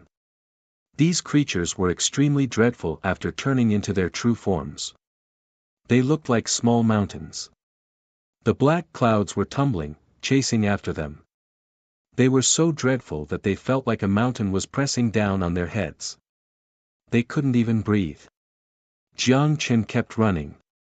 He kept running into the depths of the forest. The ancient trees nearby were getting taller and taller. They were flourishing. Their branches and leaves alone could cover a small part of the sky. They sent so many people just to kill us. Jiang Chen clenched his fists. Jiang Chen clenched his fists. He didn't know where he got the strength to keep running at this moment. The further they went, the thicker the miasma and fog became. Jiang Chen even felt like his body was going to be corroded. He couldn't bear such an energy. Artifact Spirit, please come up with a solution for me. Otherwise, you won't be able to survive without a host if I die. Jiang Chen gnashed his teeth. He communicated with the artifact spirit of the creation immortal boat in his mind. Keep running ahead. The terrain here isn't good enough. Once we're inside, as long as we can manipulate the terrain, I'll be able to stop those creatures behind us, the artifact spirit of the creation immortal boat said anxiously. His voice was shaking. He was worried. He had never thought things would end up like this. That goo guy was too hateful. Chapter 352. What the hell is going on? Why did they send us here for no reason? Why did they want to kill us all? Did Xiao Ruoyin arrange all this? But we don't have any grudges against her. Why did she do this? No. Xiao Ruoyin didn't arrange this. She's innocent. She wouldn't do such a thing. Then it must be young Master Gu. Damn it. Why did he do this? We don't have any grudges against him. In another direction, Jiang Chen's good friend, Niu Tian, was also running away desperately. He was pale. His back was cold. His limbs were weak. If he hadn't been holding on with one last breath, he would have fallen to the ground. He simply couldn't believe that those creatures would suddenly take action against them out of nowhere. Moreover, they were so terrifying, wishing to wipe them all out. They had taken them to this desolate primitive forest first. Then they killed them and destroyed their corpses. They didn't want to leave them any chance to survive. Even if they had escaped from those creatures, they wouldn't have been able to escape from this dangerous ancient forest. They would have died here in the end. That young Master Gu is just as Ah Chen said. He's not a good person at all. At that time, I actually thought that he would be a kind person. Niu Tian gnashed his teeth. It was the first time he had ever hated someone so much. He recalled what Jiang Chen had said. It seemed the testing stone had really been tampered with. The purpose was to drive them away so that they could be killed. In this way, even if Xiao Ruoyin made some achievements in her practice in the future, she wouldn't be able to track them down. What a vicious mind. It's too dangerous for Xiao Ruoyin to stay with young Master Gu. Who knows what young Master Gu will do to her? Niu Tian gnashed his teeth. He kept running deeper into the ancient forest. But soon, he heard a scream behind him. It was from one of his companions. He turned pale again. However, it was fortunate that Jiang Chen had reacted faster than him. It was unknown why those creatures didn't chase after them. They let them escape first, as if they were a cat chasing after a mouse. Even if they had caught up with them, they wouldn't have been so fast. If I can escape this place, I will definitely take revenge. Niu Tian's face was full of hatred. The deeper he went, the thicker the fog became. Ancient trees towered into the heavens. In the distance, there was even a gray miasma that contained powerful corrosive energy. Niu Tian felt a piercing pain on his skin, as if it was about to burst open. Traces of blood seeped out, but his blood was a little strange. It was not a normal red, but a faint golden color. He didn't notice this at the moment, and was still engrossed in fleeing forward. Boom! Suddenly, he felt a terrifying aura appear in the sky. Black fog rolled and scales flickered. It was like an incomparably terrifying giant beast was circling there. Just the aura alone was enough to make people breathless. Not good, they've caught up. Niu Tian's complexion changed dramatically. He didn't have time to react. He hurriedly hid in the swamp in front of him. He didn't dare to move. His whole body was wrapped in rotten leaves and mud. He held his breath and waited for the terrifying beast in the sky to leave. I've noticed you. Do you still want to escape? However, the ferocious beast seemed to have noticed him, and its eyes were filled with cold mockery. Then, it spat out red lightning from its mouth. It streaked across the swamp and landed on Niu Tian's body with a boom. Suddenly, several terrifying cracks and gullies appeared around him. Poof! In the face of such a terrifying attack, Niu Tian's face was filled with despair. He had a premonition that this attack would blast his entire body into ashes, just like his previous companions. He would be directly destroyed in both body and soul. However, he didn't expect that in the next moment, a strange power would appear in his body. It flowed along his limbs and bones, gushing out from every cell. It turned into a faint golden fog and wrapped him up. The red lightning fell, and the whole sky shook. The mountains rumbled as if they were about to explode. He only groaned and spat out a mouthful of blood. A few bones were broken, and many of his internal organs were broken. However, it was not a big deal. What happened just now? Although Niu Tian was shocked, he quickly reacted. He hurriedly got up from the swamp and staggered forward. When this strange energy surged out, he was completely dumbfounded. He didn't expect such a change at all. Could it be that there were still secrets hidden in his body? What's going on? Could this be the strange change that the young master wanted to report? Then, I'll give him another chance to escape. Although the terrifying creature in the sky was shocked for a moment, it couldn't help but squint its eyes, revealing a look of interest. Although the attack just now was not even 1% of its strength, it was still a piece of cake for it to kill a mere mortal. It seemed that this Niu Tian had some extraordinary abilities. Then, it rode on the black cloud and slowly chased after Niu Tian. However, it didn't seem to be in a hurry. It was incomparably playful and wanted him to continue running. It only took a thought to catch up with a mortal. Letting them run like this was nothing more than Gu Changa's instructions. As for the reason, it couldn't guess.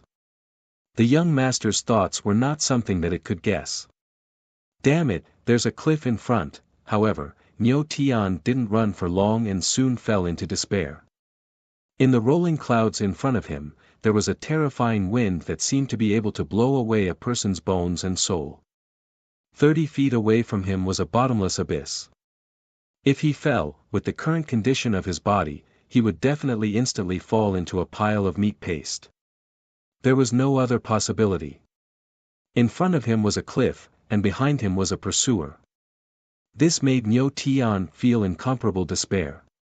His face was pale, and he was hesitating whether to wait for death or jump down. Maybe there was still a chance of survival. Why aren't you running anymore? In the sky, the black fog slowly came over. The terrifying beast that attacked just now turned into a human and revealed a look of interest. It was like a cat playing with a mouse. Why are you chasing after me? We have no enmity. Niu Tian gritted his teeth and forced himself to calm down. He couldn't help but ask loudly with a strong sense of unwillingness and anger. Do I need an excuse to kill an ant? I gave you so much time to run away and let you live. In the end, I still caught up to you. Tell me, how do you want to die? The creature laughed and didn't say much. Then, its giant hand reached out and the black fog rolled. It was about to slap Niu Tian to death. I would rather jump down than die in your hands. Tell the master behind you that if I don't die, I will return what he has done to me sooner or later.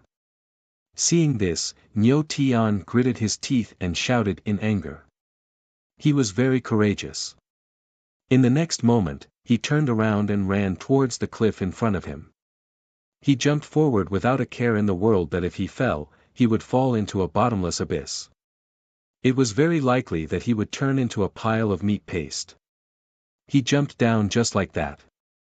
It's not easy to explain to the young master. Whatever. The young master said to give them a chance to live. If they don't take it, they can't blame anyone. Seeing this, the creature frowned. He didn't look very happy. He hadn't expected a perfect game of cat and mouse to end up like this. However, in his opinion, although Niu Tian was a little special, he would still die if he fell into this bottomless abyss. At this thought, he jumped into the air with the fog. He planned to go back and report to the young master. On the other side, Jiang Chen didn't know what had happened to his good friend Niu Tian, because he couldn't even protect himself. Although he was trying his best to escape, he was only an ordinary person after all. When his companions started to scream, Jiang Chen knew something was wrong. By then, 3 dreadful creatures appeared in front of him, engulfed in black fog. Their scales covered the sky, and their demon wings covered the sky. They had completely surrounded him. The mountains and ancient trees nearby had all collapsed. Everything had been razed to the ground. He had nowhere to hide. He was intercepted by them. These 3 creatures were extremely dreadful. They looked interested and sarcastic, as if they weren't in a hurry to attack. They wanted to see how he would deal with them. What should I do? Am I going to die here today? I can't accept this. Jiang Chen turned pale. He was shouting madly to himself. Communicating with the artifact spirit of the celestial boat of fortune, he felt extremely scared. If he couldn't do anything today, he would really die here. The creatures in front of him were too dreadful. Their energy alone made his legs weak. He couldn't help but kneel on the ground. He didn't have the nerve to move. At this moment, the artifact spirit of the celestial boat of fortune in his mind was also terrified. It had just woken up. It didn't have much strength. It wouldn't be of much help. Although Jiang Chen was the artifact body of the celestial boat of fortune, after the reincarnation, he was only an ordinary person. Facing these creatures, who were at least in the divine state, there was no way he could survive. Would the 2 of them really die here today? The artifact spirit of the celestial boat of fortune also felt desperate. If it had more time, it was sure it could turn Jiang Chen into a strong man. Although he wouldn't be able to contend with these creatures, he should be able to escape. Kid, do you still want to escape at this moment? Isn't it better to wait for your death? We let you escape for such a long time, but we still caught up with you. Don't you think you deserve to die? The 3 creatures showed up in the sky. Black fog was tumbling. They were smiling sarcastically, as if they were looking at an ant that they could kill easily. Jiang Chen turned pale. He was desperate. As an ordinary person, he certainly wasn't a match for these creatures. Even if he tried to escape, they would catch up with him. However, at this moment, a dreadful holy will swept over the sky. It was like a vast sea of stars had been smashed into the world. It was turbulent, making people's souls tremble. Who are you? The creatures turned pale. Gazing at the sky, they were extremely scared. They couldn't help but shout. Ha, you are only in the divine state. How dare you be so arrogant in front of me? With a cold snort, an old man in a black robe showed up in the sky. He wasn't tall. He had an aquiline nose and a gloomy face. People would tremble with fear if they saw him. Puff! The black-robed old man's words made the creature's chi and blood turn upside down. They spat out blood. They were extremely shocked. They couldn't believe it. However, they weren't scared at all. They came to themselves very quickly. Their eyes were full of coldness and killing intent. They didn't care that their opponent was a saint at all. Do you know who our master is? They shouted in anger. How dare you save someone our master wants to kill? You are courting death. I don't care who your master is. Get out of here. I like this young man. If you don't want to die, get out of here. 3 divine state experts chasing a mortal. Aren't you afraid of being laughed at? The black-robed old man seemed to have a hot temper. He didn't waste time talking. He just smiled coldly. In the next moment, he waved his sleeves, and a terrifying force surged toward Zhang Xian. The creatures in front of him were sent flying, coughing up blood. They were blown far away in an instant. No one knew whether they were dead or alive. Jiang Chen was struck dumb by this sudden scene. He opened his eyes wide. He didn't come to himself for a while. Could this black-robed old man be his savior? However, he didn't think this black-robed old man was a good guy either. Both his face and energy gave him a gloomy and cold feeling. Was he out of a wolf's den and into a tiger's? But how could one tell a person's face accurately? Who could have known Gu Chang'e was such a vicious person when he had first met him? "Senior, thank you for saving my life," Jiang Chen came to himself very soon. He was about to express his gratitude to the black-robed old man in front of him. "Young man, from now on, I'm your protector. I'll help you reach the peak and compete with the geniuses of the upper realm. You'll be famous in the upper realm. It'll be easy for you to take revenge." However, following the voice, an incomparably cold hand suddenly rested on his shoulder, as if sizing up his physique. The black-robed old man had disappeared from where he had been. He showed up beside Jiang Chen and said such words. "Tao Protector." Jiang Chen was dumbfounded. He didn't know how to react. Not only had this black-robed old man appeared out of nowhere and saved his life, but now he was going to become his guardian. Could there be such a good thing in this world? "Jiang Chen, be careful. This old bastard seems to be up to no good. Don't believe him." Seeing this, the spirit of the celestial boat of fortune in Jiang Chen's mind said in a heavy voice. Although he didn't know the intentions of the black-robed old man, he could sense that he was up to no good. Just as it was speaking, suddenly, a black light appeared in the black-robed old man's palm. It was like a seed, surrounded by a black light. It looked extremely strange. As soon as the black light appeared, it started to spread from Jiang Chen's shoulder to every inch of his body. After that, it passed through the skin, flesh, and bones, and finally landed in the dantian. That was also the place where the spirit sea was at the beginning of cultivation. This black seed was incomparably mysterious, as if it was formed from countless black runes. However, it was also incomparably dark, with countless mysterious vortexes. "What's this?" Jiang Chen opened his eyes wide in shock. He felt his every movement, even his breath, had become one with this black seed.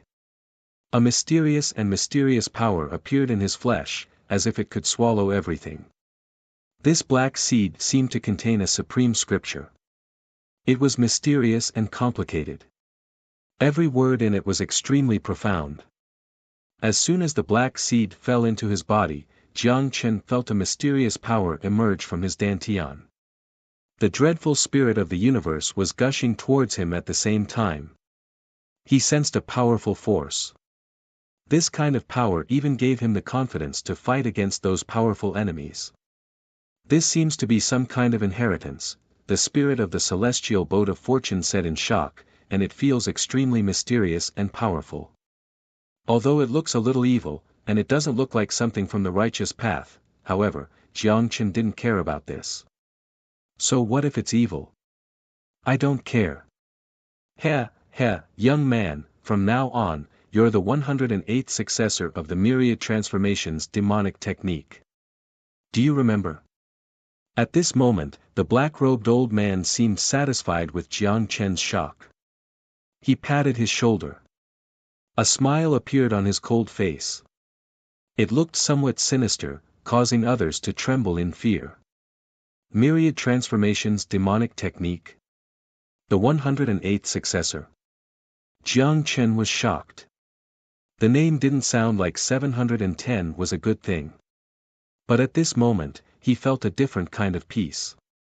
Although this black-robed senior looked ferocious and didn't look like a good person, he hadn't just saved his life. Now that they had met, he had even imparted the inheritance to him. Jiang Chen couldn't repay such kindness. After all, how could one explain everything in this world just by looking at one's appearance? "Senior, thank you for saving my life and imparting the inheritance to me," Jiang Chen said gratefully, calming himself down quickly. Don't thank me in such a hurry. I'm not a good person. Besides, when you know what the myriad transformations demonic technique is, you won't be like this anymore. You might even hate me." The black-robed old man couldn't help but smile coldly. He disdained Jiang Chen's gratitude. However, Jiang Chen didn't take the black-robed old man's words seriously. Although the black-robed old man claimed he wasn't a good person, he was much better than those who pretended to be good people but turned out to be extremely vicious. Jiang Chen could tell from the name that this method of inheritance wasn't something righteous. But he didn't care. I don't care. Senior, I don't care if you are a good person or a bad person. Anyway, you saved my life. This is a fact that can't be changed. Then Jiang Chen took a deep breath and calmed down. He said so. Ha, the black-robed old man snorted coldly, but he seemed to approve of Jiang Chen. I saw you being chased for a while. Those creatures didn't seem to want to kill you first. They wanted to make you desperate first. Who on earth did you offend? Then he asked out of curiosity, as if he wanted to explain. A Gu guy. Hatred appeared in Jiang Chen's eyes. In fact, he knew that. Otherwise, how could he, a mortal, have escaped for so long? Gu Chang'e didn't just want to kill him. He wanted to make him desperate and disheartened first. He was so vicious. This hatred was absolutely irreconcilable. Young lord, we did everything as you asked. We gave them a chance to survive. In the end, except for the big man who jumped off the cliff and committed suicide, and the man called Jiang Chen who was rescued by a black-robed old man who suddenly appeared and saved, the rest of them have been dealt with. As expected, they were all killed on the spot. In the pavilion, Gu Chang'e was blowing on his teacup leisurely. He nodded slightly as he listened to the reports of the creatures in front of him. I see. You can leave now. Then he took a sip of his tea. He looked at them leisurely. Since Jiang Chen was transformed by the immortal boat of creation, he couldn't attack him too soon before he got the complete immortal boat of creation. Gu Chang'e found a doctrine protector for Jiang Chen. He had to watch Jiang Chen grow up healthily. As to Niu Tian, Gu Chang'e was a little surprised. However, he wasn't too surprised. After all, he was the son of Fortune's brother. His initial plan was to see if the companions of this group of Sons of Providence would encounter some kind of opportunity at a critical moment that could turn the situation around. After all, luck was illusory. No one could tell what would happen at a critical moment. That was why Gu Chang'e didn't ask the creatures he had sent to kill them directly. However, except for Niu Tian, the others didn't have anything special. They had to die anyway. So, Niu Tian won't die after jumping off the cliff. I wonder what kind of adventure he will have. One who survives a great disaster is bound to have good fortune. I hope he can give me a surprise when I see him next time. Gu Chang'e smiled. He had been preparing for this step of the plan. The generic fruit wasn't that delicious. An unexpected harvest of chives could be considered a pleasant surprise.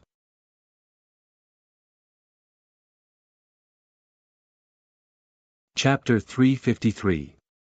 After confirming Jiang Chen and Niu Tian's whereabouts, Gu Chang'e put their affairs aside for the time being.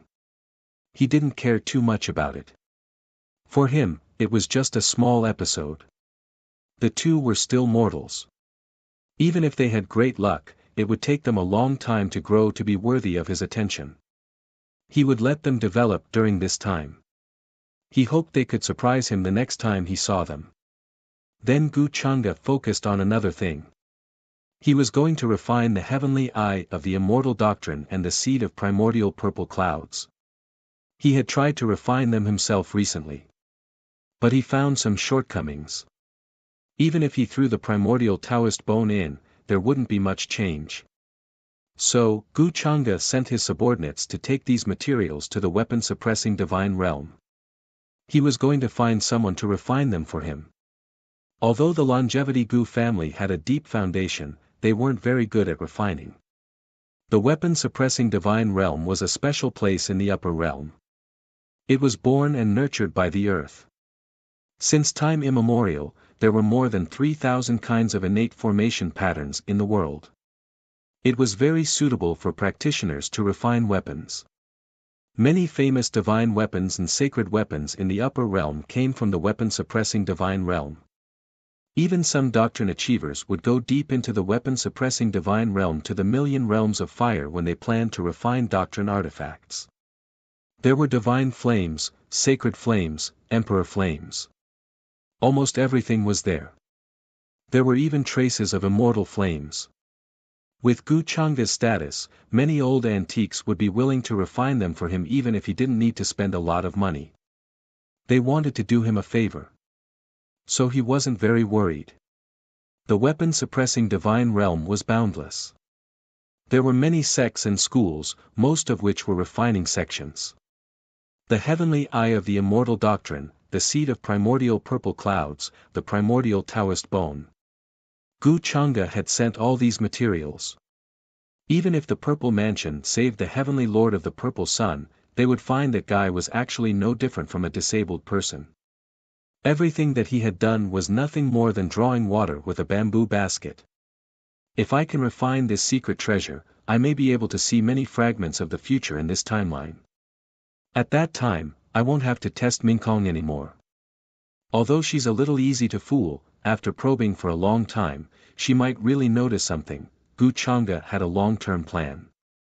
Although Yu Mingkong was a reincarnated person, many things that happened in her timeline had obviously deviated from the current trajectory.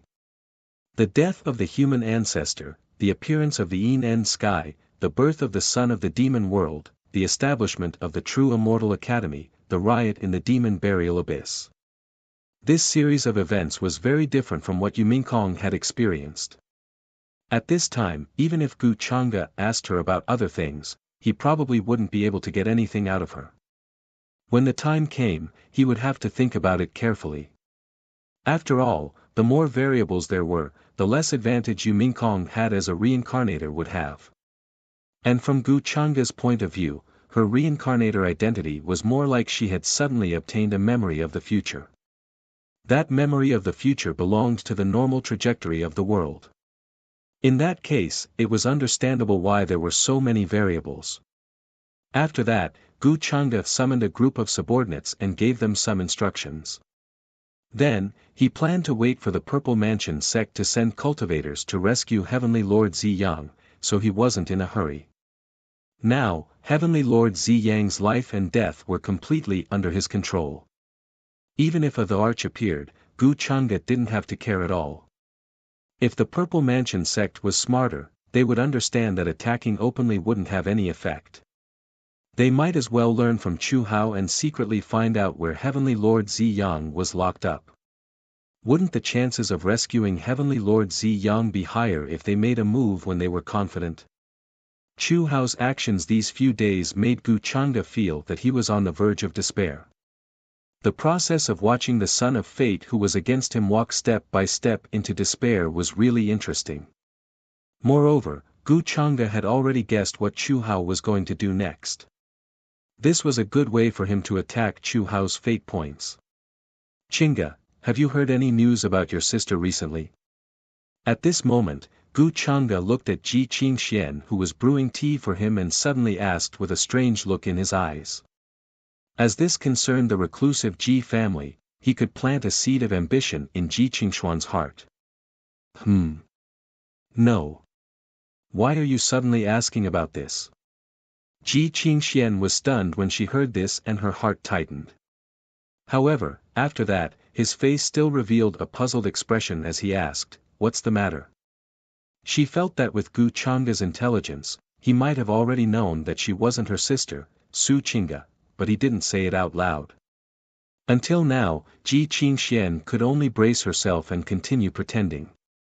But now, Gu Changa suddenly asked her this and she was really puzzled. Was the young master going to reveal everything? Thinking of this, Ji Qingxian suddenly became nervous. She couldn't help but stop brewing tea. Even if Gu Changa didn't pursue the matter of her and her sister, Su Chinga, deceiving him together. But once this matter was revealed, it would mean that she could only return to the Taishan Grotto heaven and continue to be a puppet of the reclusive Ji family.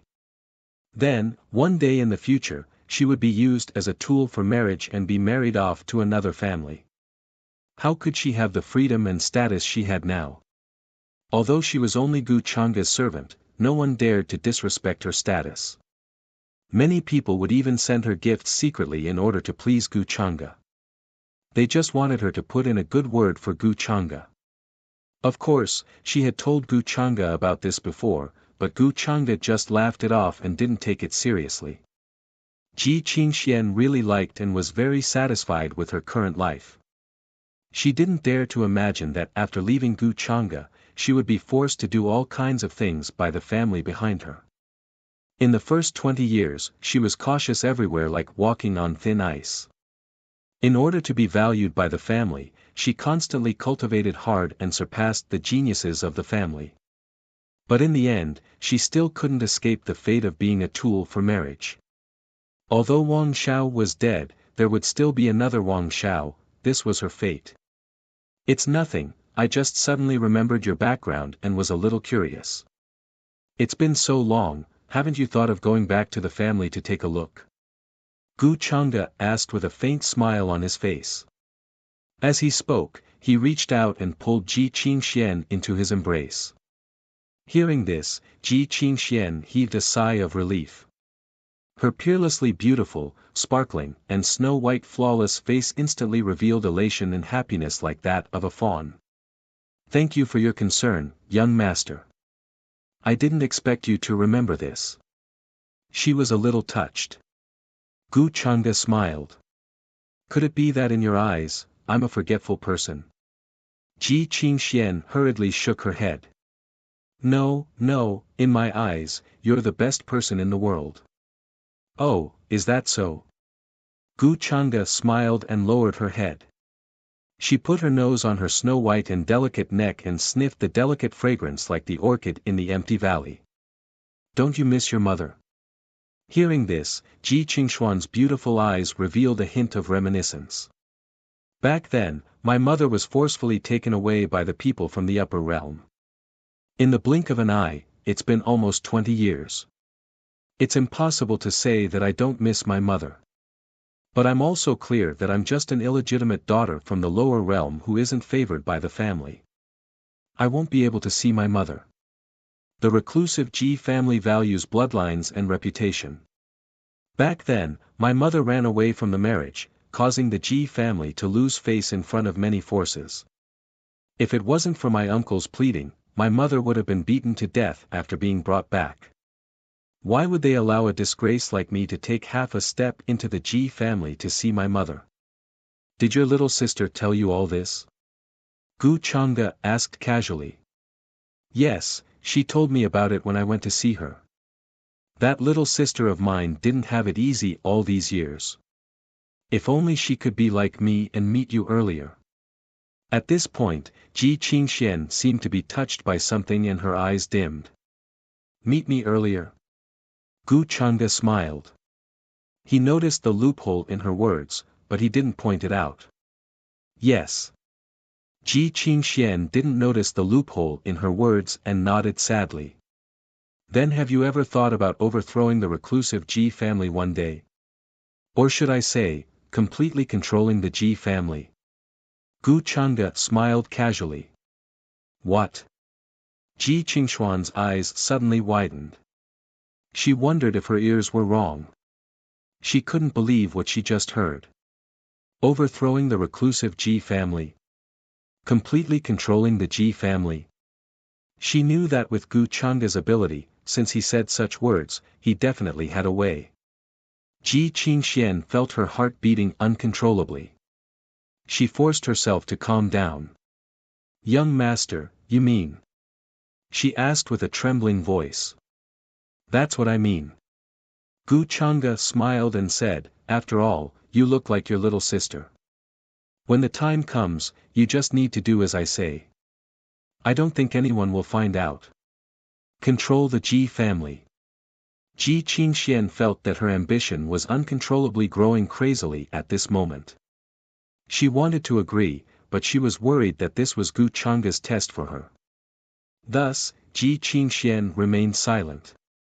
Seeing this, Gu Changa wasn't in a hurry. He knew that Ji Qingxian would agree to everything sooner or later. Her talent was decent, but she wasn't liked in the family. No matter how hard she worked, she wouldn't be valued by the family. She would only feel hatred for the reclusive Ji family. She wouldn't feel the slightest bit of gratitude. Speaking of which, her identity was just right. She would know what to do if he passed on the wedding dress immortal art to her. In the blink of an eye, several days had passed. In the sky above the ancient kingdom of Vermilion Bird, the massive immortal ancient army was approaching. Black clouds rolled, and ancient warships floated in the sky. They looked like floating continents. He Yenyu followed Gu Chang'e's order and sent 1,000,000 soldiers to guard the land within 1,000,000 miles of the ancient kingdom of Phoenix. A terrifying murderous aura swept in all directions, covering 1,000,000 miles. At this time, even rogue cultivators didn't dare to approach casually. Their divine souls were trembling, and they had a premonition that a storm was coming. Rumble. The sky trembled. Golden light appeared in the void, and doors spread out. At this time, the Purple Mansion army also appeared in the distant sky. Their numbers were terrifying, and their murderous aura was torrential. It looked like they were going to attack at any time. The ancient kingdom of Vermilion Bird had been on the verge of falling apart. At this moment it was like a small boat in a stormy sea. It could capsize at any time and be smashed into pieces. All the cultivators were petrified to see this. They felt their blood freeze. They felt a dreadful war would soon break out above the ancient kingdom of Vermilion Bird. The two armies were confronting each other. Their energies were overwhelming, and the boundless murderous aura swept over. It seemed even the sky would collapse. On the other side, when the ancient kingdom of Vermilion Bird was on the verge of falling apart, in the depths of a lofty and boundless mountain range, the two were on their way. They were going to leave the territory of the ancient kingdom of Vermilion Bird. There was a dreadful battle formation in the distant sky. Although there was a distance between them, they could still feel a vast fluctuation coming from it. It was terrifying. They couldn't help but tremble. They almost knelt on the ground. Jiang Chen turned pale. He could see clearly the ancient warship they had left from. And Gu Chang'e, who he hated the most, was still on it. When they were on the ancient warship, he couldn't feel Gu Chang'e's dreadful power. Now that he had seen everything clearly, Jiang Chen's heart palpitated. 1,000,000-strong army was riding on clouds. The ancient warship was rumbling. It was ancient and majestic. Endless divine light shone. It blotted out the sun and cast countless shadows. This was a scene that could only be seen in myths, but it was happening right in front of him. That was 1,000,000-strong army. It wasn't 1,000,000-strong army. It was a powerful creature like the one who had hunted them down 1,000,000 years ago. Each of them could collapse mountains and cut off rivers with a single breath.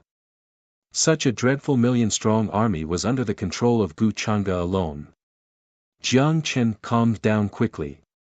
He asked the black-robed old man next to him, "Black-robed Senior, is such a great war rare in this world?"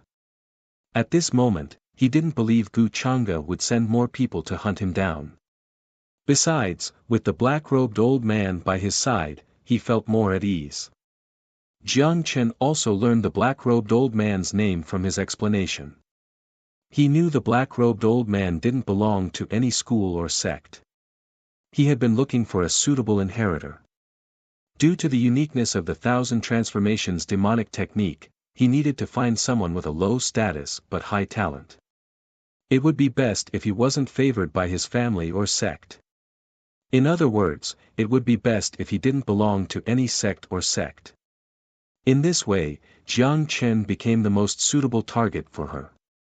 The black-robed old man happened to be looking for a suitable inheritor in a sect nearby. Then he noticed Jiang Chen. Such a great war. The black-robed old man showed a cold smile on his gloomy face. Do you think it's so easy to run into a longevity battle? It won't happen even once in thousands of years. If the Purple Mansion hadn't pissed off the public this time, they wouldn't have ended up like this. I see. Jiang Chen felt relieved. It's dreadful. It's like the end of the world. The black-robed old man had taken him to search the whole mountain range nearby. He had only found the energies of his companions. However, he hadn't found Niu Tian's. He couldn't help but feel worried. It was obvious that his companions had been killed by the creatures sent by Gu Chang'e. None of them had survived. But he didn't know whether Niu Tian was still alive or not. Niu Tian is a good person. He should be fine. If anything happens to him, I won't let that Gu guy go. Jiang Chen's look was cold. Then he left with the black-robed old man. If the two armies fought in the air, this place would be destroyed. The sects nearby had already moved away. In the past few days, he had been talking with the artifact spirit of the celestial boat of fortune. He had sensed that the black-robed old man wasn't a righteous man. However, after experiencing Gu Chang'e's massacre, Jiang Chen had realized that one couldn't judge a book by its cover. Although he trusted the black-robed old man, he didn't know him well. Next, find a force and join it. With your current cultivation, it's impossible for you to take revenge. It's not that this old man wants to discourage you, but the person surnamed Gu you're talking about should be the young master of the Longevity Gu clan. This old man didn't expect that the young leader who shines brightly in front of everyone and is revered by millions of people is actually such a vicious person. The black-robed old man spoke while leading Jiang Chen through the void. Senior black-robed, with my current strength, how long do you think it will take me to take revenge? Jiang Chen couldn't help but ask. There was a hint of expectation in his eyes. The black-robed old man had told him how powerful the 1,000 transformations demonic technique was. If he had more time, wouldn't it be possible for him to take revenge? With your current strength? Hearing this, the black-robed old man sneered and said with disdain, this old man advises you not to have such thoughts. Even if you are given another 10,000 years, you won't be able to do it. He and you are not from the same world. Is the gap between him and me so big? Senior, didn't you say the 1,000 transformations demonic technique was powerful? Jiang Chen couldn't help but frown. Seeing Jiang Chen's disbelief, the black-robed old man said sarcastically, do you know what a longevity family is? It's the strongest force in the upper realm. With the strength of the Gu family's young lord, he'll probably take over the position of the longevity Gu family's lord in a few years. At that time, no one in the upper realm will have the nerve to disobey him. Do you understand? That's the enemy you'll face. The spirit of the celestial boat of fortune in Jiang Chen's mind quieted down. He knew the black-robed old man was telling the truth. With Jiang Chen's current strength, it was impossible for him to take revenge. No one in the upper realm would have the nerve to disobey him. This sentence alone made Jiang Chen feel desperate and helpless. Why had he offended such a powerful man as soon as he had arrived in this world? Senior, have you ever heard of the saying, don't bully a poor young man? However, Jiang Chen soon calmed down, but he was still persistent. He knew the black-robed old man was like this. Although his words were unpleasant, he wanted Jiang Chen to understand the gap between him and Gu Chang'e. It was for Jiang Chen's own good. However, Jiang Chen firmly believed that there was always a glimmer of hope at the end of the tunnel. 30 years in the east, 30 years in the west. Every dog has its day. He had the celestial boat of fortune. How could he accept that? I hope you can surprise me. The black-robed old man was still smiling. He was still scornful and disdainful. Jiang Chen, don't be discouraged by this old man's words. As long as we can rebuild the celestial boat of fortune and control its power, that Gu guy won't be a match for you. The spirit of the celestial boat of fortune said. I'm not discouraged. Jiang Chen was extremely calm. His look was full of confidence. He was full of vigor as a young man. The celestial boat of fortune was his biggest secret. It was also the source of his confidence. Soon, he left this field with the black-robed old man. They were heading for other places. The ancient country of Phoenix was getting farther and farther behind them. Ruoin, wait for me. I'll definitely come to rescue you. It's over. It's over. The Purple Mansion army has arrived from outer space. They're going to fight Wuxia here. How, what do you think your father should do? Do you really have no choice but to watch the ancient country of Phoenix being destroyed? In the imperial palace, the king of the ancient country of Phoenix was sitting on the ground, paralyzed. His voice was trembling, full of fear. That day, a spy had reported that a hole in the void had been opened 1,000,000 miles away from the ancient country of Phoenix. A large number of Purple Mansion realm practitioners had arrived. They looked like they were going to fight Wuxia here. Got it, father. I'll go to C1 now. I'll ask her to ask for mercy from Wuxia. That's the only thing we can do now. Chu Hao said, gnashing his teeth. He looked terrible, too. Although Tang Wan had been refusing to see him because she was angry with him, it was the only thing he could do now. If he didn't act now, the Purple Mansion army would fight with Wuxia. The entire ancient country of Phoenix would be destroyed for sure. During this period of time, he had been searching everywhere for the place where Lord Purple's son was imprisoned. However, Wuxia had imprisoned him too deeply.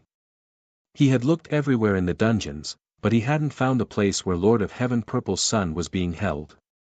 Chu Hao even suspected that Lord of Heaven Purple's son was on an ancient warship high up in the sky. In this way, his previous plan to act first and report later was completely for naught. You've suffered a lot, the Vermilion Bird King's face turned pale. He had reached the point of despair. He really didn't want the ancient country of Phoenix to be destroyed by his own hands. What he regretted the most now was letting Chu Hao stay behind. He should have let him return to the sect after dealing with the absolute Yin Scourge. That way, Chu Hao wouldn't offend Wuxia because of his junior brother. Father, you don't have to do this. I'll go find one now. Martial uncle, I'll have to trouble you to protect my father. After Chu Hao finished speaking, he immediately moved. He took a step forward and headed towards the mansion where Tang Wan usually stayed.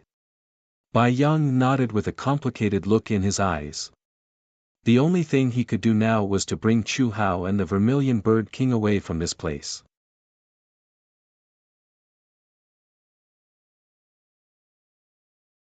Chapter 354. At this moment, in a magnificent mansion. Tang Wan didn't know that Chu Hao was planning to come to her and ask Wuxia to let go of the matter in the ancient kingdom of Phoenix. Why did the family lose so much during this time? Isn't this a stupid thing to do? Tang Wan sat in front of the stone table, frowning as she read the news from the Tang family. She was wearing a plain gauze dress and had a graceful figure. Her eyebrows were deep and her teeth were delicate. She looked gentle and demure. Originally, she had followed Wuxia's instructions to stay in the ancient kingdom of Phoenix and wait for Qin Wuya, the so-called cultivation partner of her previous life, to come to her door. But she didn't expect to receive news from the Tang family today. Some time ago, her foppish younger brother, Tang Tian, had obtained a mysterious scripture from somewhere. It was very ancient and mysterious. After examining it, many elders in the family believed that it was a scripture of the path of immortals. This news shook the entire Tang family of the Merchant Alliance. But the Tang family reacted quickly and sealed the news, preventing it from spreading. After that, many of the family members who had cultivated the scripture improved their cultivation. They even broke through the bottleneck that they had been stuck in for many years. This was a good thing for the Tang family. But because of this, many of the family members had to focus on cultivation. Many of the family's businesses couldn't be operated and they lost a lot of money in a short time. Because of this, Old Master Tang finally remembered her and planned to summon her back to the family so that she could take over the family's businesses. This was a good thing for Tang Wan. But because of Gu Changa's instructions, she couldn't leave the ancient kingdom of Phoenix for the time being. This made her worried. She could only think of an excuse to tell the Tang family that she couldn't go back. "Miss Tang, is there something bothering you? Why are you frowning so hard?" At this time, a gray-clothed man's words reached Tang Wan's ears, causing her to suddenly come back to her senses. "I'm fine. But the family is in a bit of trouble." Tang Wan smiled faintly, the worry on her face quickly disappearing. The man in gray standing in front of her wasn't very tall. He had a scholarly look and gave people the feeling that he was a kind person who had achieved a lot in cultivation. He was Qin Wuya, who had disguised himself and sneaked into Tang Wan's side. During this period of time, he had not been able to find where Ziyang Lord of Heaven was being held, so he had given up. He would wait for the Purple Mansion army to clash with Gu Changa before making his move. This was the perfect opportunity to fish in troubled waters. However, considering that he would be staying in the ancient kingdom of Vermilion Bird for a few days, he decided to leave. He thought of many ways to get in touch with Tang Wan and stay by her side. Coincidentally, Tang Wan was recruiting consecrators everywhere. As a result, he naturally became Tang Wan's consecrator. Over the past few days, he had become much more familiar with Tang Wan. "Revered Elder Qinya, is something the matter?" Tang Wan asked the gray-robed man softly after keeping the message in her hand. She could naturally tell that the person in front of her was the Qin Wuya who had offended Gu Changa. However, he had disguised himself and changed his name to Qinya. That sense of familiarity that came from the depths of their souls, as if they had known each other for a long time, could not lie. After knowing that Qin Wuya would come to find her, she naturally followed Gu Changa's instructions and allowed him to smoothly come into contact with her. "Oh, it's nothing, it's nothing. It's just that when I was patrolling outside the courtyard earlier, I saw that Miss Tang seemed to be worried. I was curious and could not help but come forward to ask about it. I hope that Miss Tang can forgive me for offending you." Qin Wuya revealed a good-natured smile as he explained apologetically. "I see. Thank you for your concern, revered Elder Qinya." Tang Wan nodded with a calm expression. "Miss Tang, can you tell me what's the matter? Perhaps this one can help you think of a way." Qin Wuya asked again. When he saw Tang Wan's sorrowful expression earlier, he could not help but feel heartache. Tang Wan glanced at him. She did not expect him to say that. After pondering for a moment, Tang Wan nodded. She did not hide anything and said, "Actually, it's not a big matter. It's just that my clan sent me a message saying that they've encountered some difficulties and wanted me to hurry back. However, due to other reasons, I cannot leave the ancient kingdom of Vermilion Bird right now." "I see." Qin Wuya suddenly understood. However, his gaze was somewhat gloomy. He actually knew about the relationship between Tang Wan and Chu Hao. When he first saw Tang Wan in the alley, the man standing beside her was the third prince of the ancient kingdom of Vermilion Bird, Chu Hao. Later on, he asked around and understood the relationship between Chu Hao and Tang Wan. The two of them had known each other since they were young and were very close. They were childhood sweethearts. Tang Wan obviously had feelings for Chu Hao. Naturally, Chu Hao felt the same way about Tang Wan. Now that Tang Wan mentioned that she could not leave the ancient kingdom of Vermilion Bird, he believed that it was because of Chu Hao. After all, the ancient kingdom of Vermilion Bird would be destroyed very soon. This was a foregone conclusion. A war between millions of cultivators. A mere ancient kingdom of Vermilion Bird would be destroyed in an instant. Chu Hao hoped that Tang Wan could use the power behind her to help him. However, the clan behind Tang Wan was not stupid. Why would they help the ancient kingdom of Vermilion Bird at a time like this? As such, Tang Wan could not let go of Chu Hao. That was why she did not leave the ancient kingdom of Vermilion Bird. This was Qin Wuya's thought.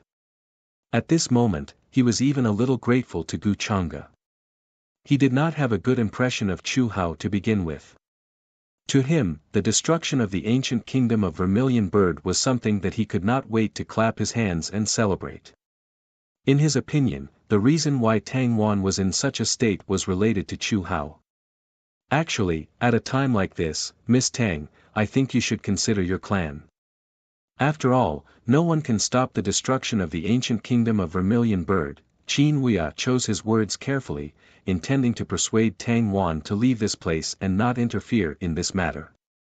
However, before he could finish his words, a servant girl from outside the courtyard ran in anxiously and reported, "Miss, Prince Chu Hao wishes to see you." "Chu Hao? What's he doing here? I don't want to see him." Tang Wan frowned when she heard this. She clearly had not recovered from the fact that Chu Hao had chased her away a few days ago. She had been avoiding Chu Hao for the past few days. She did not want to see him. In her opinion, Chu Hao was so stupid that he could not be saved. If he really wanted to continue dealing with Gu Chang'e, only death would await him. "Wan, I really have something urgent to see you about. You're the only one who can save me now." However, before Tang Wan could finish her words, Chu Hao had already appeared outside the courtyard. Outside the courtyard, Chu Hao's figure had already appeared. He did not care about the group of guards who tried to stop him and barged into the place directly. There was a hint of anxiety on his face. The situation was urgent. Otherwise, he would not have barged in like this. He did not care if Tang Wan wanted to see him or not. "Chu Hao, I told you that I don't want to see you, but you still barged in. Are you not taking my words seriously now?" Tang Wan's face was filled with coldness. She shouted and was extremely angry. "Wan, don't be angry. Listen to me. I have my reasons for barging in. You're the only one who can save me and the ancient kingdom of Vermilion Bird today. I know that you're still angry at me. What happened before was my fault. I apologize to you. I swear that from today onwards, I'll listen to everything you say."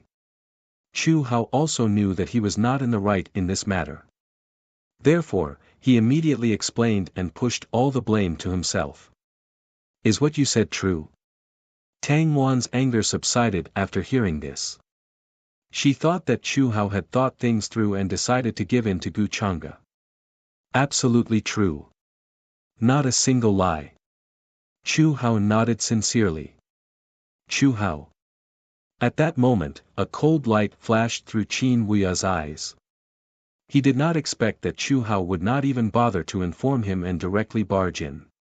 This made him feel even more disgusted with Chu Hao. Immediately, his figure flashed and stood in front of Tang Wan.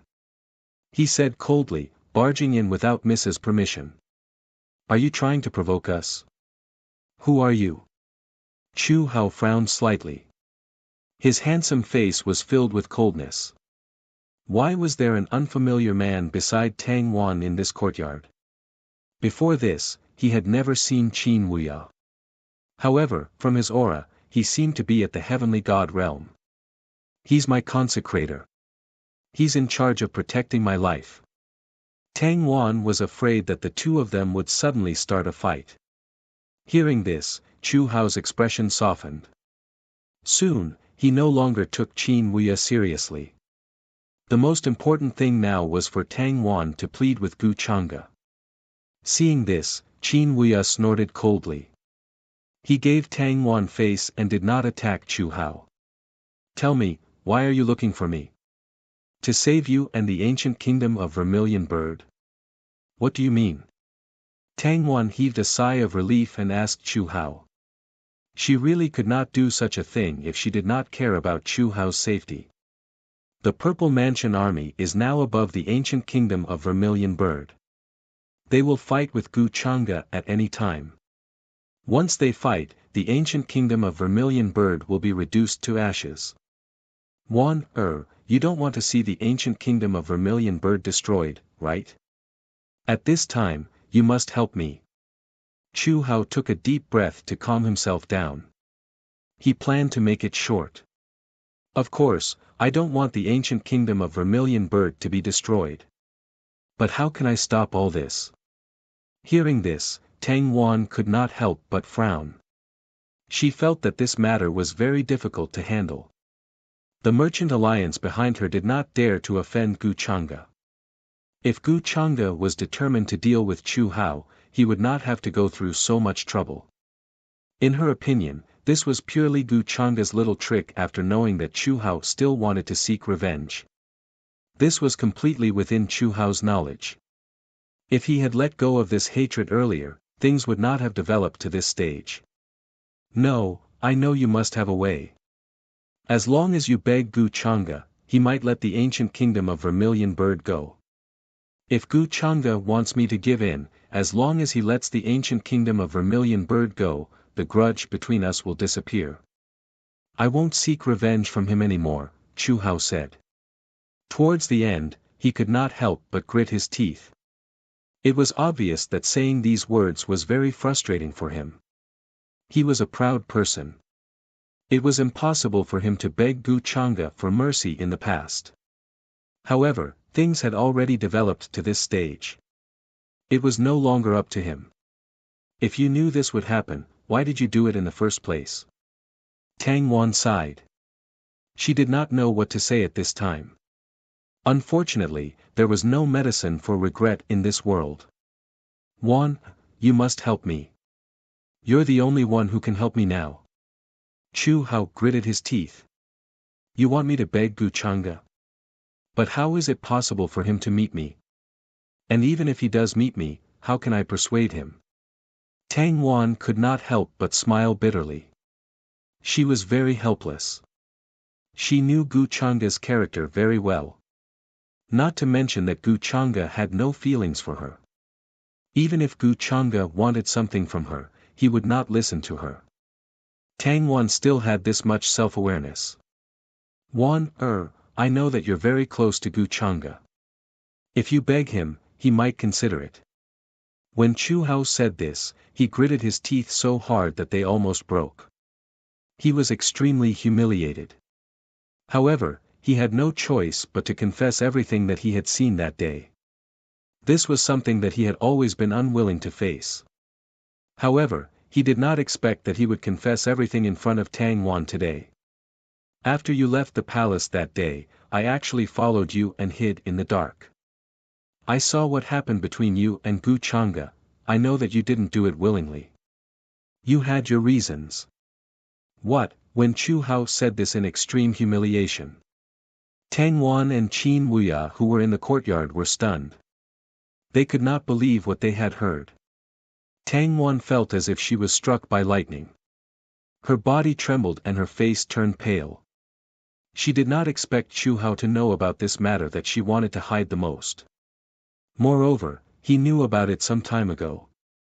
Who would have thought that at that time, Chu Hao was actually hiding in the dark and had witnessed everything completely? In that case, during this period of time, Chu Hao had been pretending that he did not know about it. However, in his heart, he already knew everything. Everything that she had done, in Chu Hao's eyes, might be so ridiculous and hypocritical. An unimaginable humiliation suddenly shrouded Tang Wan. So you already knew about it. Thinking of this, Tang Wan's smile was a little sad. However, it soon became extremely cold. In your eyes, I'm actually a woman who wants to curry favor with the powerful. You didn't see wrongly. It was me who took the initiative to curry favor with Gu Chang'e. As long as I could enter Gu Chang'e's eyes, not only me, but also the Tang family behind me would have endless glory and wealth. As for you, you're just a small prince of an ancient country. What can you give me? You can't even enter the Tang family behind me. Wan, I know that you're not such a person. You had your reasons back then. Chu Hao was also stunned. He did not expect Tang Wan to have such a big reaction after he told her about this. He wanted to explain, but Tang Wan's eyes were filled with coldness. She looked at him like he was a stranger. Especially when what she said now, to Chu Hao, was incomparably harsh. This situation, coupled with what she said, was this not the situation that the ancient country of Vermilion Bird was facing? Chu Hao, you shut up. Do you still deserve to be a man? At this moment, Qin Wuya's eyes were red as he stared at Chu Hao. He did not expect to hear such a thing. Chu Hao was not worthy of Tang Wan's feelings for him. He knew that she had her reasons and had no choice, but now he wanted her to plead with Gu Chang'e. From what Chu Hao said, he could guess that Gu Chang'e was at most using the Tang family behind Tang Wan as a threat to make Tang Wan do things for him. However, in Chu Hao's eyes, this was a sign of Tang Wan and Gu Chang'e's close relationship. At this thought, Qin Wuya was furious. He could not wait to protect Tang Wan. Now, Chu Hao was hurting her heart. Boom! At this moment, a terrifying aura exploded. Qin Wuya directly attacked Chu Hao. A powerful divine ability covered the sky and turned into a giant golden bell. The order of a waterfall fell down, suppressing Chu Hao. With his strength, he could even face an ordinary supreme being. In Qin Wuya's opinion, dealing with Chu Hao would not be a problem at all. Poof! Caught off guard, Chu Hao's body took the full brunt of the attack. He was instantly sent flying backward. His body almost exploded. He was in a very sorry state. As for the nearby buildings and pavilions, they exploded in an instant and turned into ashes. Qin Wuya's angry attack was not something an ordinary quasi-supreme being could withstand. This was the result because he did not want to destroy this place. Otherwise, the Vermilion Bird imperial capital would have been turned into ashes. Quasi-supreme being. Damn it, who are you? One can't have such a strong person by her side. Chu Hao stood up from the ground with difficulty. His body was covered in blood. He gritted his teeth and stared at Qin Wuya. At this moment, he was naturally incomparably furious. How could he just let it go when he was ambushed? At this moment, Chu Hao also made his move. He displayed a powerful divine ability. The quasi-supreme being's aura swept across the sky and earth and attacked Qin Wuya. At this moment, the two sons of fate finally started to fight. Moreover, their moves were so terrifying that it made people tremble in fear. Tang Wan looked at everything blankly. She did not know what to do. At the moment when Chu Hao and Qin Wuya started to fight, suddenly, an earth-shattering fluctuation came from the sky far away. That was a world-shaking aura. It suddenly swept down. Large stars trembled and were about to fall down. The sky trembled. Heaven and earth were reversed. Boundless murderous sounds came from there. It was hard to imagine what kind of battle was happening there. It was not an exaggeration to say that the sea was overflowing. On the ancient warship, a figure stood. His face was blurred. Five-colored divine light lingered around him. His white clothes were whiter than snow. His clothes fluttered in the wind. This Tang Wan did not disappoint me. Gu Chang'e's smile was thought-provoking. After hearing the system's notification, he waved his hand. Behind him, 1,000,000 troops charged towards the Purple Mansion army in front of him. It was time for the curtains to this great battle to be pulled. It was a good opportunity to see the results of black-colored Jade's training. However, the Providence points that the Sons of Providence lost from the battles between the Sons of Providence fell into his hands. Before this, Gu Chang'e did not expect this. Whine! The army rushed out like a tide. Among them, the ones with the lowest cultivation were void god realm creatures who had experienced many hardships. They appeared beside the ancient warship and charged forward in a grandiose manner. In their hands were ancient divine weapons. Immortal radiance shrouded them. Killing intent overflowed, as if they had returned from Azura hell. Every mount was a pure-blooded creature. They were nurtured by the various clans of immortal ancients since they were young. Powerful runes were engraved on their armors. Divine light was faintly discernible.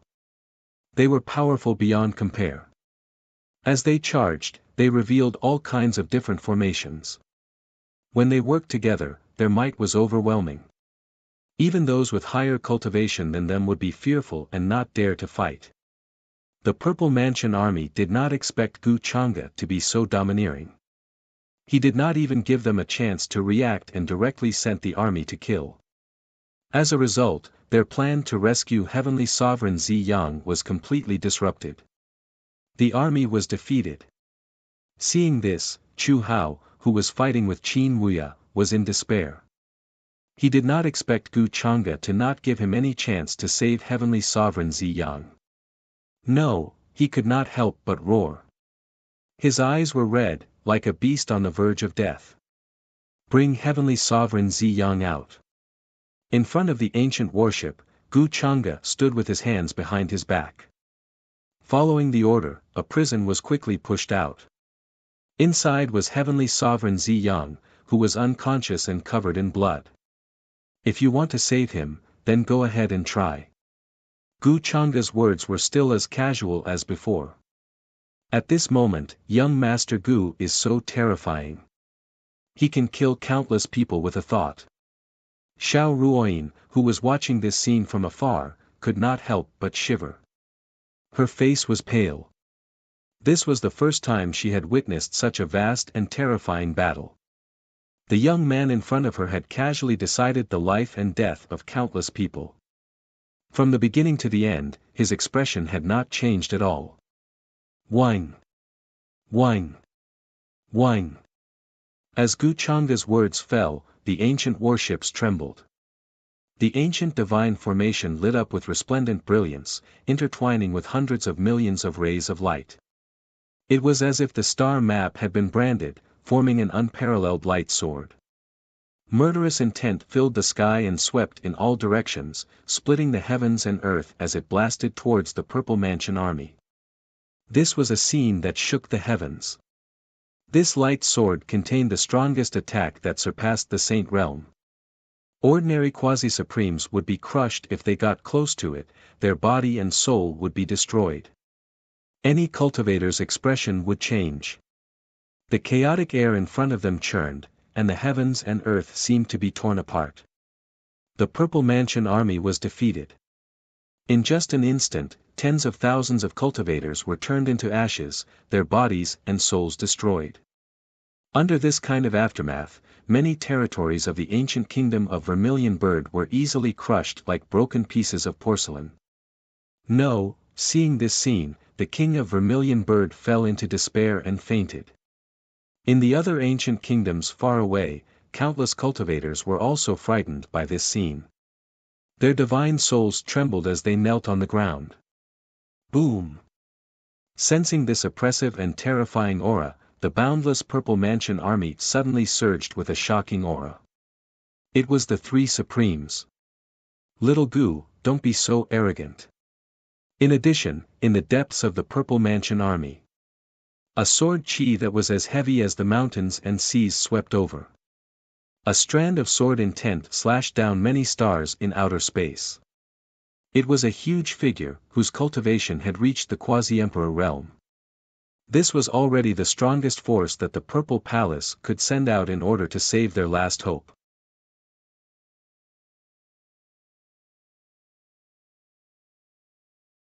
Chapter 355. Is there only one? On the ancient warship, Gu Chang'e looked at this scene with a faint smile on his face. However, he seemed to be deep in thought. If the Purple Mansion only sent one boundary emperor, it would be impossible to save Heavenly Lord Zi Yang from his hands. After so much effort, it was all for nothing. The Purple Mansion shouldn't be that stupid. It seems like there's still someone hiding in the dark waiting for the crucial moment to make a move. Gu Chang'e didn't think that the Purple Mansion had the guts to go all out at first. For the sake of Purple Sun Heavenly Monarch, they even abandoned their base and sent all their forces to this place. But now, it seemed like he was wrong. All the hope of the Purple Mansion was now on Heavenly Lord Zi Yang. Right now, although the Violet Mansion army appeared to be in a very tragic and stirring state, Gu Chang'e could clearly see that this was intentional. As for the purpose, it was easy to guess. Was it to make him lower his guard? Interesting. Since that's the case, it seems like the Purple Mansion has brought all their forces here. They're just waiting to save Heavenly Lord Ziyang before leaving immediately. Now, the base in the Purple Mansion territory should be an empty shell. The various great Dao lineages are like ants in a cocoon. It seems like they won't get anything in the end. Gu Chang'e couldn't help but squint his eyes.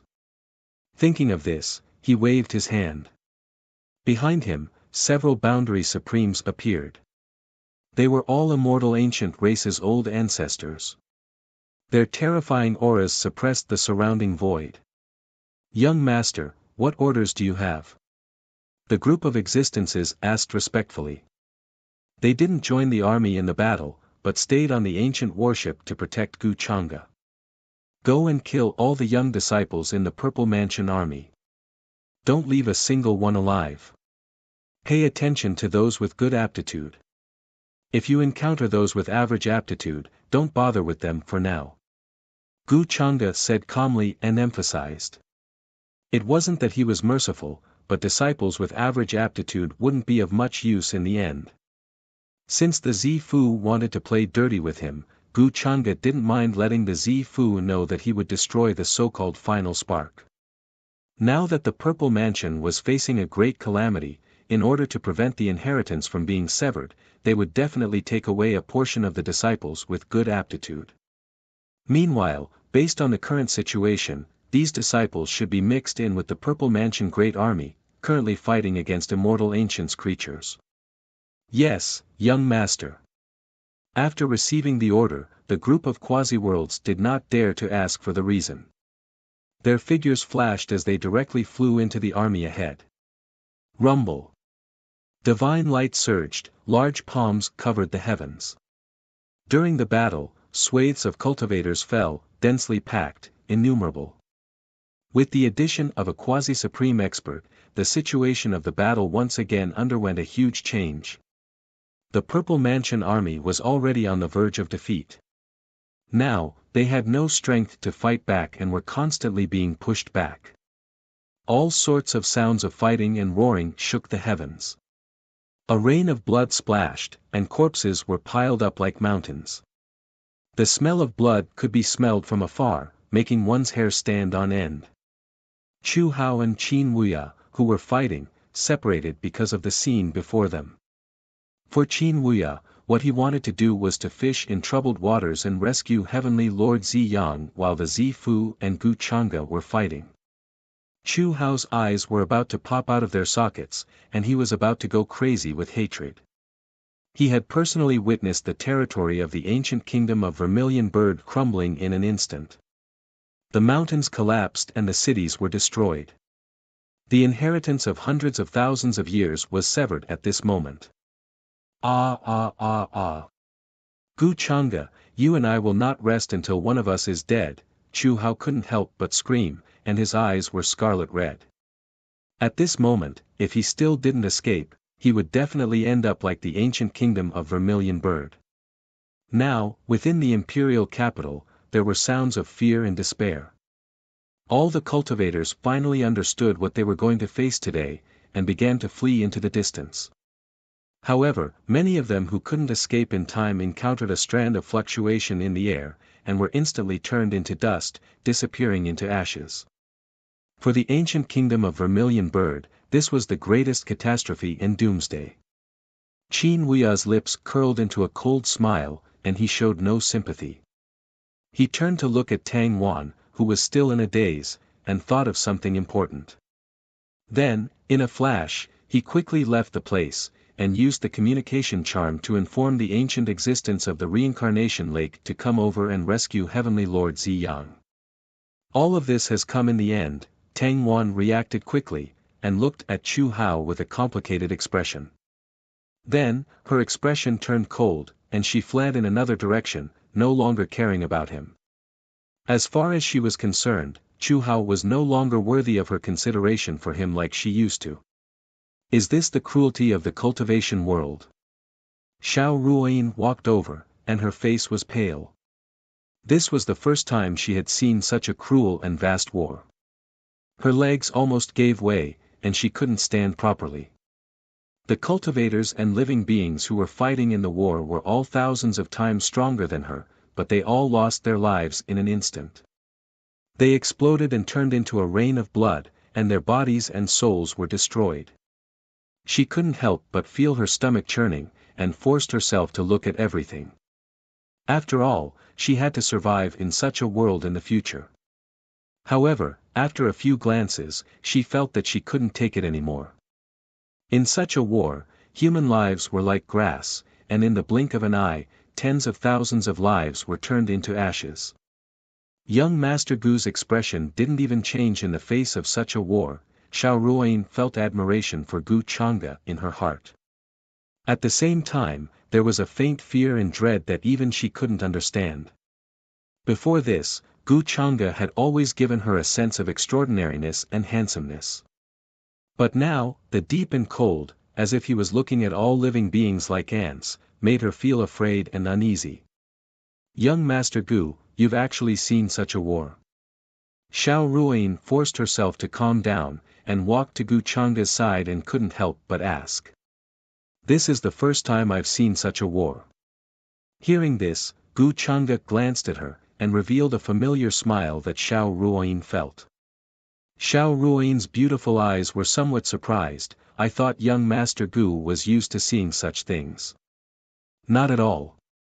If it wasn't for the inheritor of the demonic arts, I wouldn't have started such a cruel war. But if we don't stop the Violet Palace from doing all this, more cultivators and living beings will die in the future.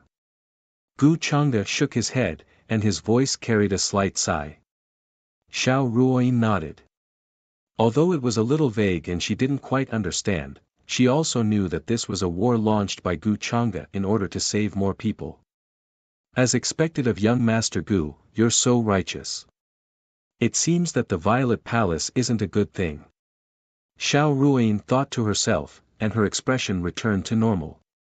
She already knew from the mouths of the other living beings that the purple-robed man imprisoned in front of them colluded with the inheritor of the demonic arts to harm the world.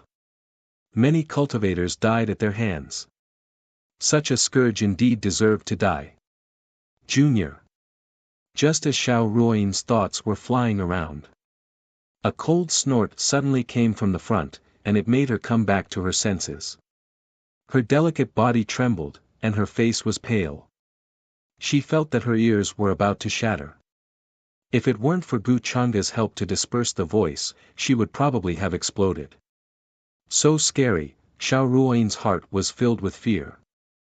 What kind of terrifying power was this? They were so far away, but just a sound was enough to make the nearby stars explode. Old thing, are you planning to bully the weak? Gu Chang'e said lightly. He took a step forward, and his robe fluttered in the wind. His hair was sparkling, and there was a five-colored divine light shining in his eyes. He looked like he was about to ascend to immortality. He looked into the distance, and there seemed to be multicolored light surging around him, turning into all kinds of order, rules, and runes. Then, there were many divine weapons, axes, hooks, tridents, sabers, spears, swords, and halberds. A terrifying aura appeared. Junior, are you provoking us? This enormous figure appeared in the depths of the Violet Palace army. His eyes were like two sharp sword chi that could split the sky and destroy the universe. Shocking sword intent circulated within them. There seemed to be endless divine light flowing around him, and his body was shrouded in chaotic chi. Endless worship and worship sounds surrounded him. It was vast and boundless, as if he had come from the beginning of the world. Everyone who looked directly at him felt a shocking piercing pain, and they almost shed tears. They were shocked. This was a quasi-emperor. In this era, supreme beings were rarely seen, and quasi-supreme beings were invincible. Now that a quasi-emperor had appeared, many orthodoxies and cultivators who were secretly watching this battle were extremely shocked. If this battle happened in the extraterritorial region, it would definitely be earth-shattering. One had to admit that the Violet Palace Army's foundation was terrifying, and many people were terrified. It must be known that this army was sent out by the Purple Mansion in the face of the desperate situation of being attacked by all sides. Then, they directly broke through the space passage and came to rescue Heavenly Lord Ziyang. Although this showed how much the Violet Palace Army valued Heavenly Lord Ziyang, it also showed how crazy the Violet Palace Army was. At the end of the road, he even gave up the sect just to save Heavenly Sovereign Ziyang. Why was this so? Was it worth it? Of course, many cultivators were puzzled and shocked. Could it be that there was something special about Heavenly Lord Ziyang? The Violet Palace Army did not hesitate to start a war with many orthodoxies for him, even if it would lead to their destruction. In many people's eyes, this was not worth it at all. In the majestic Violet Palace Army, 3 supreme beings appeared. Their faces were blurry, and they were surrounded by chaotic fog. Their avatars were indomitable, as if they were standing under the starry sky. With a wave of their hands, terrifying chains of order pierced through the void, and they were about to rush forward and fight against the other immortal ancient quasi-supreme beings. At this moment, their powerful auras swept in all directions, and their eyes were incomparably cold as they stared at Gu Chang'e in the distance. Just now, they naturally saw how Gu Chang'e dragged Heavenly Lord Ziyang out, and said that if they wanted to rescue him, they should try. And now, such provocative and arrogant words caused their expressions to darken even more. Not long ago, they were supreme beings, but now they were being mocked like this. However, the 3 of them did not dare to act rashly. After all, there was an Emperor realm existence hidden by Gu Chang'e's side. Last time, the supreme being who came to rescue Heavenly Lord Ziyang died miserably under his hands. Immediately, the 3 supreme beings stood in the sky, and with a raise of their hands, they turned into giant hands that covered the sky. Inside, it was as if a universe was formed, and there was endless helplessness. They crushed down towards the immortal ancient army, planning to destroy this army first. The 3's expressions were extremely ugly. They discovered that a few seedlings hidden within the army were currently being killed. Gu Chang'e clearly saw through their plan. His actions could be said to be ruthless, to destroy their final spark. However, right at this time, within the immortal ancient army, golden radiance suddenly appeared, dazzling like a great sun. Provoking you all. At this point, could it be that you still don't understand? Gu Chang'e's smile was still as carefree as before. At this time, he brought out an item. It was a golden decree, written in an unknown divine language. It was complex and ancient, and when it appeared in the void, it exuded a chilling aura. Vaguely, everyone saw the golden decree turn into a giant golden sword, entwined with billions of golden divine rays, and was about to slash down from the sky, shattering the sun and moon, and exploding the stars. This was an unparalleled power, which had already surpassed the category of supreme beings. This is an Emperor Realm decree. It seems that young Master Chang'e has already anticipated all of this. However, with his strength, even if he brings out an Emperor Realm decree, he may not be able to contend against a quasi-emperor.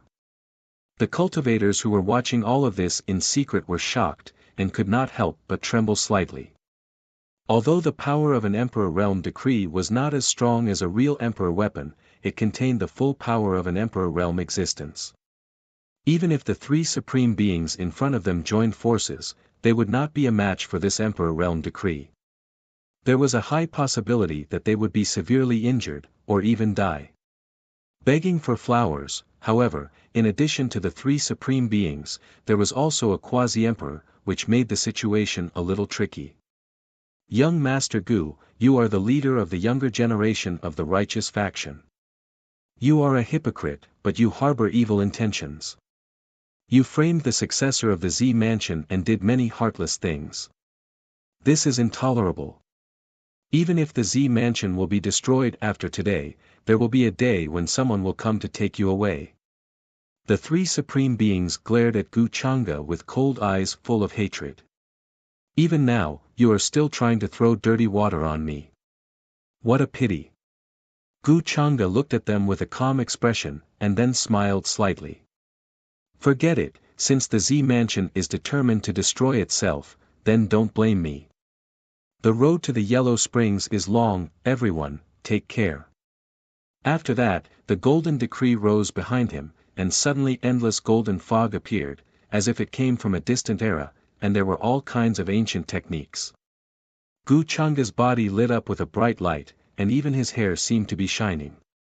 With the vast magic power, he activated the decree, causing it to erupt with the strongest power. Finally, the word destroy appeared in the sky, and it could suppress eternity. This was an indescribably terrifying scene. The three supreme beings' expressions changed, and they all took out their weapons. The universe was covered, as if it could even contain heaven and earth.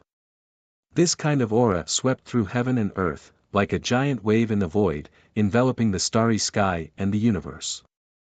Countless creatures and cultivators knelt on the ground in fear. A great battle broke out, and the range of the affected area was terrifying. The other forces and sects within a radius of 1,000,000 miles were swept by this kind of aura. Everyone trembled on the ground, and they could not help but tremble, feeling that this was the extent of the destruction of the world. Even if it was a sage realm existence, only death would await them if they were careless enough to get involved at this time. There was no other possibility. Endless brilliance exploded there, and it was dazzling to the extreme. All kinds of supreme beings' techniques were powerful to the extreme, and it was no longer something that ordinary cultivators could see. It was as if they had arrived at the time of the creation of heaven and earth. All kinds of Tao and techniques were deduced, and all kinds of rules and orders were intertwined and destroyed. The sky trembled, and the stars collapsed. Countless sounds of killing resounded through the sky. Immortal war, immortal tribulation, how many times had it happened since ancient times? It could definitely be counted on one hand. Cultivators who personally witnessed or participated in this kind of great battle were even rarer. The territory of the upper realm was boundless. Every immortal sect or orthodoxy had many affiliated forces, and they were intertwined and dependent on each other. It was extremely difficult to destroy a orthodoxy. Unless one had overwhelming power, no one dared to act rashly. Because once the immortal war started, it meant that the two orthodoxies would not rest until one of them was dead. They would fight until the blue sea flowed for millions of miles, and the sun, moon, and universe changed colors. Even the best result would be a lose-lose situation, and the other orthodoxies would sit on the mountain and watch the tigers fight. In the end, they would benefit. After all, no orthodoxy would be so stupid as to start a war with other orthodoxies when they knew that there were enemies watching them in the dark. No matter what the result was, they would suffer great losses. But now, the Z mansion was facing a great disaster. It was besieged by many orthodoxies, and its destruction was inevitable. At this point, many people even guessed that the Z mansion would fight to the death. Even if they couldn't save Z Young Lord, they would still kill Gu Changa here. Kill. This was a terrifying battle that shocked everyone. In the sky, millions of soldiers were killing each other, and blood flowed like a river. Endless divine light flashed, and that was the intertwining of order. At the same time, it was also the collision of thousands of rules. The loud sound echoed for thousands of miles. The sky trembled, and the stars shattered. No cultivator could stand under such waves. Their legs were weak, their backs were cold, and their souls were shaking. They wanted nothing more than to run away and leave this place. The big shots in the dark were observing this battle with their inner eyes. In the end, they saw the three supreme beings coughing out blood.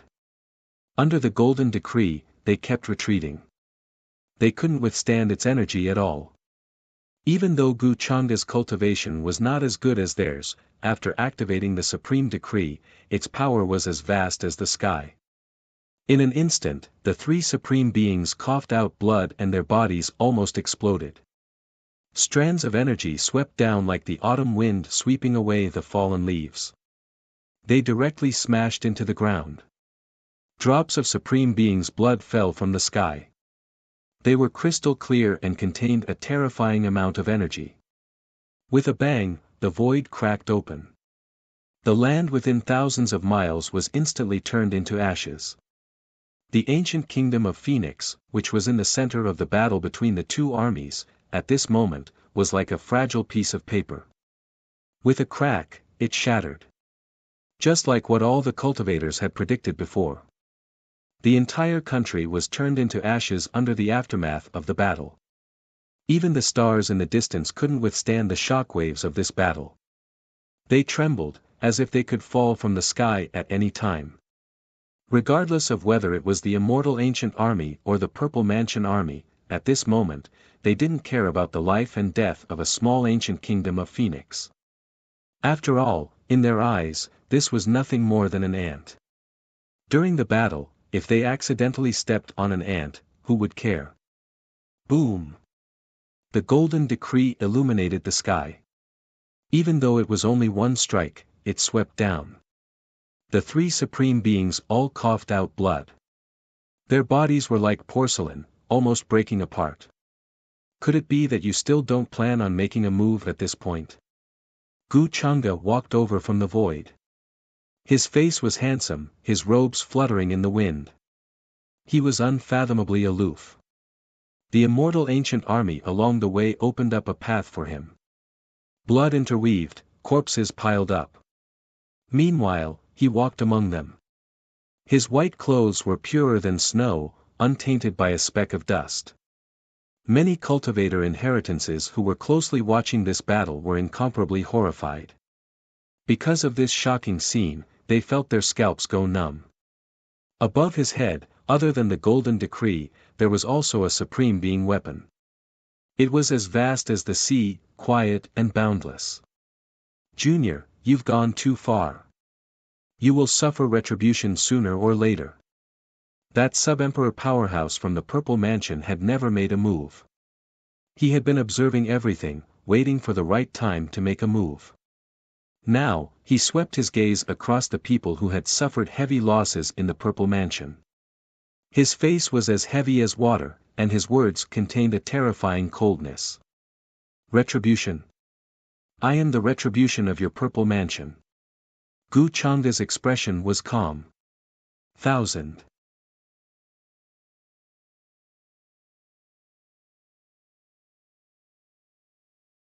Chapter 356. Hearing this, the quasi-emperor of the Violet Palace revealed a murderous look and attacked. In just an instant, it was as if millions of stars had exploded. That kind of energy was too majestic and terrifying. The void trembled like paper and was about to explode. The rest of the people from the Purple Mansion roared and once again charged forward. Many of the disciples and elders also had a suicidal attitude, wanting to kill Gu Changa. But before they could get close to Gu Changa, the great seal of mountains and rivers suddenly became hundreds of times larger, surging with endless power. Pu, everyone exploded in the void, turning into a bloody mist, their bodies and souls extinguished. Junior, you're too confident. Do you really think that you can do whatever you want with a martial emperor protecting you? However, at this time, the quasi-emperor of the Violet Palace seemed to have sensed something. He suddenly revealed a cold smile and his figure rushed forward, crossing all the distance in an instant. In the next moment, he appeared in front of Gu Changa, and the terrifying pressure of a quasi-emperor crushed down, wanting to kill Gu Changa. This shocking change made everyone's expression change drastically. They couldn't help but be shocked and couldn't help but worry for Gu Changa. How could he resist a quasi-emperor expert? The effect of the martial emperor decree had already passed, and with the supreme weapon in his hand, it would be difficult for him to resist a quasi-emperor, unless the mysterious guardian from that day made a move again. Oh, isn't that so? Gu Changa slightly raised his eyebrows, and a vague light appeared on his body, like a god sitting cross-legged and chanting the supreme heavenly scripture. In the eyes of the crowd, he didn't seem to care about this person's attack, as if he had already expected it. Isn't that so? And the moment Gu Changa's words fell, a voice sounded from afar, as if it was asking Gu Changa a question. It was fleeting and indistinct, difficult to find. This supreme voice seemed to have descended from the 9 heavens, penetrating through time and space, rumbling in the depths of the vault of heaven.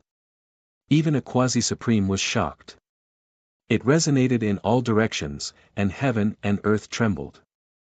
In the next moment, a huge black hand that covered the sky and was surrounded by countless black rays of light and chaotic mist extended from a distant place.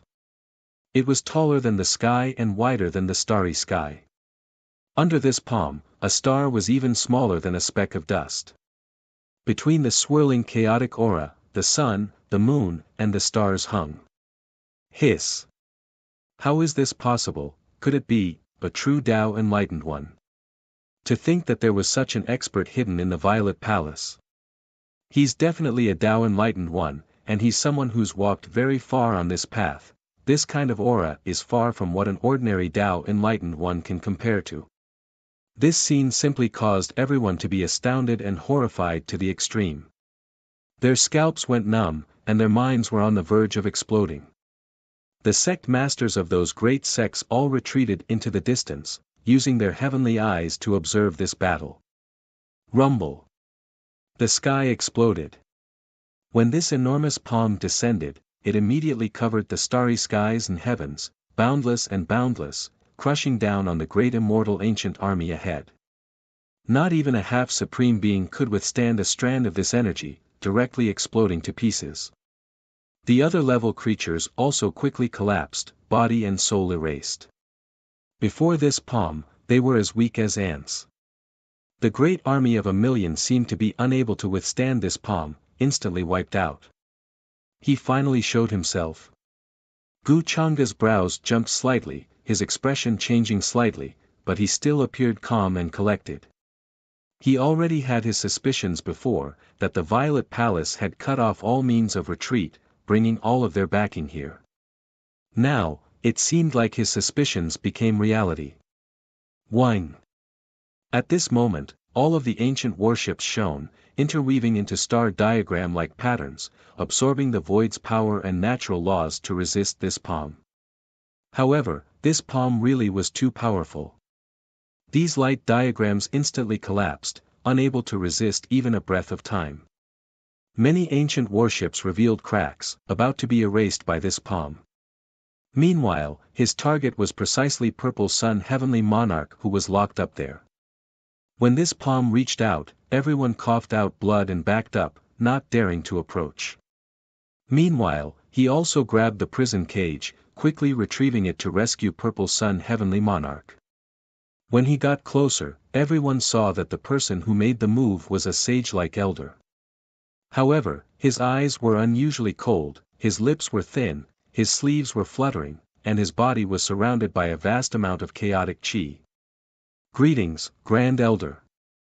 The remaining people of the Violet Palace all bowed to him, including the few very old Supremes. They were incomparably respectful.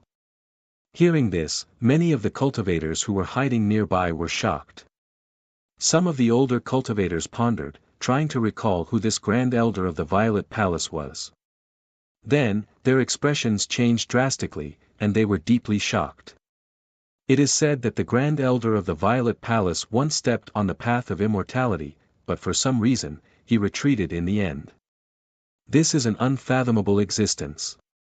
I didn't expect that he would make a move personally. With his strength, isn't it easy to rescue Purple Sun Heavenly Monarch? Why does he have to do this? Some people were shocked, but they didn't understand why the Grand Elder of the Violet Palace would make a move at this time. Could it be that he was afraid of Gu Changa's other means? The Grand Elder of the Violet Palace? Then it seems that everyone has shown up. At this time, Gu Changa sensed that many people were whispering with each other.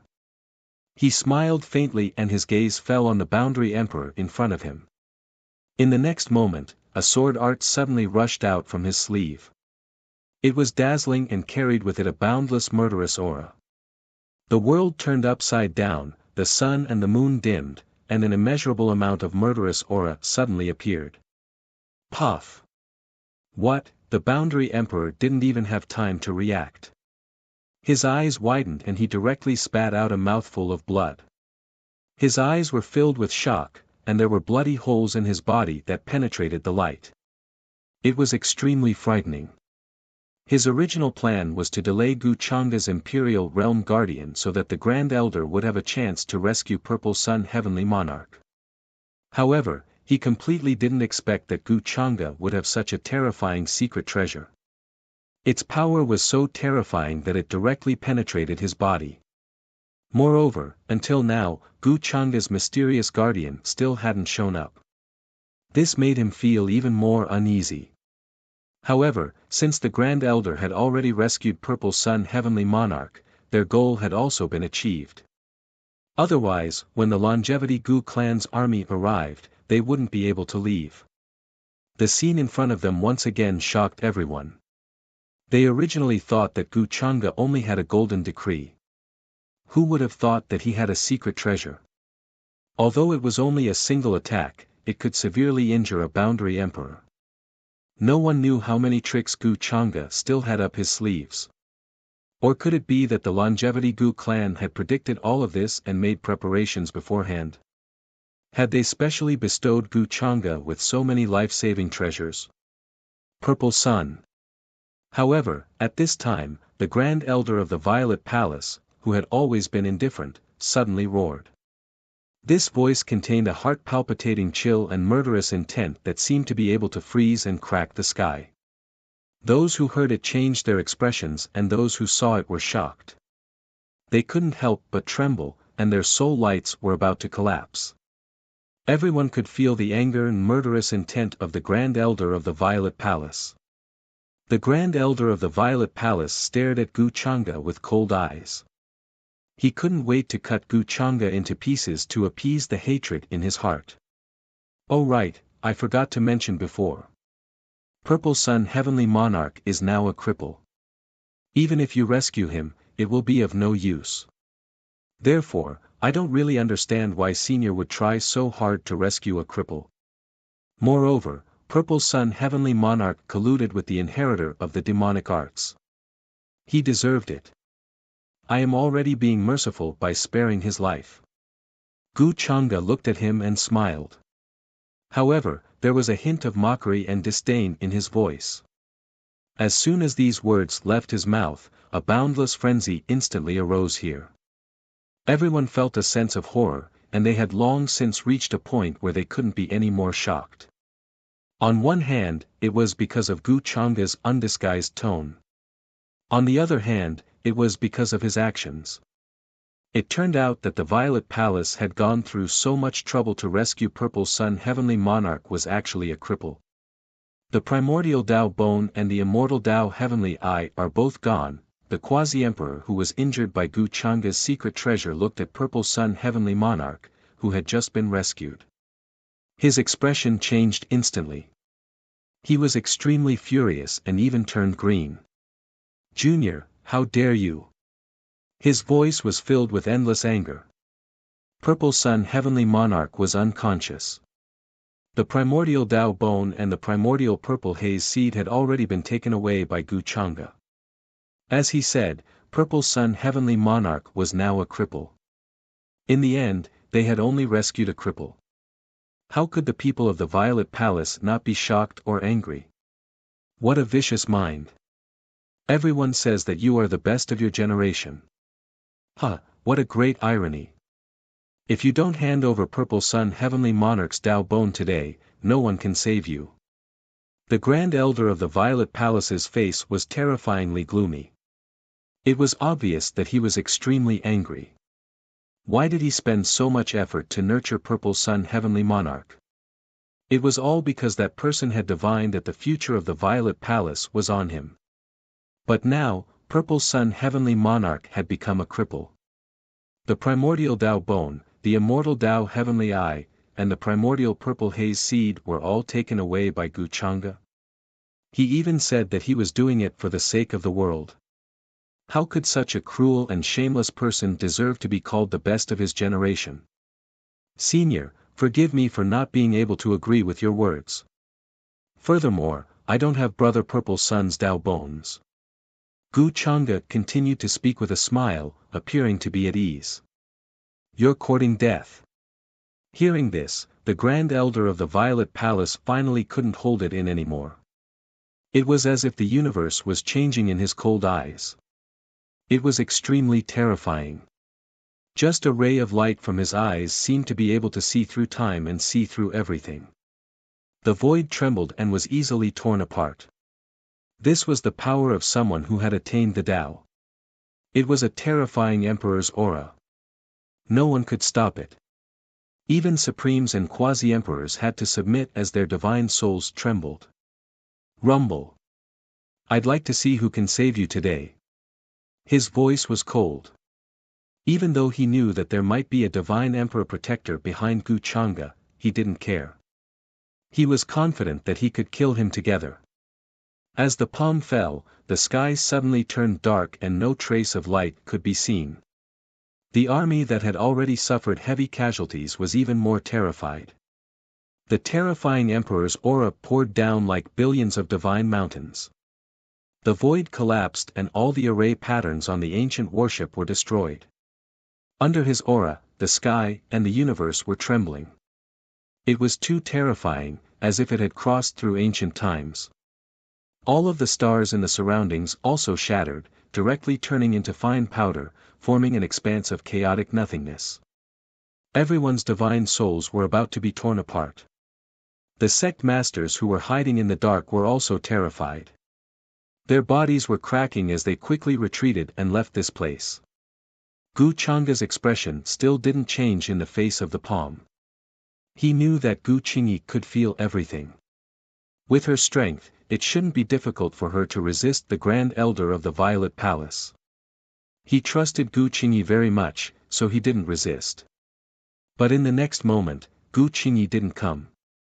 This is. Gu Chang'e raised his eyebrows slightly as he felt a familiar wave coming from his bloodline. This, the Grand Elder of the Violet Palace seemed to have seen something in his extremely cold eyes. In the next moment, there was a sudden shock, which then turned into disbelief and horror. Puff! The sky dimmed as if the clouds were broken, and the light shone in. His palm was suddenly split open. It was a black long saber of unknown origin. It looked ordinary, but it was surrounded by simple and mysterious Taoist rhymes. The saber fell and directly pierced through the palm, splitting it open in the air. Blood dripped, and with the five-colored emperor's aura, it fell from the sky. A drop of blood seemed to contain a small world. It was extremely shocking, but there was an indelible rule of the saber Tao, powerful and domineering. Everyone was horrified when they saw this scene. What kind of terrifying expert was this? He cut the Grand Elder's palm in half with one saber. It was simply too powerful. Who is it? The Grand Elder of the Violet Palace's voice was mixed with a trace of fear and trepidation. He couldn't believe it. He stared in the direction where the black long saber had fallen from.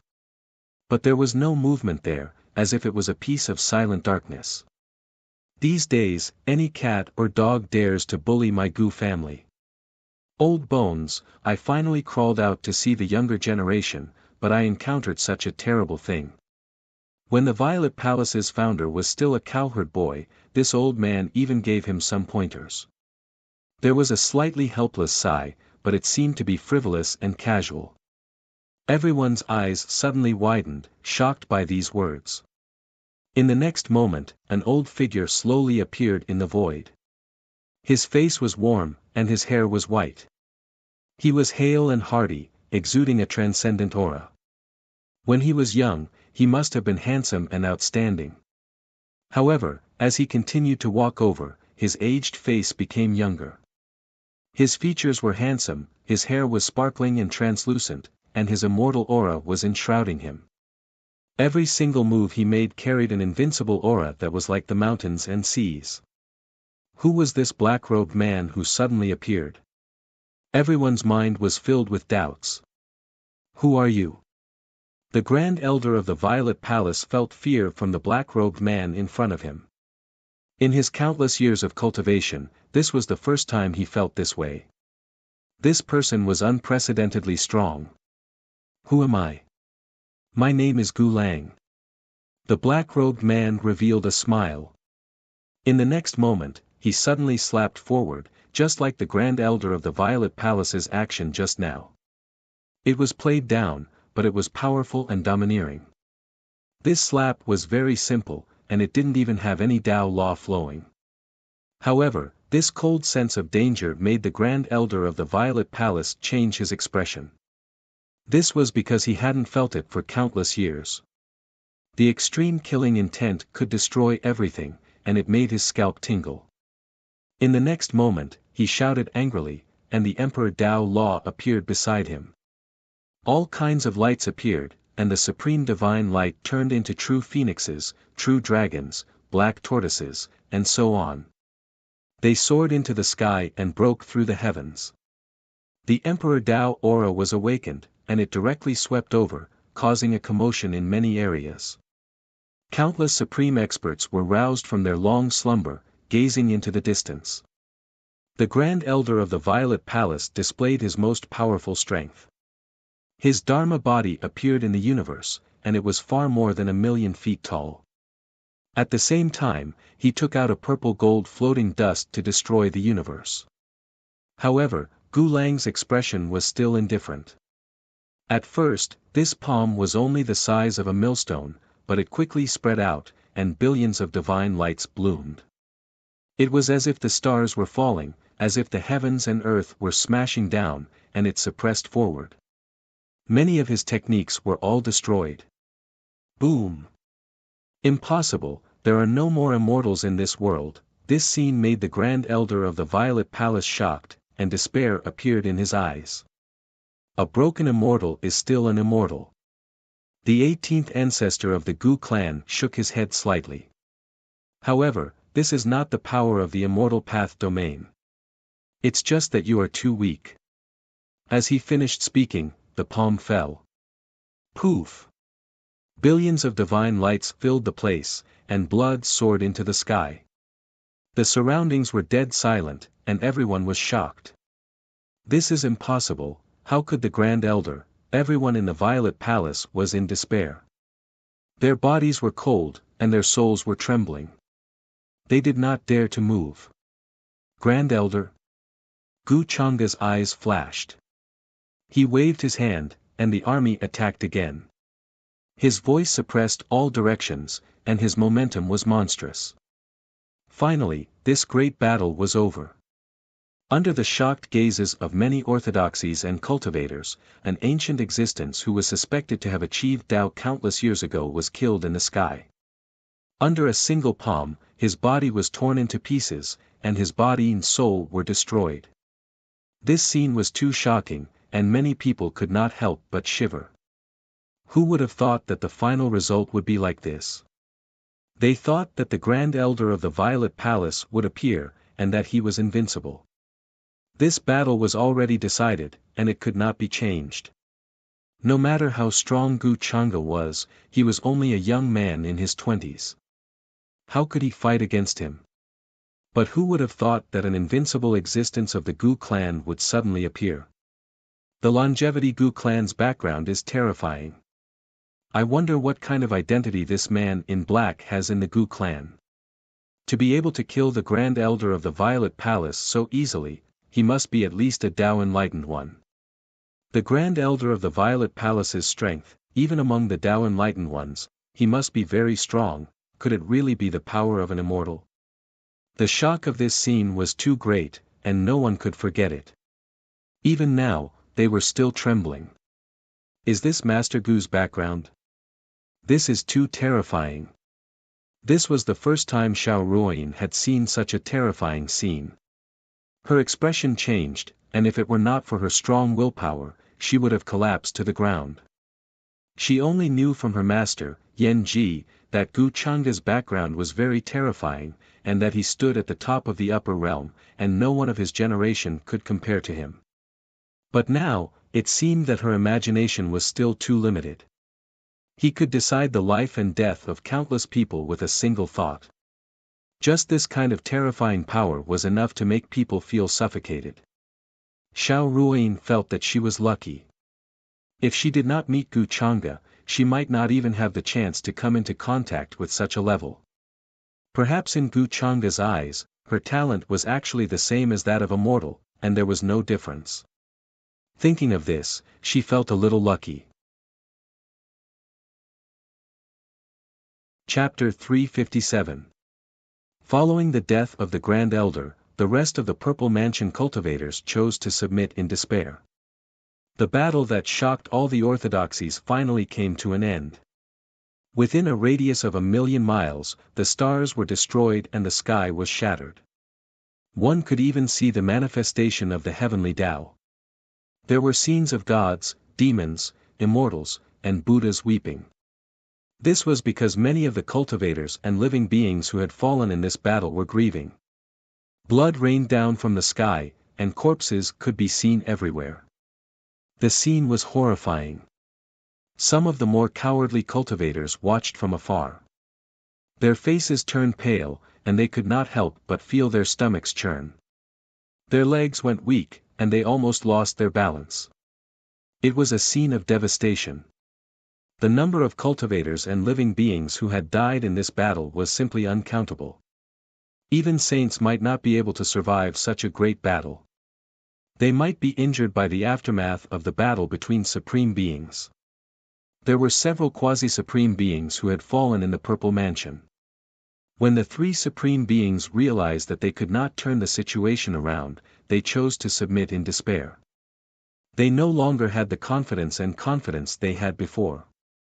Who would have thought that the sudden appearance of the Gu family's Grand Elder would be so terrifying? Even someone as strong as the Grand Elder was killed by a single palm strike. This was definitely the heaviest blow to the Purple Mansion cultivators. One could imagine that after today, the Purple Mansion would no longer exist in this world. After all, they were an immortal great sect. However, in the blink of an eye, they were turned into ashes and destroyed in the long river of history. This made many cultivators and orthodoxies who witnessed this scene sigh. They felt sorry for the loss of their kind. However, they soon realized that the Purple Mansion had brought this upon themselves. They were relieved. This was the result of colluding with the inheritor of demonic arts and becoming the enemy of the entire world. The Longevity Gu family's foundation is definitely beyond imagination. Just the strength of the Gu family's Grand Elder alone is enough to sweep away the foundation of many of the immortal great sects. Some of the sect leaders of the major sects had used their heavenly eyes to watch the entire battle from afar. Their words were filled with mixed emotions. Speaking of which, when the Purple Mansion insisted on colluding with the inheritor of demonic arts and going against many orthodoxies, they should have expected this outcome. An old man nodded and sighed. Of course, he didn't feel that the Z Mansion was pitiful. As the old saying goes, if you knew this day would come, why did you do it in the first place? In this world, as long as one had the slightest relationship with the inheritors of demonic arts, there would be no good ending. Young master, how should we deal with the remaining Violet Palace disciples? The figure of Black Jade appeared beside Gu Chang'e and asked respectfully. Gu Chang'e narrowed his eyes and said, those who submit will live, those who don't will be killed. Many of the elite disciples of the Purple Mansion sect had been brought here as the final spark of hope. They planned to wait until the end of this battle before being taken away by the sect elders and find a place to make a comeback. However, who would have thought that because Gu Chang'e detected them ahead of time and dispatched the quasi-supreme beings of immortal ancients' various clans to target and kill them? Now, they were pretty much all dead. At this moment, they naturally heard Gu Chang'e's words. There were those who were angry, and their eyes were filled with unyielding hatred. However, before he could curse out loud, Black Jade noticed him. With a wave of her hand, a palm print descended from the sky, instantly killing him. Don't you understand what young master is saying? Her face was filled with coldness. Her eyes fell and slowly swept across everyone. The terrifying power made one's soul tremble. With the previous example, no matter how unwilling the remaining Violet Palace disciples were, they could only hide it deep in their hearts. They did not dare to show the slightest bit of anger or hatred on their faces. Many of the elders' faces were filled with bitterness and helplessness. Who would have thought that the dignified Violet Palace sect would have such a day? The three supreme beings were silent. Facing such a situation, they did not dare to act rashly. Was fate playing tricks on them? No, in fact, they were the ones who were seeking their own deaths. Many people secretly resented Ziyang, Sky Monarch. All of this was because of Ziyang, Sky Monarch. However, more people knew that this was just an excuse for Gu Chang'e to make a move on the Violet Palace sect.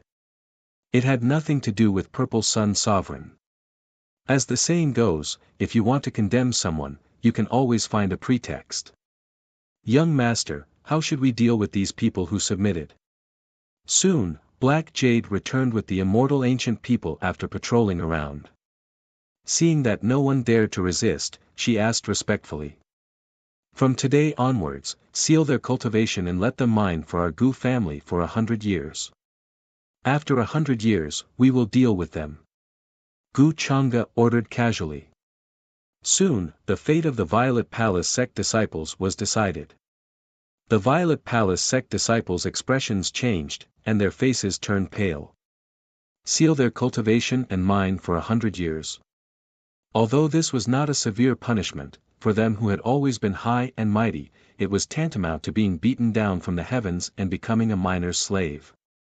Do you have any objections? Black Jade glanced at them coldly. The Violet Palace sect disciples gritted their teeth in humiliation. At this time, did they dare to have any objections? Compared to losing their lives, mining for 100 years was already extremely benevolent. After that, Gu Chang'e collected a lot of good things from the ancient warships behind the Z Mansion. Divine weapons, divine medicines, divine elixirs, ores. These were all the treasures that the Z Mansion had accumulated over the years, and they were stored in the ancient warships. Before this, he knew that the Violet Palace sect disciples would definitely take away many of their treasures and not leave them in the sect. In this way, it was too easy for him. The Violet Palace sect disciples' hearts were bleeding, especially when Gu Chang'e took a few glances at the Sovereign Realm inscriptions and Emperor Realm insights. They felt dizzy when Gu Chang'e casually threw them to the side. The Violet Palace sect's inheritance is only SOSO, Gu Chang'e casually flipped through them, and then just happened to bestow these things that he did not like to the immortal ancient clans. This scene made many of the orthodoxies envious. These were the Violet Palace sect disciples' accumulations for countless years. How could he just give them away like that? The orthodoxies who were still fighting at the Violet Palace sect disciples definitely did not know that when the Violet Palace sect was breached, they would not be able to obtain anything, and would only have worked for nothing. After settling these matters, Gu Chang'e looked at Gu Lang, who was looking at him with interest in the distance, and cupped his hands slightly.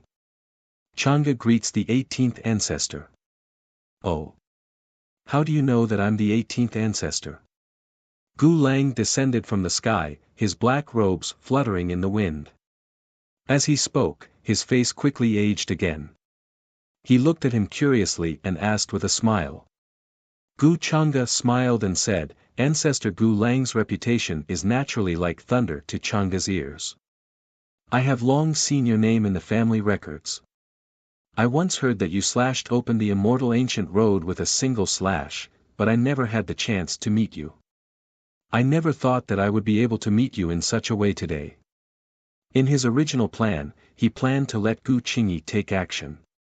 After all, he could not reveal his true strength in such a situation. The appearance of the ancestor Gu Lang was a little out of Gu Chang'e's expectations, but it also solved a problem for him. As for these words, he naturally blurted them out casually. Moreover, Gu Chang'e was speaking the truth. He actually wanted to meet the group of ancestor from the Longevity Gu family. After all, those who were able to reach this level were all protagonists of their generation when they were young. They were invincible and dominated the world, each with their own style. Although I know that you are just flattering me on the surface, I still like to hear it. It seems that you already knew that the great elder of the Purple Mansion was hiding in the dark, and were waiting for me to take action. At this time, Gu Lang truly sized up Gu Chang'e. Runes of the great Tao faintly appeared in his eyes. In the end, he clicked his tongue and praised, "Good fellow, you hit it quite well." As he sized up Gu Chang'e, there was still a fog around him that he could not see clearly. However, he did not care. Who did not have a few secrets on them? However, for him to be unable to see through it, it could only mean that Gu Chang'e was hiding something, and it was not simple. "Ancestor, you flatter me," Gu Chang'e said with a smile. He appeared proper and natural, but he did not lose the respect of facing an elder. "You have such strength in your early 20s. You are much stronger than I was when I was young." Gu Lang shook his head and smiled. He had a good impression of Gu Chang'e, this junior. Although his methods were indeed ruthless, who did not achieve great things step by step like this? In fact, after he left the Gu clan, he crossed the space and came here. Therefore, he saw many of the methods that Gu Chang'e used to deal with Ziyang. He did not think that it was inappropriate, and even admired it. Originally, he did not plan to take action and was prepared to watch the show in the dark. However, the great elder of the Purple Mansion was shameless and wanted to kill a junior, which angered him.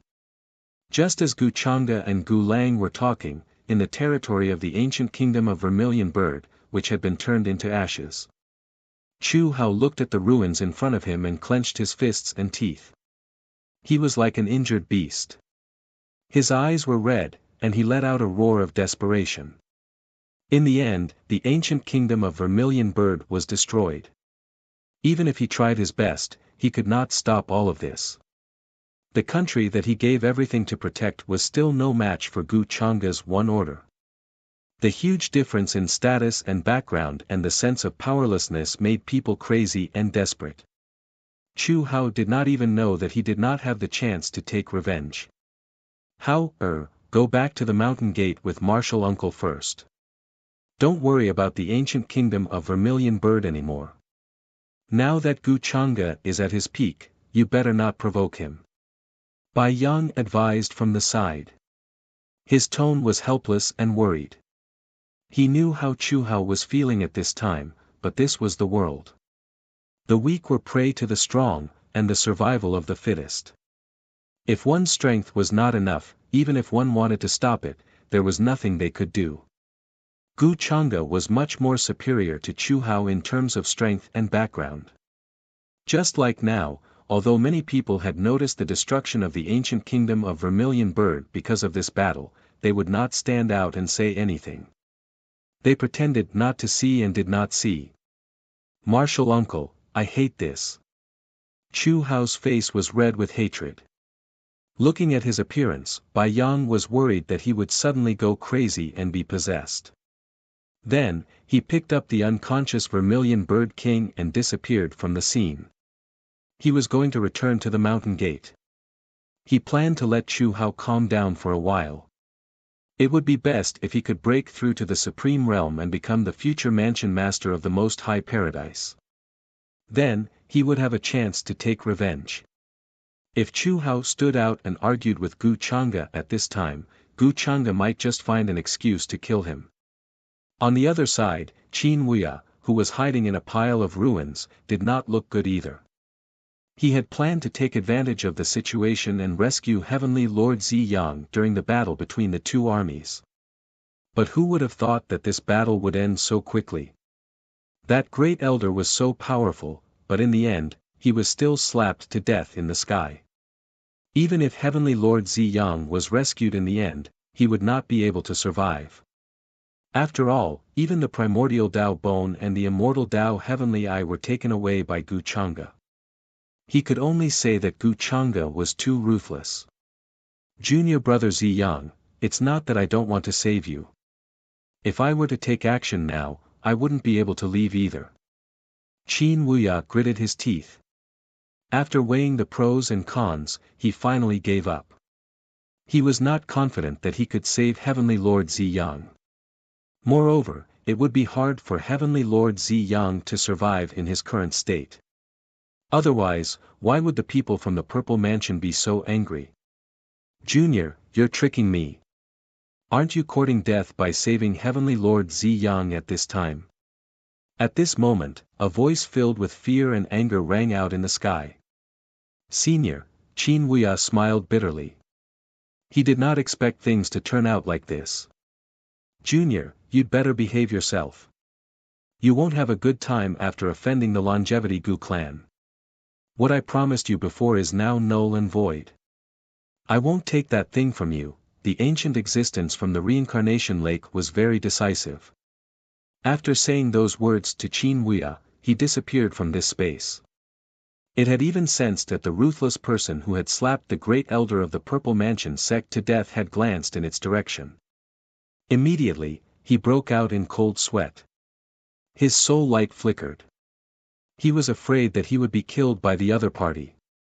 Seeing this, Qin Wuya did not dare to say anything.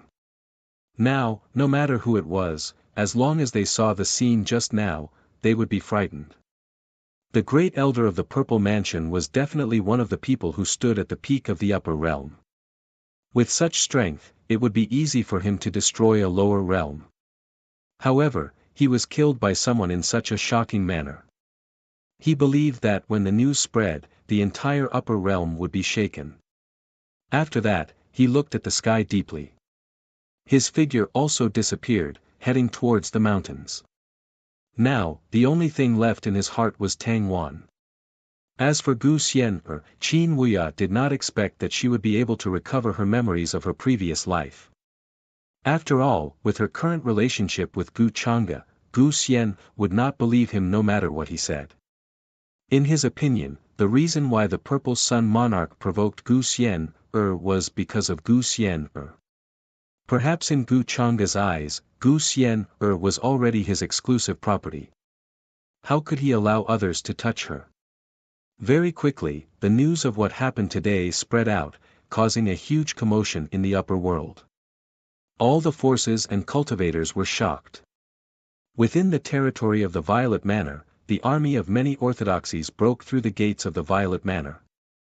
They were like a hot knife through butter, unstoppable. 710 The Purple Mansion, which had a long history, collapsed in a single day, heading towards destruction. The former head teacher of the Purple Mansion, Lu Ming, the saintess of the Purple Mansion, Lu Zian, and many other elders and disciples who opposed the Great Elder were released from the Purple Mansion's prison. In the end, he could only let out a long sigh and choose to lead the remaining disciples to another place.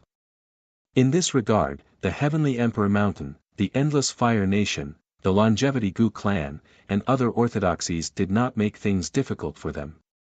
The Great Elder of the Purple Mansion was determined to lead the Purple Mansion to destruction. Although the head teacher of the Purple Mansion and others wanted to stop him, they were powerless in the end. They could only sigh as they watched the once flourishing sect turn into ruins. They could only sigh as they felt endless sorrow. In this battle, the various orthodoxies displayed their strength and foundation, which left everyone in awe. This was especially true for the Longevity Gu clan. In the final battle with the Purple Mansion army, 2 martial emperors, 3 quasi-martial emperors, and a total of 10 supremes had rushed out. Not to mention the rest of the cultivators, they were simply too many to count. Such a strength and foundation made many orthodoxies feel terrified and uneasy. Even the Heavenly Emperor Mountain, which had a long history and produced several heavenly emperors, paled in comparison to the Longevity Gu clan. In addition, the battle in the sky above the ancient kingdom of Phoenix was particularly eye-catching. The Purple Mansion secretly moved many of their elite disciples and foundation away, and even the Great Elder was there to save Heavenly Lord Ziyang. However, he was killed by the Gu clan's patriarch on the spot, shocking everyone. After this battle, whether it was the Longevity Gu clan or Gu Chang'e, the limelight once again reached a peak, and no one could surpass them. The so-called cultivation is first to cultivate the body, then the dantian. The Dantian is the wheel of life of a cultivator, and it is also the foundation of a cultivator. It is formed by spirit chi, the source of dermic powers, and even the legendary immortals completely purified the Dantian, turning it into an endless source of life. A drop of it is enough to revive the dead. The Dantian compared to a cultivator is like the origin compared to all things. Without the Dantian, no matter how strong one's cultivation is, it will be difficult for him to display his strength. The strong have a Dantian like the sea, absorbing the world with every breath. The weak have a Dantian like a bean. At this moment, Xiao Ruoyin was cultivating on a bluestone, and a faint glow appeared on her body. Gu Changde took a sip of tea beside her, and his gaze was indifferent as he slowly explained to her. After the battle, the Gu clan's 18th ancestor, Gu Lang, and many of the spectating experts had already left, and did not stay for long. However, Gu Changde did not leave immediately. Instead, he asked He Yenyu to collect the various origin sources of the fallen cultivators. To him, this was a cultivation resource that could not be wasted, and he might be able to break through to the quasi-supreme level. Too many cultivators had fallen in this battle.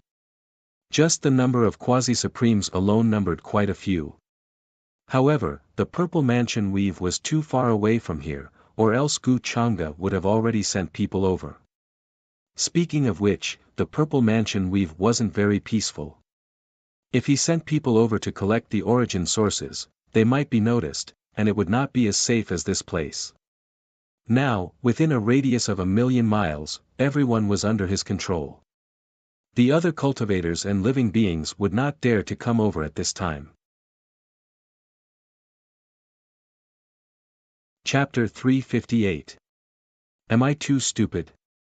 It's been 3 days and I still haven't opened my spirit ocean. I even spent so many resources on young Master Gu and swallowed so many pills. Hearing Gu Changde's explanation, Xiao Ruoyin opened her eyes, looking a little disappointed. Yan Ji's expression was very calm. He shook his head slightly and said, "Your aptitude is very good. Even the more outstanding geniuses take a few months to open their spirit ocean when they first start cultivating. You can already sense spirit energy on the 3rd day. This speed is already very frightening. Based on your current speed, you will be able to open your spirit ocean in at most a month. Don't worry." Hearing this, Xiao Ruoyin felt much better. She also had some motivation. She couldn't help but nod and say, "Yes, yes. I understand, Master. I will definitely work harder in my cultivation." Saying this, she secretly glanced at Gu Changde, then lowered her head again. She had also heard about the rumors about the outside world in the past few days. She also clearly understood some of the general knowledge of this world and the general background of the forces. Therefore, Xiao Ruoyin could feel how terrifying Gu Changde's identity was. She felt a huge pressure in her heart. Because of this, she didn't dare to restrain herself in front of Gu Changde like before. After all, the more she understood, the more she could feel the gap between them. It was like a natural chasm that was difficult to cross. It was exactly like the saying, "The ignorant are fearless." Xiao Ruoyin also admired her previous self for having the guts to speak to Gu Changde like that. It was no wonder that Gu Changde found it interesting. It was the first time a woman had said such things in front of him. That was because the women he had met before were not as ignorant as her. They were extremely afraid of Gu Changde and didn't dare to speak too much. Thinking of this, Xiao Ruoyin felt somewhat lucky. If she wasn't a transmigrator and didn't have the mindset of a modern person, she was afraid that she wouldn't even have the courage to speak to Gu Changde back then. Now, what qualifications did she have to listen to Gu Changde's guidance? Which one of the girls by Gu Changde's side didn't have unparalleled beauty, terrifying talent, and powerful strength? Only she was as ignorant as an idiot. "Young Master Gu, may I ask how long it took you to open your spirit sea?" However, Xiao Ruoyin was also very smart. She guessed that Gu Changde found her interesting because she dared to open her mouth and talk to him about things that other women didn't dare to talk about. Therefore, Her eyes were filled with curiosity and she could not help but ask. She wanted to have a goal in her heart. Upon hearing this question, Gu Changa put down the teacup in his hand and looked over. However, that smile made Xiao Ruoyin feel that she had asked a very stupid question. To be honest, it didn't take much time for me to open up my spirit ocean, because my spirit ocean was already formed before I was born. Gu Changa smiled and answered her question seriously. Xiao Ruoyin's expression froze. She really wanted to apologize to him. Was this the difference between a real genius and a fake one? Before this, she really thought that her talent was very good. Now, it seemed that she had thought too much. Miss Xiao, you don't have to compare yourself to me. There are thousands of geniuses in this world, like carps crossing the river, countless. Your talent is already considered to be the best among them. Compared to them, your starting point is already very high. Gu Changa seemed to know what she was thinking and comforted her. The smile on his face was still warm and elegant, standing out from the crowd. There was not a single flaw to be found. Xiao Ruoyin glanced at him resentfully. Was this supposed to be consolation? Why did she still feel so hurt? After some time, Miss Xiao should follow Yan Ji to the Palace of Heavenly Immortals to cultivate. There will be many elders there to guide you. In addition, there will be many fellow disciples. You can spar with each other and verify each other's cultivation. It will be very beneficial for your cultivation. Then, Gu Changa said, intending to throw Xiao Ruoyin to the Palace of Heavenly Immortals. He couldn't keep her by his side all the time. It wasn't that she was an eyesore, but that he felt that she was useless before she recovered the memories of the High Priest of Destiny. Moreover, it would take a long time for the fateless body to reach grand completion. Yes, I will listen to young Master Gu. Palace of Heavenly Immortals. What is that place? Hearing this, Xiao Ruoyin's eyes flashed with light. She didn't know what Gu Changa was thinking now. She thought that Gu Changa felt that her cultivation was very monotonous and decided to let her join the sect. She felt touched. The Palace of Heavenly Immortals, just from the name, it gave off an extraordinary feeling. In the next few days, Black Jade sent many experts to clean up the battlefield. Of course, to outsiders, it was indeed so. After all, after the battle, many weapons, sumer rings, and other things were scattered everywhere. It was an indescribable wealth, and someone had to clean it up. Taking advantage of this opportunity, Black Jade also followed Gu Changa's instructions and collected the sources that hadn't disappeared yet. Unsurprisingly, after devouring and refining the sources, Gu Changa's cultivation base still hadn't broken through to the quasi-supreme realm. However, taking advantage of the opportunity to destroy the ancient kingdom of Vermilion Bird, the son of Destiny, Gu Changa obtained a lot of transcendence bones. After the matter was settled, Yan Ji brought Xiao Ruoyin to the Palace of Heavenly Immortals, while Black Jade led the Immortal Ancient Army back to the Immortal Ancient Continent. As for Gu Changa, she naturally led her followers back to the Immortal Academy with peace of mind. After this incident, Lord of Purple Sun died tragically at the hands of Gu Changa, which indirectly led to the destruction of the Purple Mansion. Six Crown King Junyao, Golden Cicada Buddha, Heavenly Phoenix Maiden, and the others all avoided him like the plague. In the entire Immortal Academy, no one dared to go against Gu Changa. He could be said to be able to cover the sky with one hand and had great power. Even the elders who had become supremes had to be respectful to him. After Gu Changa returned to the Immortal Academy. Although the entrance trial ended early, after a discussion among the elders, they still decided to give the disciples some rewards based on the points they obtained and the number of Yin creatures they killed. Unsurprisingly, the one who obtained the most points was the Holy Maiden of the Human Ancestor Palace, Jiang Chu Chu. In this trial, the number of Yin terminating beings that had died at her hands was uncountable. Not to mention, she had even gotten rid of an absolute Yin disaster. Such ability made the elders exclaim in admiration, thinking that she was indeed the Holy Maiden of the Human Ancestor Palace. Jiang Chu actually wanted to say that she wasn't the one who had gotten rid of the absolute disaster, but Gu Chang'e. However, Gu Chang'e didn't seem to care about this false reputation. He didn't care about it at all, thinking that he didn't want to leave his name behind after doing a good deed. No, he wanted to throw the reputation to her after doing a good deed. Jiang Chu didn't know what to say about him. Moreover, after Gu Chang'e returned to the Immortal Academy, he seemed to have entered seclusion and didn't see any outsiders. Although Jiang Chu wanted to ask him some questions, she couldn't find a suitable reason, so she didn't have the chance to see him. After all, in the eyes of outsiders, what kind of relationship could there be between her and Gu Chang'e? However, Jiang Chu still clearly remembered that Gu Chang'e had said that she had gained something for nothing. After that, the more she thought about it, the more she felt that Gu Chang'e was teasing her. She took this to heart. Every time she thought about it, she wanted to bite him to vent her anger. She wanted to find him and ask him clearly. After eating clean and wiping his mouth, this guy won't admit it again. Gu Chang'e didn't know what Jiang Chu was thinking. After returning to the Immortal Academy, he naturally sorted out his gains after destroying the Violet Mansion. Then, he chose many things that Yu Mingkong could use and sent someone to deliver them to her.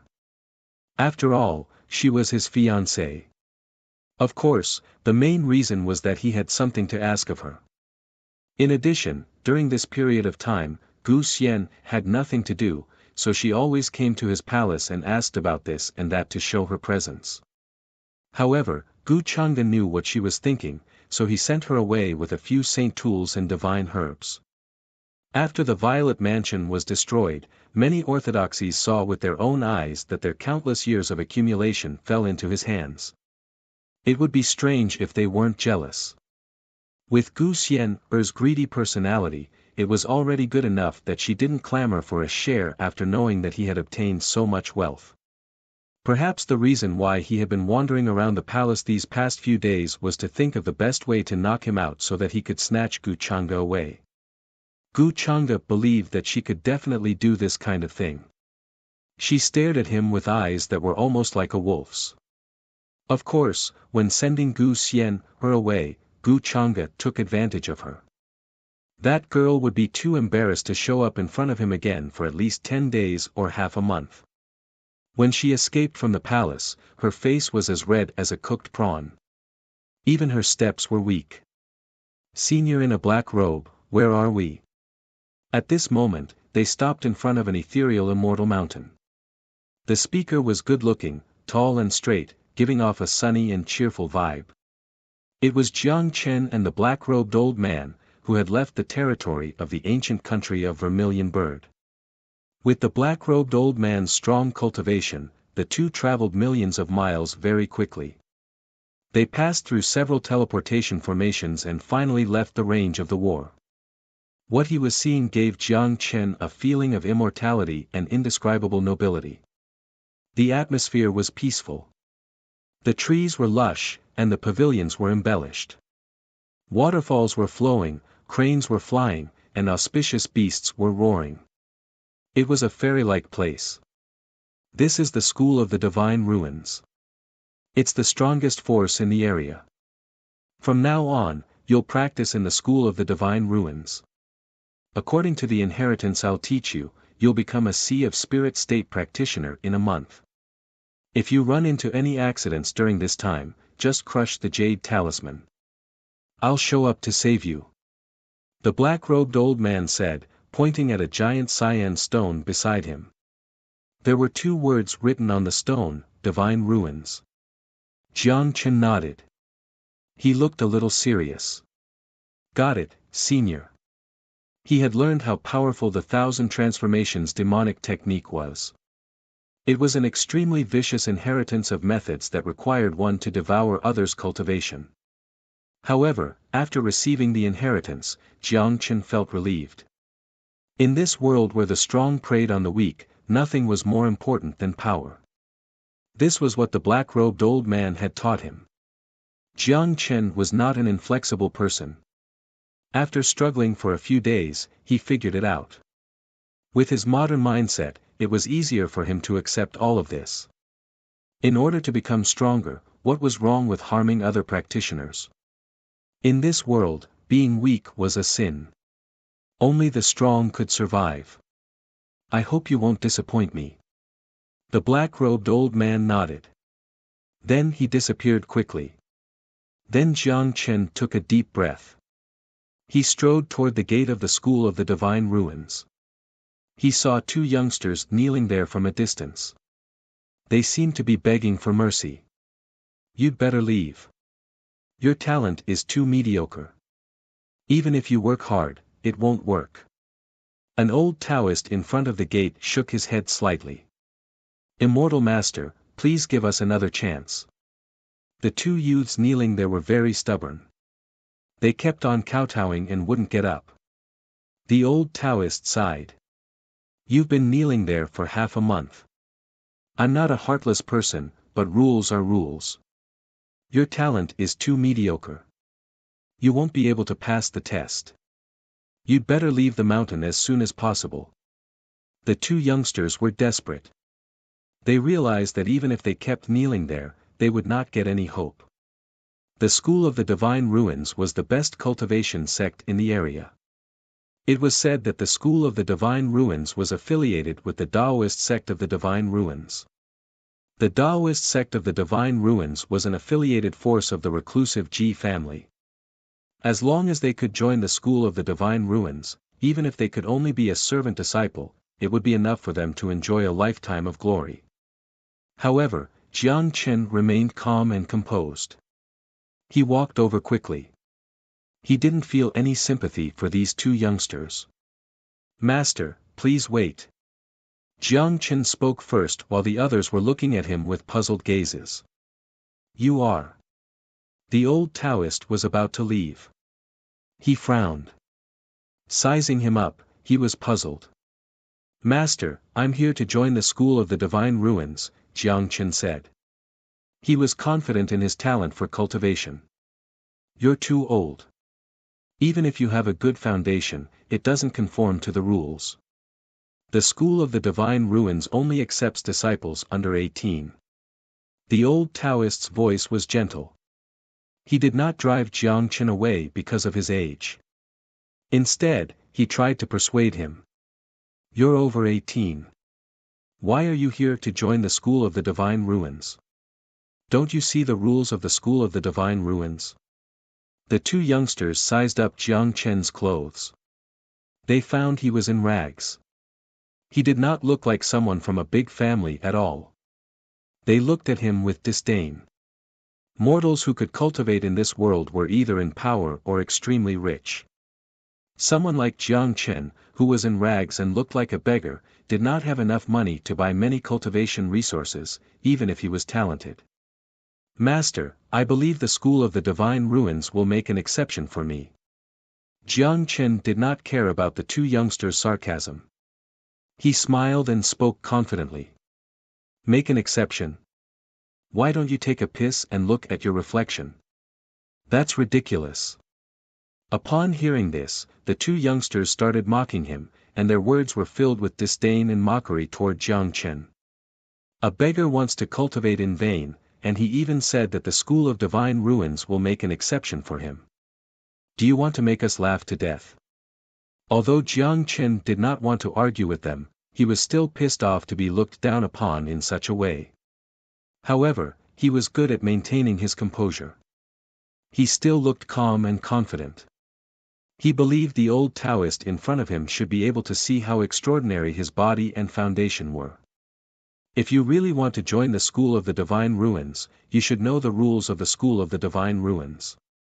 If you're here to make trouble, don't blame me for not showing you any mercy. However, to Jiang Chen's surprise, the old Taoist in front of him suddenly changed his mild expression.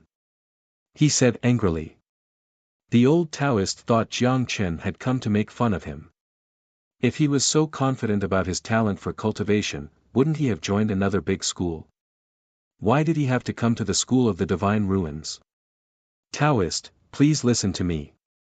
I really want to join the School of the Divine Ruins. However, it's a long journey. We ran into many fierce beasts on the way. Many of our servants died. I'm the only one who survived. I could only eat wild fruits to satisfy my hunger. That's how I got here. Jiang Chen hurried to explain. He started to describe how dangerous and miserable his journey had been. The two youngsters who had mocked him were dumbfounded. Although the old Taoist did not seem to believe him, he calmed down a lot. However, he still insisted. Rules are rules. You're already past the best age for cultivation, so please go back.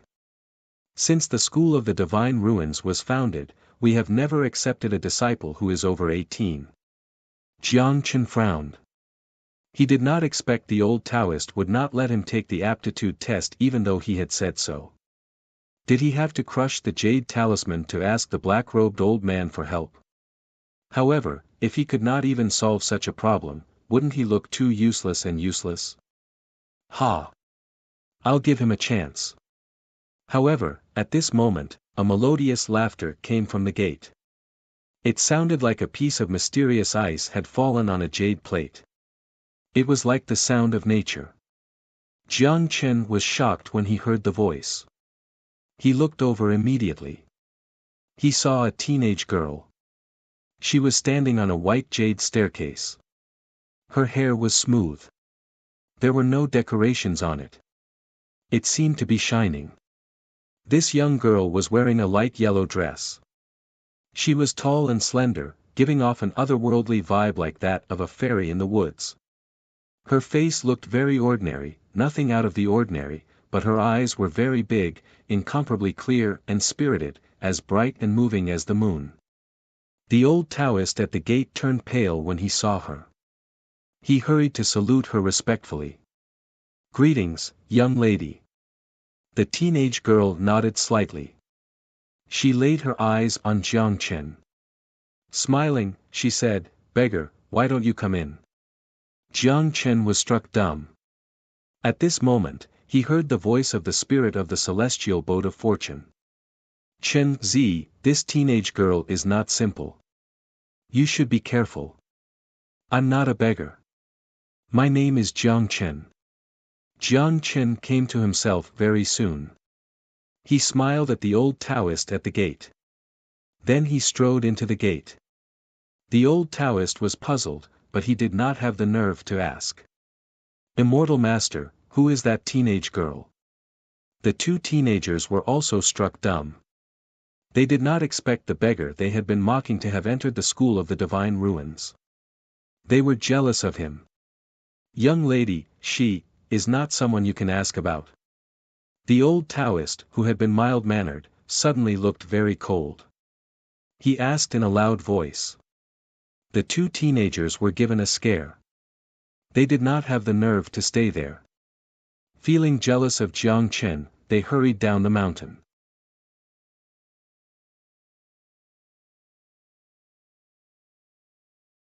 Chapter 359. In the School of Divine Ruins, besides the girl in the light yellow dress, there were many young practitioners standing there. There were both men and women. They seemed to be in their early 20s. Their eyes shone brightly. They were shrouded in splendor. Their energy was amazing. Their cultivation wasn't weak. However, they all seemed to regard the girl in the light yellow dress as their leader. At the moment, they were all looking at Jiang Chen, who was walking over from the gate, with curiosity. Although Jiang Chen was dressed in rags, his spirit was definitely not something an average person could compare to. Especially his calm and confident look. The young men and women were all surprised. They felt this beggar wasn't an average beggar. There was something special about him. Young miss, is there anything special about this beggar? A man couldn't help but ask out of curiosity. He sized Jiang Chen up, but he didn't see anything special about him. He didn't have any spirit. He looked like he was in his 20s, but he hadn't practiced before. His body is special, the girl in the light yellow dress said. The girl in the light yellow dress said. Her eyes were big and bright. She was staring at Jiang Chen, who was walking towards her, as if she wanted to see through him completely. The rest of the people were also extremely shocked and they heard this. They were very clear about the girl's identity. Even she was saying that this beggar's physique was very special. It could only mean this beggar-like man wasn't simple at all. "Hello, miss. Thank you for giving me the chance to enter the School of Divine Ruins." Jiang Chen didn't care about these people's gazes. Instead, he walked over confidently. His eyes were clear and calm. He looked at the girl in the light yellow dress. Although he had guessed this girl wasn't simple, at the thought of the black-robed old man in the dark, he wasn't worried at all. He looked very calm. His appearance caused the crowd to look at him in a higher light. "You're welcome. It's nothing." Hearing this, the girl in the light yellow dress shook her head with a smile on her face. Although her face looked very ordinary, she gave people an indescribable good impression. The group of women behind her, although their faces were beautiful and their looks were outstanding, but in front of her, they seemed to be overshadowed. "Miss, what's your name?" Jiang Chen asked involuntarily. He had a good impression of this girl. "How dare you ask about the young miss's name?" However, before the girl in the light yellow dress could say anything, the expressions of the group of young men and women behind her abruptly changed as they coldly shouted. "It's okay, it's just a name. You can call me Chuyue." However, the young girl waved her hand and interrupted everyone, indicating that they did not need to care. She smiled and said, "Chuyue. It's a nice name," Jiang Chen said, smiling. He didn't feel the slightest bit of malice from this young girl who spoke up to help him out. It was as if a cool breeze had brushed past his face, very natural. The artifact spirit of the immortal boat of fortune didn't sense any malicious intent from her. Right at this moment, a middle-aged man suddenly appeared here. He had wide sleeves, a rosy complexion, and spirited eyes. There were quite a few disciples following behind him. Judging from their clothes, they were all disciples of the Godly Ruins sect. It could be seen that the middle-aged man was very respectful to the young girl named Chuyu. After slightly bowing to her, he looked toward Jiang Chen and asked, "Are you the guy who said you would make the Godly Ruins sect break the rules?" Obviously, the old Taoist at the gate had told him the whole story. Otherwise, he wouldn't have come here so quickly. "Greetings, senior." Jiang Chen cupped his hand slightly. "I'm really confident about my talent. The Godly Ruins sect won't regret taking me as a disciple." The middle-aged man snorted coldly. "You're really arrogant." The others were also shocked. They found it hard to believe Jiang Chen's confident tone. It was especially so for the disciples of the Godly Ruins sect. They knew who the middle-aged man was. He was one of the top 3 experts in the Godly Ruins sect. If it weren't for the young girl, he wouldn't have shown up for Jiang Chen at all. "Interesting. Aren't you afraid you'll be defeated?" The young girl named Chuyue had planned to lead the group out of the gate, but at this moment, her interest was piqued. She stopped here. She certainly could see that Jiang Chen's body wasn't simple, but a place like the Godly Ruins sect might not be able to test it. At the thought of this, she couldn't help but burst out laughing. "Senior, let's wait and see." Glancing at her, Jiang Chen thought she was also amused. He couldn't help but shake his head slightly. Chuyue chuckled. She suddenly wanted to see Jiang Chen's embarrassed face. "Young miss, are we going to look for that thing later?" A woman behind her couldn't help but ask in a low voice. "I guess the eldest young master can't wait any longer." The young girl shook her head and said, "Let's watch the show first.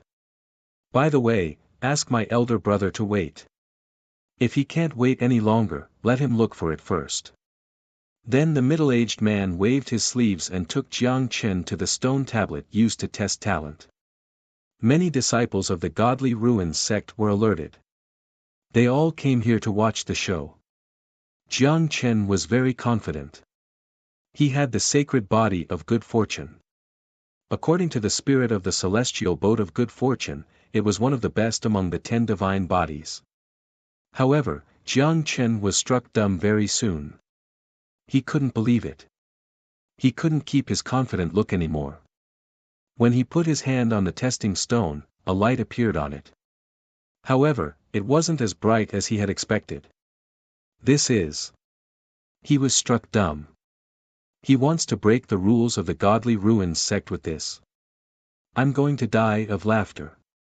If he wasn't lucky enough to run into the young miss, he wouldn't even be able to enter our sect now. How dare he talk nonsense? Everyone burst out laughing. They all looked at him as if he was a monkey. Even the middle-aged man was trying his best to hold back his anger. He looked like he was being tricked. Artifact spirit, what's going on? Jiang Chen turned pale. He hurried to ask the artifact spirit in his mind. Maybe the godly ruins sect can't test your body. At this moment, the artifact spirit of the celestial boat of good fortune sounded embarrassed.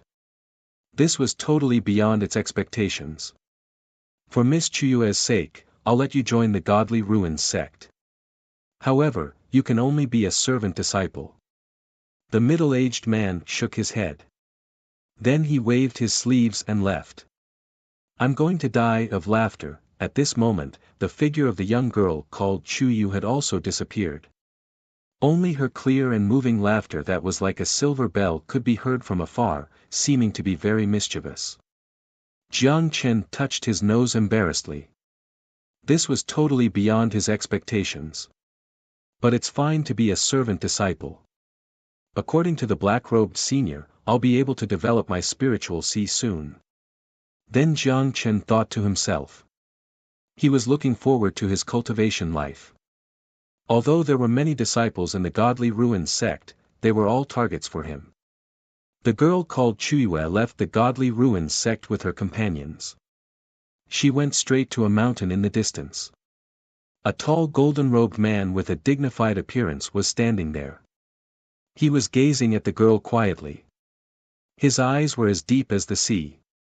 Even his pupils were as deep as a lake.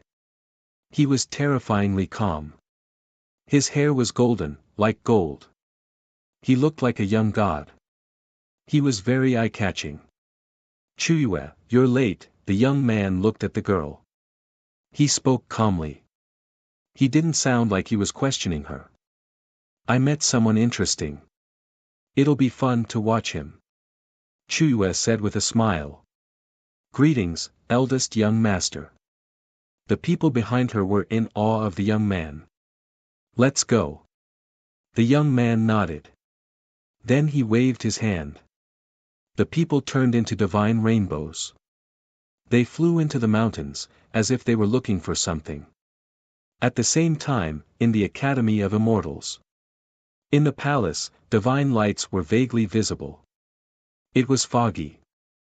Yu Mingkong was sitting on the bed. She was tall and slim. Her face was picturesque. Her skin was delicate. She looked like the most perfect work of art from heaven. At this moment, she was flipping through an incomplete map. She narrowed her eyes slightly and some thoughts flashed through her mind.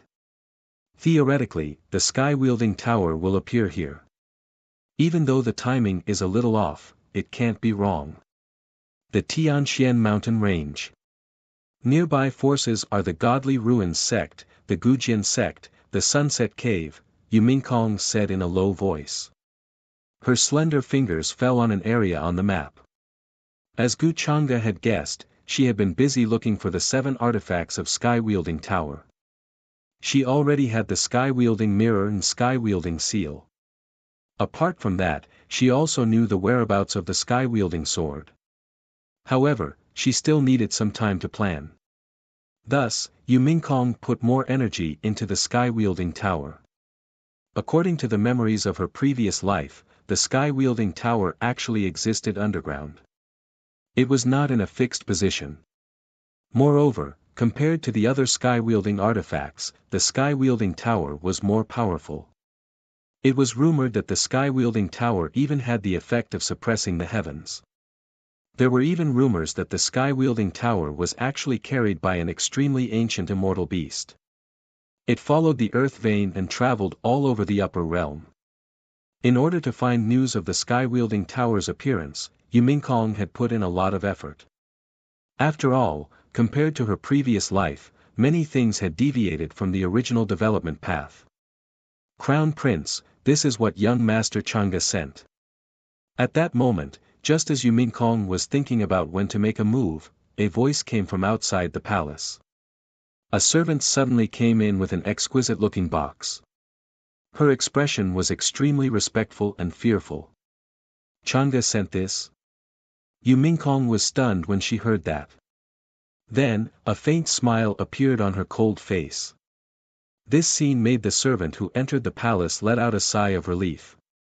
Only when she heard about young Master Chang'e did Yumingkong reveal a smile on her face. During this period of time, Yumingkong's Empress aura had become stronger and stronger. Her cultivation had also become more and more unfathomable. Every time they came to visit her, they would tremble in fear as if they were walking on thin ice. They did not dare to say anything, afraid that they would be thrown out and beheaded if they said anything wrong. What is this? That guy actually has the heart to send me something. That's really rare. Could it be that the sun rose from the west? Although Yumingkong said that, her tone could not hide her happiness and joy. At the same time, she waved her hand, and the exquisite-looking box fell into her hand. The surface of the box was covered with cloud-like silk cloth, and it was enshrouded in purple mist. It gave people a very mystical feeling. Yumingkong knew that this was a space box. It contained a space, and it seemed that there should be a lot of things hidden in it. After the destruction of the Purple Mansion sect, its countless years of foundation and accumulation fell into his hands. You didn't forget about me when you have something good. At least you have some conscience. Yumingkong said faintly as she opened the space box. Buzz. What came into view were many exquisite jewelry, earrings, hairpins, and so on. They were all engraved with immortal phoenixes and other patterns. There were all kinds of rules and order, and there was a strong aura intertwining. It was as if they were personally made by immortals. In addition, there were countless sacred artifacts, quasi-supreme artifacts, sacred elixirs, dragon marrow, phoenix jade, and so on. The servant's eyes were almost blinded by the brilliance. They were simply envious. Any one of the pendants was not a simple sacred artifact, and it was extremely complicated to refine. Not only did they have strong defensive abilities, but they could also be used as an offensive secret treasure at critical times. It was not an exaggeration to say that they were priceless. As a woman, Yumingkong naturally loved beauty. When she saw these things, although she tried to hide it, she could not help but show joy in her eyes. She could naturally see that Gu Chang'e had carefully selected these things. He knew what she liked, so he deliberately picked them out and had someone send them to her. Thinking of this, she was a little touched. She had done so much for him silently. You may leave. Then, Yumingkong waved her hand and put away all the things in the box. Her face returned to its previous indifference, and she waved her hand to dismiss the servant. However, the servant familiar with Yumingkong was very clear that although Yumingkong looked cold now, the joy between her eyebrows could not be hidden. She was very envious, but she also knew that in this world, only a man like young Master Chang'e could make Yumingkong reveal such an expression. And just as Yumingkong was about to continue planning the whereabouts of the Sky Palm Tower, footsteps came from outside the palace again. Why are you here? Yumingkong looked over and sat up from the couch. Her cold voice sounded. What? It's not easy for me to have time to come and see my future wife. Can't I? After all, I'm not like you. You knew that I was fighting with the Purple Mansion army, but you didn't care about me. If I died tragically in the hands of the Purple Mansion army, wouldn't you be a widow for the rest of your life? Gu Chang'e walked in with a calm expression. The many servant girls outside the door naturally did not dare to stop him. Then, he ignored Yumingkong's cold and disdainful look and sat down beside her. Suddenly, a pleasant smell came. It was elegant and cold, like a snow lotus that bloomed on the peak of an iceberg. No, without my permission, you are not allowed to take half a step into my palace, Yumingkong said coldly. All right, then I'll go out now. I won't come back in the future, Gu Changa said as he was about to get up. No. Yumingkong's cold voice had a hint of annoyance. She reached out and pulled him back. This is not allowed, that is not allowed. Then what do you want your husband to do? Gu Changa turned around and looked at her with a helpless expression. Have I spoiled you too much with this temper of yours? Yumingkong glanced at him. Say it. Why are you looking for me? She knew Gu Changa very well. He was the kind of person who would not look for her without a reason. If he did not have a reason, he would not look for her. Why do I have to have a reason to look for you? I miss you. I suddenly want to see you. Can't I? Gu Changa shook his head slightly with a helpless expression. This excuse is fine. But, I've seen the things you gave me. I like them very much. Yumingkong's lips curved slightly, but she immediately retracted it. She liked how Gu Changa accommodated her. It's good that you like them. Otherwise, I would have wasted so much time choosing them for you. Hearing this, Gu Changa revealed a smile and pulled her into his arms. Yumingkong pretended to struggle for a while. Then, she closed her eyes and quietly leaned in his arms, enjoying his rare gentleness. Gu Changa looked at this flawless face that was so close to him and smiled. Mingkong, tell me honestly. During this time, did you miss your husband? Yumingkong opened her eyes and glanced at him coldly. She snorted. No. Quibble. Gu Changa lowered his head. Woo, what Yumingkong wanted to say was stopped in her tracks. In an instant, the palace was filled with beautiful scenery.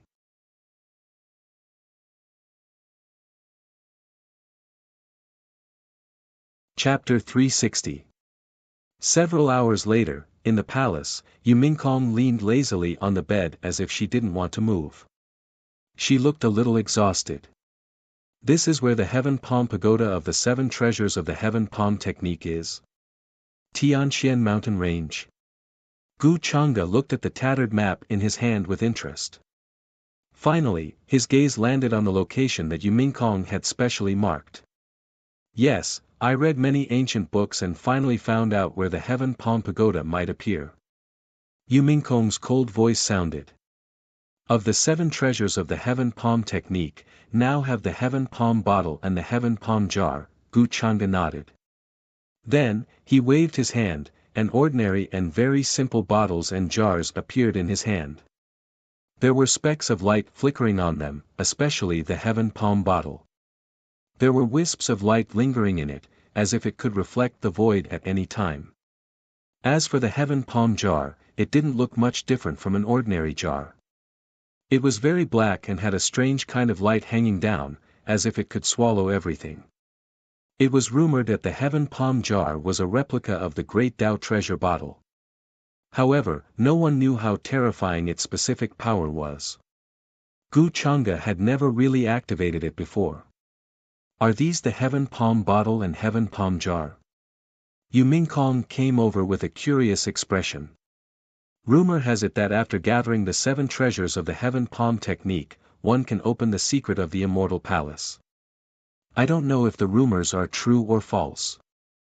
Gu Changa smiled and then handed the 2 weapons to her. Yumingkong was a little stunned. She looked confused.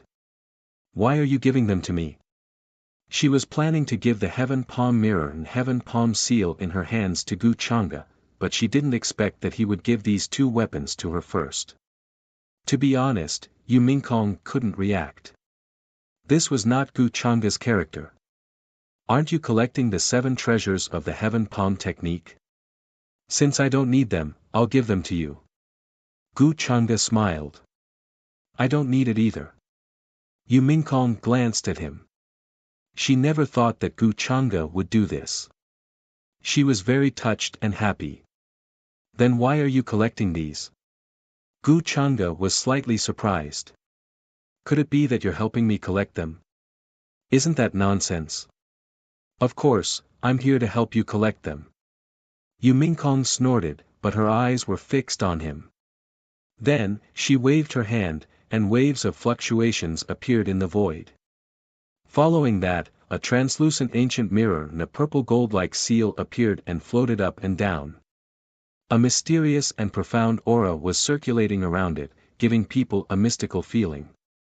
Are these the Divine Sovereign Seal and Divine Sovereign Mirror? Gu Chang'e raised his eyebrows and asked even though he already knew the answer. He could already faintly feel the connection between these heaven-wielding artifacts. He didn't know who had forged it back then, but the materials and forging methods used were all different. However, there was a different feeling between them.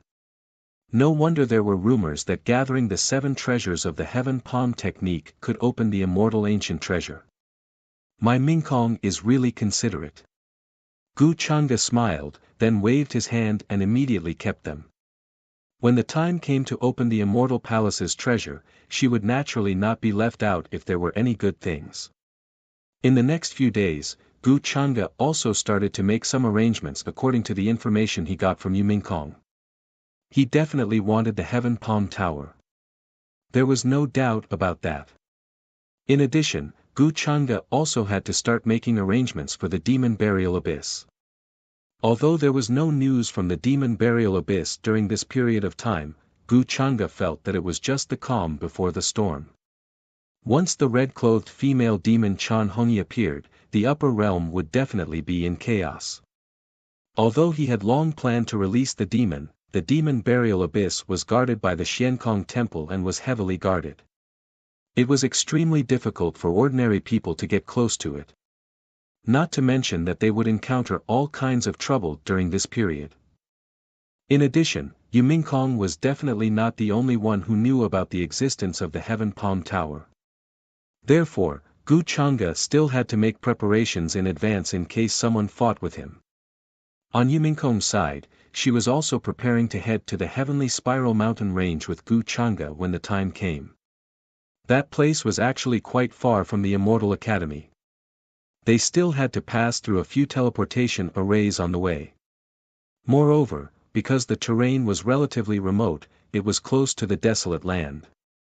There were fewer large sects and large sections. Even if they met someone with profound cultivation, they would not be that strong. The only thing Gu Chang'e needed to care about was whether someone would beat him to it.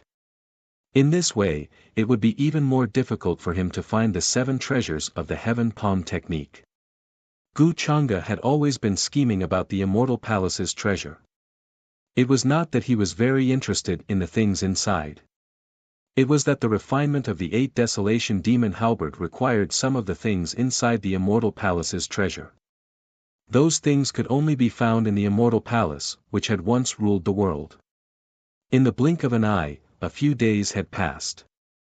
The Immortal Academy gradually calmed down. The inheritor of the demonic arts, who had once made all the disciples feel uneasy and fearful, seemed to have gradually disappeared because of the Purple Sun Lord's execution. This incident made many elders and disciples feel much more at ease. They were no longer as jittery as before. During this period, there were no more rumors of disciples being killed by the inheritor of the demonic arts. On the contrary, in the outside world, there were signs of its activities in some places, which made many cultivators and orthodoxies vigilant. Jiang Chu, tell me, are you stupid? Are you stupid? At this moment, in the cave abode that was overflowing with multicolored light, Wang Zijin looked like he was exasperated. He was just short of pointing at Jiang Chu's nose and scolding him.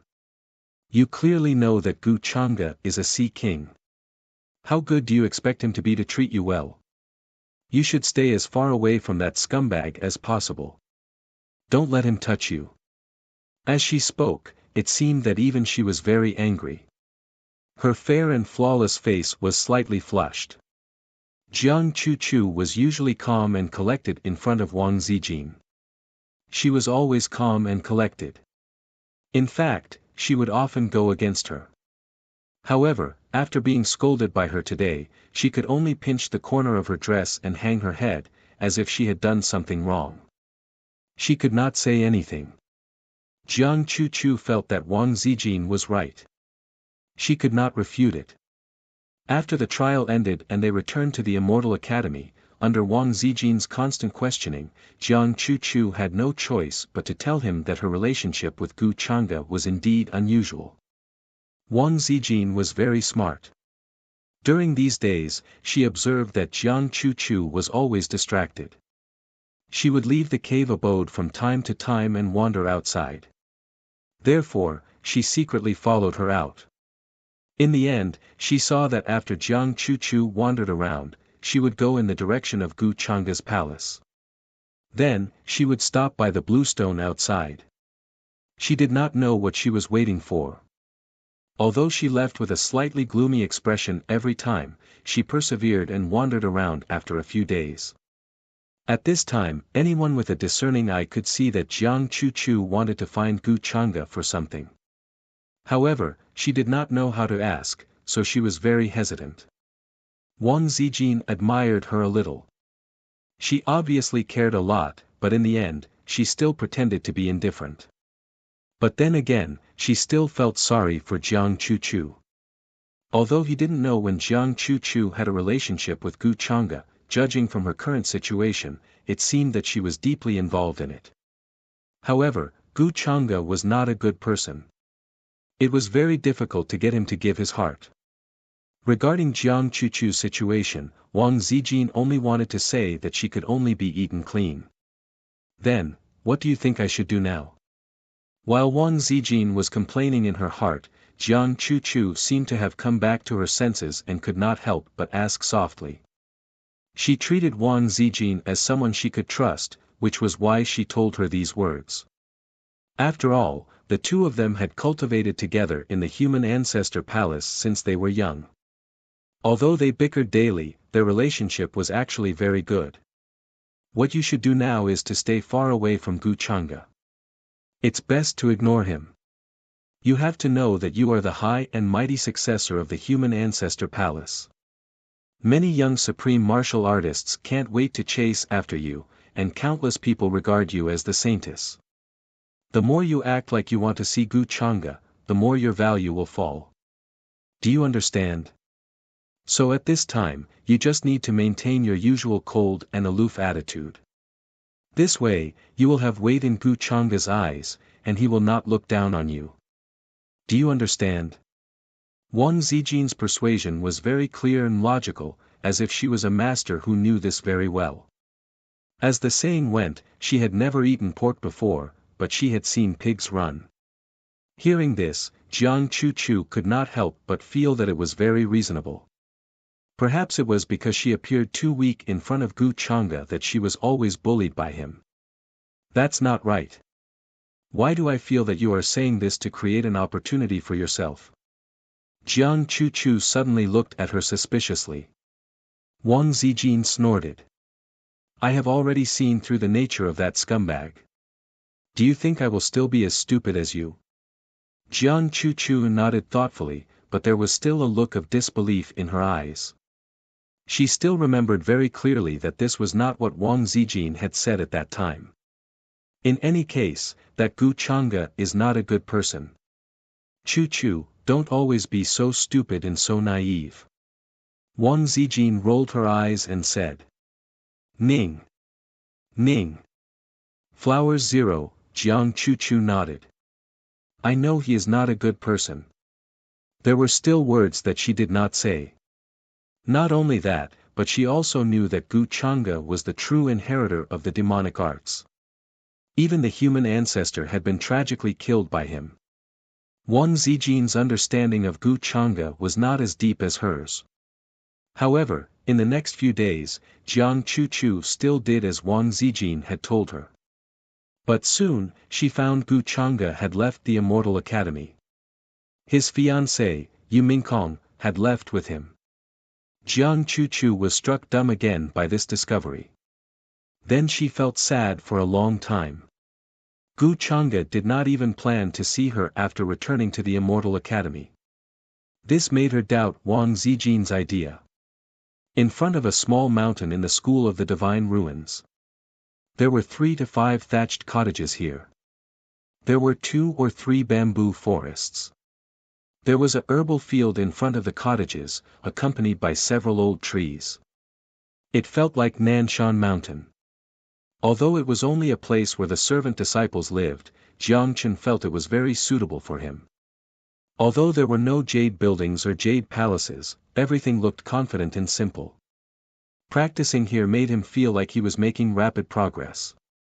According to the black-robed senior, I'm not far away from the creating a spiritual sea. Jiang Chen looked into his dantian.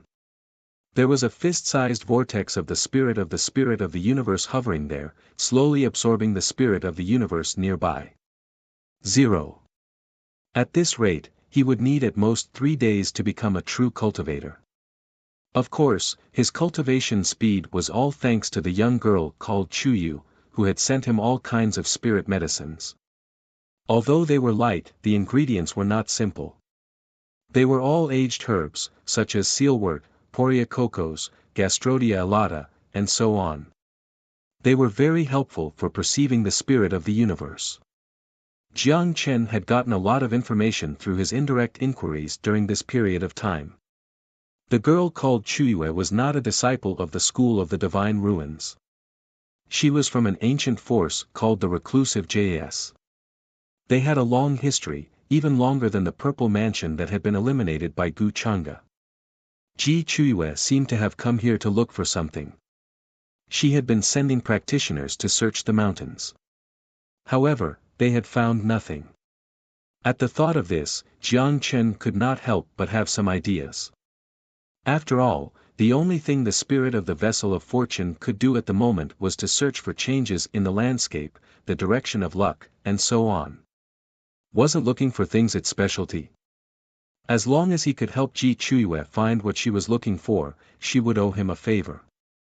Although he would not be able to join the reclusive JIS, it would be much easier for him to get into trouble in the future with this connection. However, Jiang Chen had not found a suitable excuse yet. Besides, she might not believe him. After all, he was not even a practitioner yet. Little Chenzi, you can tell that girl you are actually a divine origin master. Your ancestor knows a thing or two about searching for sources. I'm sure she will believe you. At this moment, the spirit of the vessel of fortune suddenly spoke. Divine origin master. What's that? Jiang Chen was struck dumb. He looked very confused. It's an inheritance that has been lost for a long time. It can search for sources and determine the universe. It can lock the dragon vein with the power of mountains and rivers and change the geography. It's almost omnipotent. I happen to know a thing or two now. I can use this identity to fool her. The spirit of the vessel of fortune was giving Jiang Chen an idea. Jiang Chen's eyes lit up. Then he left quickly. He was going to talk to Ji Chuyue about it. It seems many practitioners have come here these days. Why would people suddenly come to such a remote place? Could it be that someone leaked the news? On the other hand, Ji Chuyue was in a pavilion. She was frowning. She was thinking about something. She did not understand. It was the family behind her who had deduced that the sky-wielding tower, one of the 7 artifacts of sky-wielding forces, was going to show up.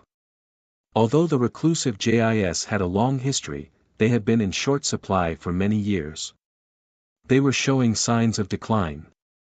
If they did not do anything, the reclusive JIS would become a second-class family soon. They would lose their former glory. That was why she and her elder brother had decided to look for the 7 artifacts of sky-wielding forces secretly. They hoped to find the legendary treasure of the Celestial Palace and revive the family. 3.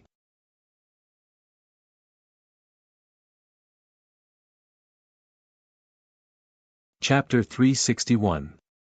Looks like the Ji family isn't the only one who knows about the Skypalm Tower's appearance. I thought this would go smoothly. If my elder brother doesn't have any news, will we return empty-handed this time? If that's the case, wouldn't all our preparations be wasted? Ji Chuiyue frowned. She couldn't help but say in a low voice. She had seen too many knights and practitioners flying across the sky in the past few days. They were riding on clouds and fog. Their energies were strong. They looked like they were looking for something. Their goal was obviously the same as theirs. They were searching in a wider area. They didn't even miss the remote area of the Tianxian mountain range. However, to be careful, Ji Chuiyue didn't send anyone to investigate. She didn't want to alert the enemy. However, this matter soon exceeded her expectations. In addition to the first few days of people, several more groups of cultivators came in the next few days. She even knew some of them. They were from the reclusive Chens. Although their family wasn't as old as the reclusive Ji family, there were some Taoists in their family. Besides, the reclusive Chens had produced many talented people over the past few years. The family was getting stronger day by day. There were occasional conflicts between them and the reclusive Ji family. In this way, once they had a conflict with the reclusive Chens, the news would spread and attract the attention of various orthodoxies. After all, the younger generation wouldn't be the only ones fighting for the Skypalm Tower. The older generation would definitely want a share of the pie, too. Putting aside the fact that the Skypalm Tower was one of the keys to the Celestial Palace's treasure, its dreadful power alone was enough to attract numerous practitioners. Besides, it was rumored that the Skypalm 7 artifacts were all stronger than sovereign artifacts. However, few people could activate them, let alone exert their strongest power. "Young miss, Jiang Chen wants to see you." At this moment, a voice suddenly came from outside the pavilion. Ji Chuiyue was slightly taken aback. She couldn't help but squint her big, bright eyes. They looked like crescent moons. What's he doing here? Although she knew Jiang Chen had a strong body, she didn't point it out. On the one hand, she found it amusing to see him pretend to be calm and then embarrass himself. On the other hand, he also wanted to secretly support him and help him select a good seed for the family. Therefore, he also sent some people to deliver some spirit herbs to him these few days. In Ji Chuiyue's eyes, Jiang Chen's body was a little mysterious. In some aspects, it wasn't any worse than her brother's brilliant son's sacred body. This was an almost instinctive feeling. Let him in. Ji Chuiyue nodded. She was also curious about why Jiang Chen was looking for her. "Greetings, Miss Chuyu." Soon, Jiang Chen walked in. He laid his eyes on Ji Chuiyue, who was in the pavilion. "Why are you looking for me?" Ji Chuiyue had a smile on her face. Even those who saw her for the first time couldn't help but have a good impression of her. "Is Miss Chuyu looking for something?" Jiang Chen was very direct. He went straight to the point. Ji Chuiyue narrowed her eyes and said with an unchanged expression, "Do you have something to say?" Although she didn't say why she came to the door of the godly ruins, anyone with a bit of insight would know what she was looking for. This was not a secret. What was Jiang Chen going to do by suddenly asking this? "Miss Chuyu, don't worry." Jiang Chen couldn't help but smile when he saw Ji Chuyue's expression. He said, "Actually, I can help Miss Chuiyue. Thanks to the spiritual herbs Miss Chuiyue sent me these days, I've been able to make progress in my practice. I'll never forget your kindness." Ji Chuiyue didn't believe him. Raising her thin eyebrows, she said, "You?" Jiang Chen hadn't started to practice yet. He hadn't even created his spiritual sea yet. How dare he say he could help her? Even the reclusive JIS behind her didn't have any clues. They didn't even know where the heavenly palm tower would show up. Ji Chuiyue felt Jiang Chen was here to make fun of her. "Miss Chuyu, please believe me. Although I haven't started to practice yet, in fact, I have another identity, a divine origin master. My ancestor got the inheritance of a divine origin master by chance. Smiling confidently, Jiang Chen said according to what the spirit of the celestial boat of good fortune had told him. A divine origin master. Ji Chuiyue opened her eyes wide. She was struck dumb. She couldn't believe it. She found it incredible. As a genius of the reclusive JIS, of course she knew what a divine origin master meant. Jiang Chen, who didn't look good, said he was a divine origin master. In this era, divine origin masters were already extinct. It was said they had been cursed because they had touched something they weren't supposed to touch. Their inheritance had been cut off in the long river of time. However, divine origin masters were mysterious and powerful, because they could control the topography of mountains and rivers, as well as fate and destiny. They could turn the world upside down as soon as they raised their hands. It was impossible to defend against them. They were dreadful. If you dare lie to me, you know what the consequences will be. Ji Chuiyue looked serious. I wouldn't dare lie to you, Miss Chuiyue. Jiang Chen nodded. He sounded calm and confident. Then Ji Chuiyue nodded. Taking Jiang Chen with her, she left the school of the divine ruins. She was going to see her elder brother, Ji Yaoxing. She needed her elder brother to make the decision. If Jiang Chen was really a divine origin master, he might be able to help them find the heavenly palm tower. Is this the Tianxian mountain range? It's really remote. It is indeed quite remote. However, there are quite a number of cultivators here. Looks like some of them have caught wind of the situation and are rushing over. At this moment, in the void not far from the school of the divine ruins, there were sounds of laughter. A fluctuation came from the void. Then a door opened. Several people walked out of it. They were headed by a man and a woman. The man had a slender figure and a handsome appearance. His white clothes were spotless, and he was handsome like jade. Even his hair seemed to be flickering with immortal radiance, and his eyes were brilliant with divine light that revealed an extraordinary aura. The woman was wearing a long palace dress. She was beautiful. Wearing a veil, she was holding the white-clothed man's hand. Her eyes were deep and calm. Her hair was dancing in the wind. She looked peerless. The two were standing side by side. They looked like an immortal couple. Surrounded by immortal energy, they looked like they could fly away with the wind at any time. They were Gu Changde and Yumingkong, who had come here from the Academy of Immortals. Behind the two of them were their followers. The strange beasts they rode weren't ordinary, all of them extremely rare species. They were either covered in dense scales or completely jade-like, surrounded by lightning radiance. All of them were giving off an amazing energy. Shrouded in divine light, their eyes were shining with divine runes. They looked fierce and scary. The most powerful force near the Tianxian mountain range is the School of the Divine Ruins. We can ask them to help us search. Yu Mingkong glanced over the vast mountain range in front of them. The incomplete map showed up in her hand. Pointing at the area where the School of the Divine Ruins was located, she said. We'll do as you say. Gu Changde smiled. But we weren't the first ones to arrive here. How did the other practitioners know the heavenly palm tower would appear here? Yu Mingkong shook her head. Her eyes were filled with doubt. I don't know either. I only deduced that the heavenly palm tower would appear here based on this incomplete page. Maybe there are other methods to deduce it other than this incomplete page. Forces like the Heavenly Secrets Pavilion and the Universe Pavilion are very good at deduction. As long as they can afford the price they want, they should be able to find the Heavenly Palm Tower even if they have to pay the price. If her memories from her previous life were correct, the location of the Heavenly Palm Tower was indeed deduced by the Heavenly Secrets Pavilion.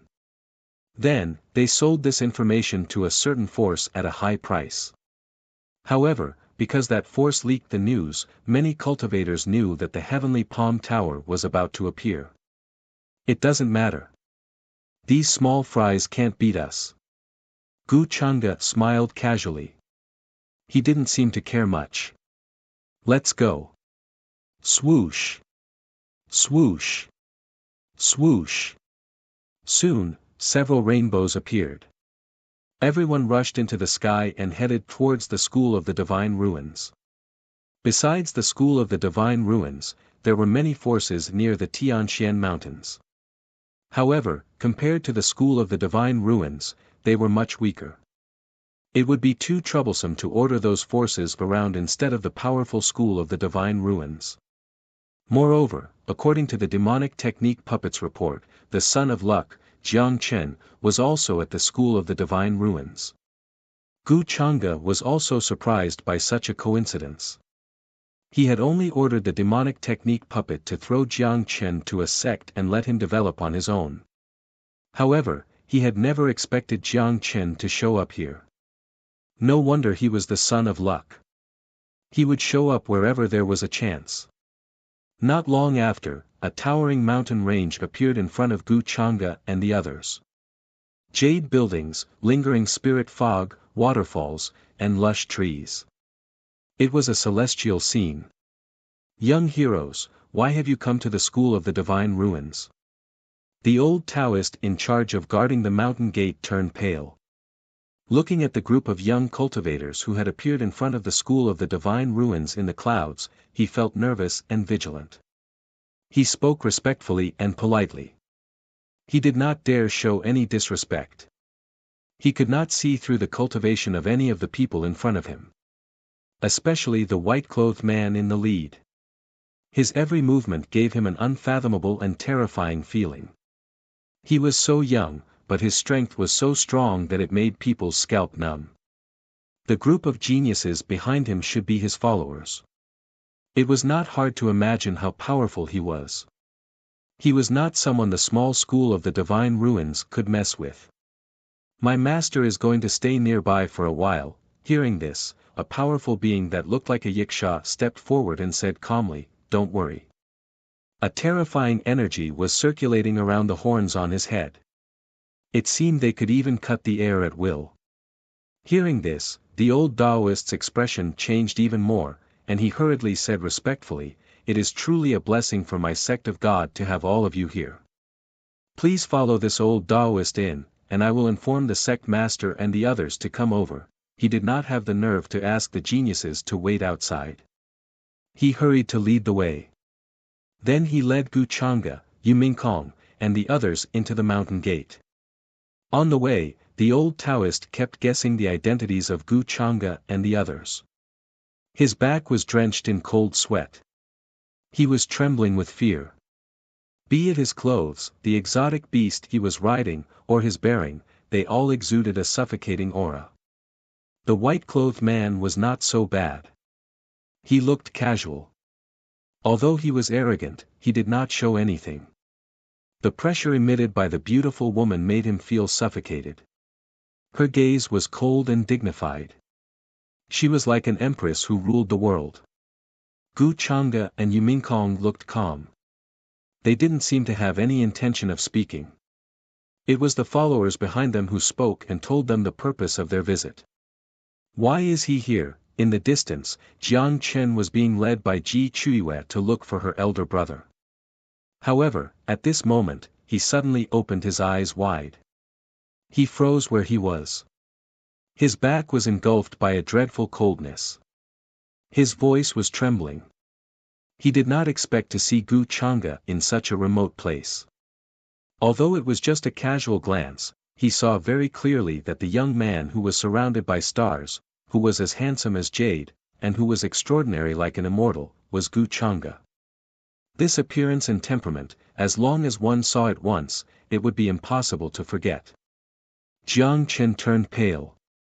He felt weak in his feet. His limbs were cold. He even wanted to leave this place as soon as possible. He had seen with his own eyes how terrifying and ruthless this man was. On the surface, he looked as gentle as jade, but in reality, his methods were incomparably cruel. He had killed many of his companions. If he had not run into the black-robed old man, he would have been killed by Gu Changa like his companions. His good friend Nyo Tian was still missing. No one knew whether he was dead or alive. Ruoyin, at this moment, he could not help but think of a beautiful woman. Jiang Chen felt reluctant and angry. He had seen the woman beside Gu Changa clearly. She was definitely not Xiao Ruoyin. The other party's lofty, majestic, and peerless temperament was like that of an empress.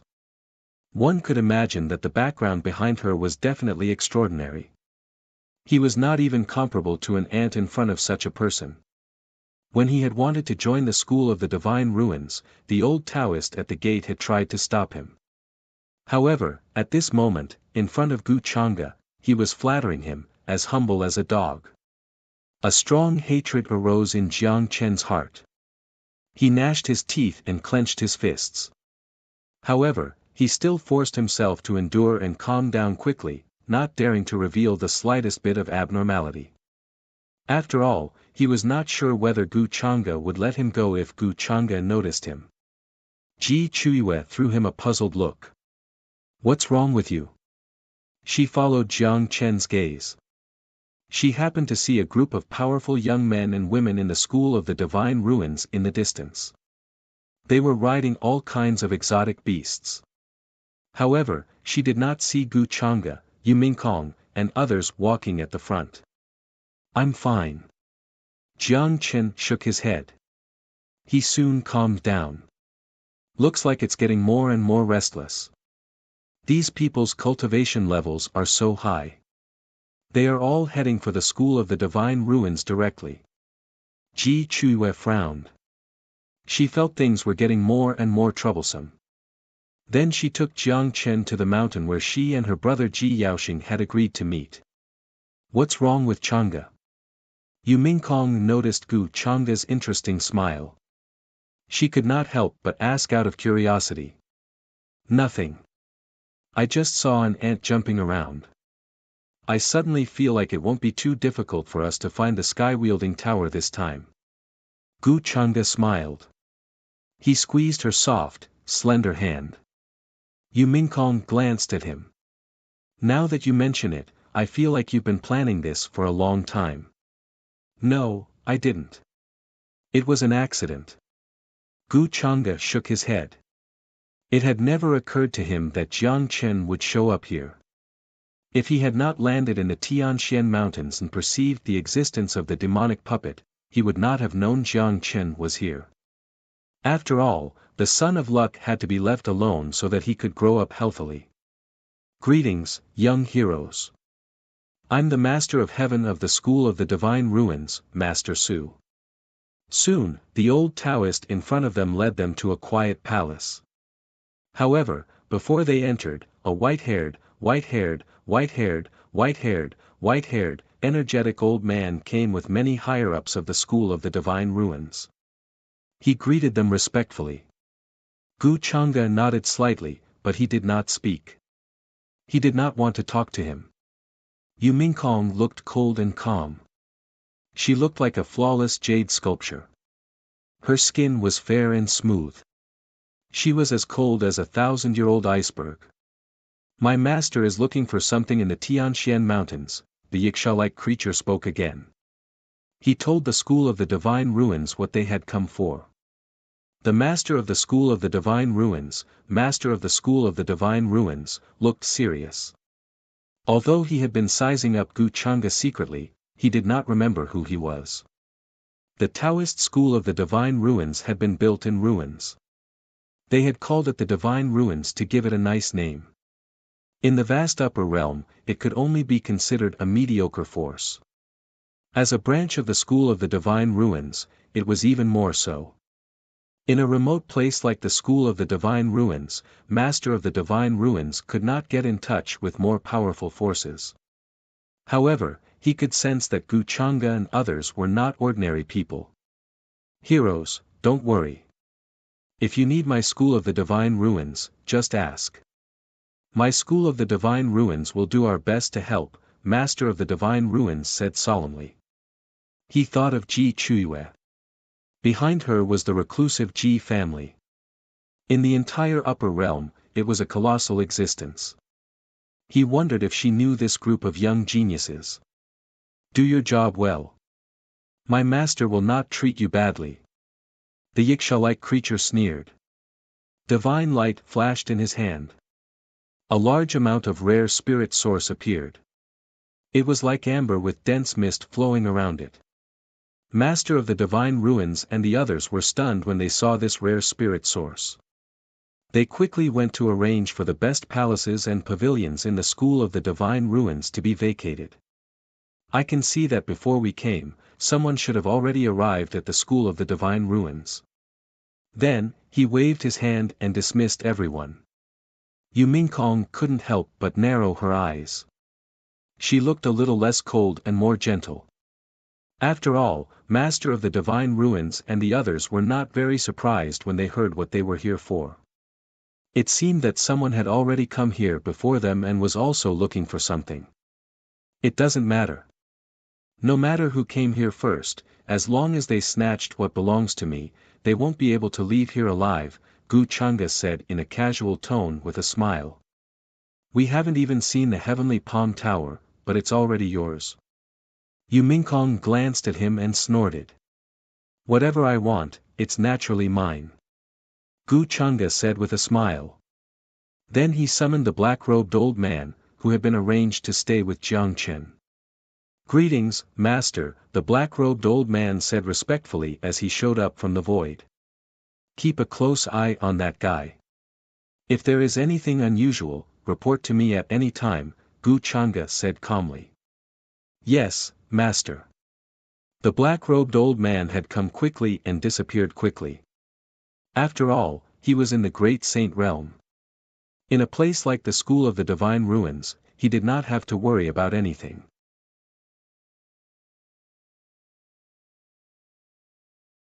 Chapter 362.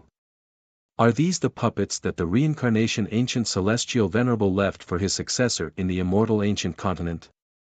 Yu Mingkong could not help but ask as she watched the black-robed elder leave with interest. She could tell that in her previous life, Yi Ling had even made a name for himself with these puppets. However, these puppets had now been obtained by Gu Changa and even refined again. If the reincarnation ancient celestial venerable knew about this, he would probably be furious and want to slap Gu Changa to death. However, Yu Mingkong liked the feeling that he had everything under control and that he had everything planned out. You have a good eye. Gu Changa smiled. What are we going to do next? Yu Mingkong asked, sounding a little curious. They had just arrived at the Tianxian mountain range, but Gu Changa had already arranged everything. Although she knew that his methods were extraordinary, she was still shocked to see it with her own eyes. Of course, we just have to wait. Someone will help us find the Sky Palm Tower. We can just go and get it when the time comes. Gu Changa smiled and looked out the window. He could see the endless mountains in the distance. Multicolored light gushed out, and the valleys were dangerous. You clearly planned everything. Why did you ask me to come with you? Hearing this, Yu Mingkong rolled her eyes and sounded a little fierce. However, the coldness from before was gone, and there was a bit more charm. She felt that Gu Changa was very hateful. It was as if he wanted her to come and watch him get the Sky Palm Tower so easily.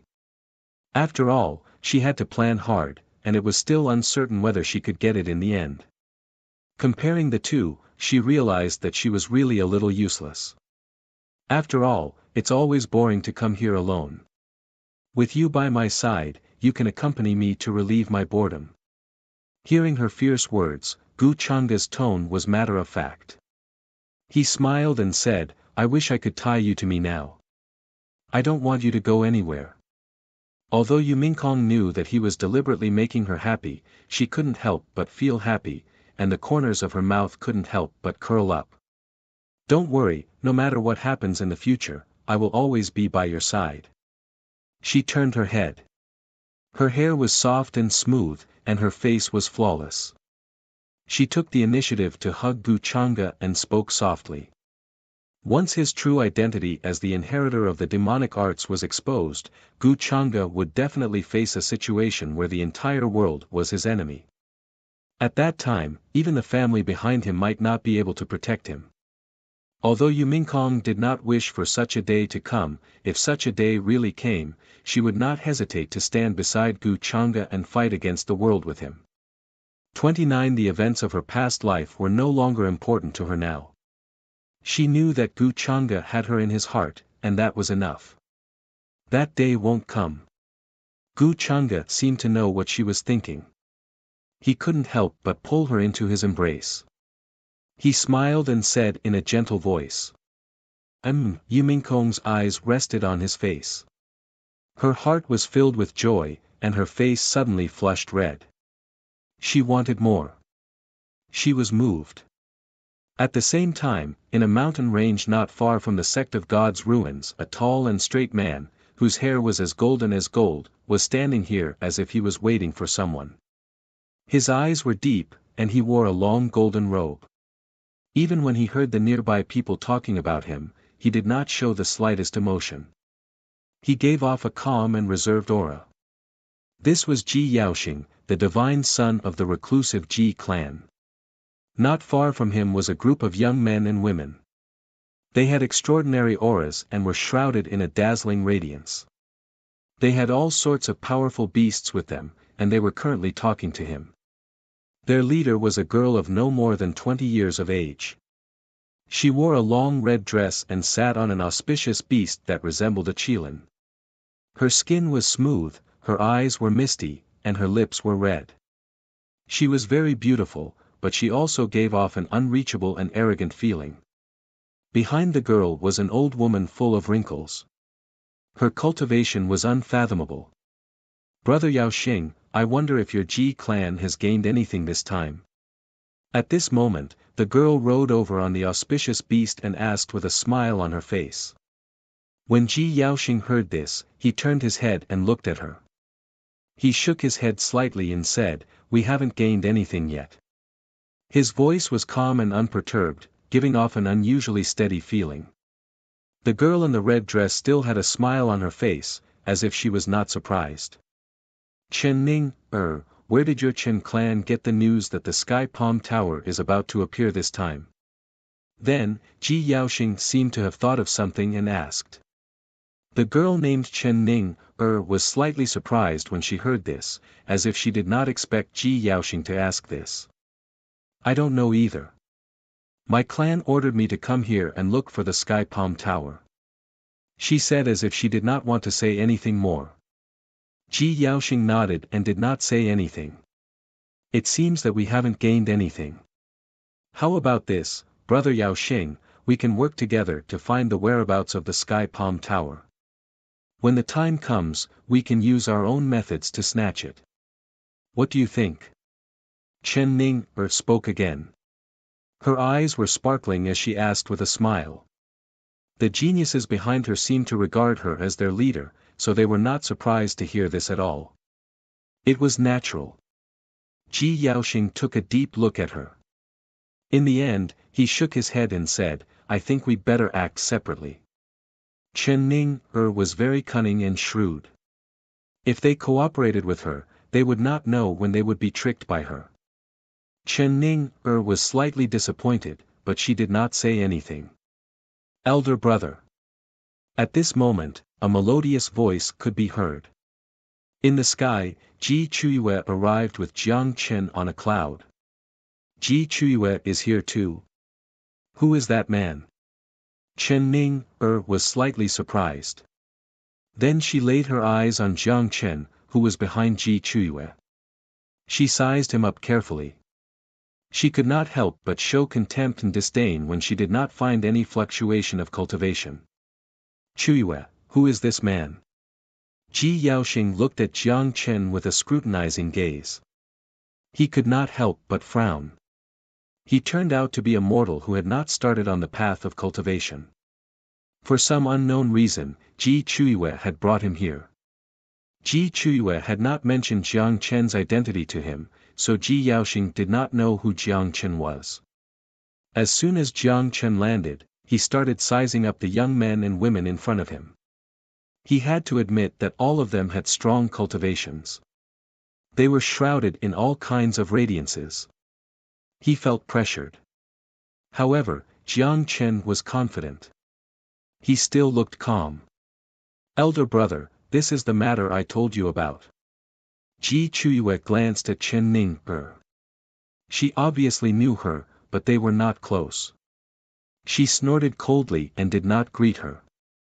Chen Ning-er did not care.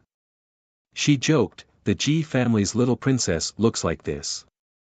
Are you ashamed of yourself? Why do you care?" Ji Chuyue frowned and was slightly displeased. She'd naturally disguised her appearance so that she wouldn't attract too much attention. However, Chen Ning-er was as arrogant as a swan. "Elder brother, his name is Jiang Chen." Then Ji Chuyue introduced him to Jiang Chen. Jiang Chen cupped his hands. "Greetings, Ji family's divine son. Is that so?" "Since Chuyue said so, I will believe you for the time being." Ji Yaoxing nodded. He did not ask about Jiang Chen's background. There were still members of the hidden Chens here. He could not talk about many things. Ji Chuyue understood. She gave Jiang Chen a look. Jiang Chen nodded. He could see that this pretty girl in a red dress was not on the same side as Ji Chuyue and the others. Seeing Ji Chuyue and Ji Yaoxing hiding something from her, Chen Ning-er could not help but squint. She sized up Jiang Chen again. Why did the Ji family's little princess think highly of a mortal who did not even have a cultivation? "Elder brother, another group of young cultivators came to the sect of Divine Ruins today. Judging from their cultivation energy, they are strong. We can't underestimate them. I suspect they are also sent by other great sections." Then Ji Chuyue said. She mentioned the group of young cultivators she had seen when she left the sect of Divine Ruins. A group of young cultivators.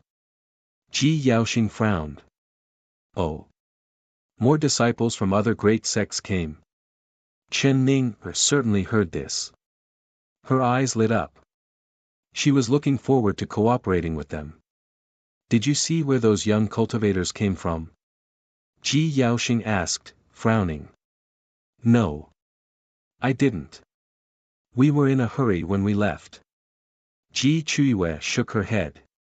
"I don't think they are any younger than us. So, I'd like to meet those geniuses. We don't know where the heavenly palm tower is." "It's better to have more people," Chen Ning said with a smile. "What do you think, elder brother Yaoxing? Who knows, we might be able to get something out of him." Ji Yaoxing was lost in thought. They had been in the Tianxian mountains for almost a month, but they had not found anything yet. It would be good if they could get some information from others. Besides, to be honest, he didn't really believe Jiang Chen in front of him. What could an ordinary person do? Ji Chuyue happened to be living in the sect of Divine Ruins. They would run into him sooner or later. Thinking of this, Ji Yaoxing nodded involuntarily. Jiang Chen turned pale. In fact, he really wanted to tell Ji Chuyue that man was actually Gu Chang'e.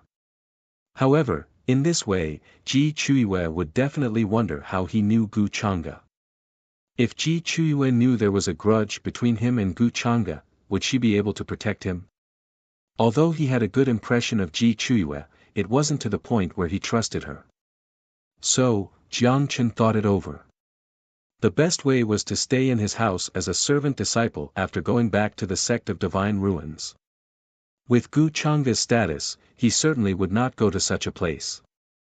In this way, as long as he did not see Jiang Chen, Gu Chang'e would not know he was in the sect of Divine Ruins. "Chen Zi, you can tell Ji Chuyue something. Tell her there is a grudge between you and Gu Chang'e. The Ji family, which has been living in seclusion, used to be an aristocratic family of the human ancestor. It's impossible that she doesn't have the courage to do that. You are now the descendant of a divine origin master. As long as Ji Chuiyue is smart, she will know what to do.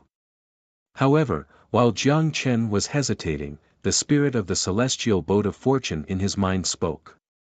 It was giving him advice. Jiang Chen was relieved to hear that. Besides, the black-robed senior was there. If anything happened, he would ask the black-robed senior to take him away as soon as possible. Then Ji Yaoxing called his followers over. He was going to go back to the sect of divine ruins with his sister. They had gone to different sects and schools on their way here so that it would be easier for them to explore. On the way, Ji Chuiyue told him through holy awareness some information about Jiang Chen, including his mysterious body constitution and his identity as the descendant of a divine origin master. Ji Yaoxing was also shocked after hearing that. He found it hard to believe. It was rare for him to be so calm and introverted. Divine origin master. He murmured. He didn't doubt his sister's judgment at all. Then he looked at Jiang Chen, who was at the back of the group, and said in a low voice, "If what you said is true, and he has a body that isn't any weaker than mine, we can find a way to let him join the Ji family." The inheritance of a divine origin master had been lost a long time ago. If Jiang Chen had an inheritance of a divine origin master, it would create an uproar. Of course, Ji Yaoxing was an honest man. He didn't want to take advantage of Jiang Chen. His only goal was to let him join the Ji family. The two were secretly communicating through holy awareness, but Jiang Chen still managed to guess what they were talking about. Chen Ning had been gazing at Jiang Chen. At this moment, even a fool would have realized there was something special about Jiang Chen. Otherwise, the Ji siblings wouldn't have treated him like this. Her eyes lit up. She had an idea soon. Soon, they returned to the sect of divine ruins. When they had arrived at the gate, Jiang Chen found an excuse to go to the laborer's peak, where he lived. Ji Chuiyue threw him a strange look, but she didn't ask him anything. "Miss Chuiyue," the old man at the gate said respectfully. At the same time, he glanced at Ji Yaoxing, Chen Ning, and the others. Surprise flashed in his eyes.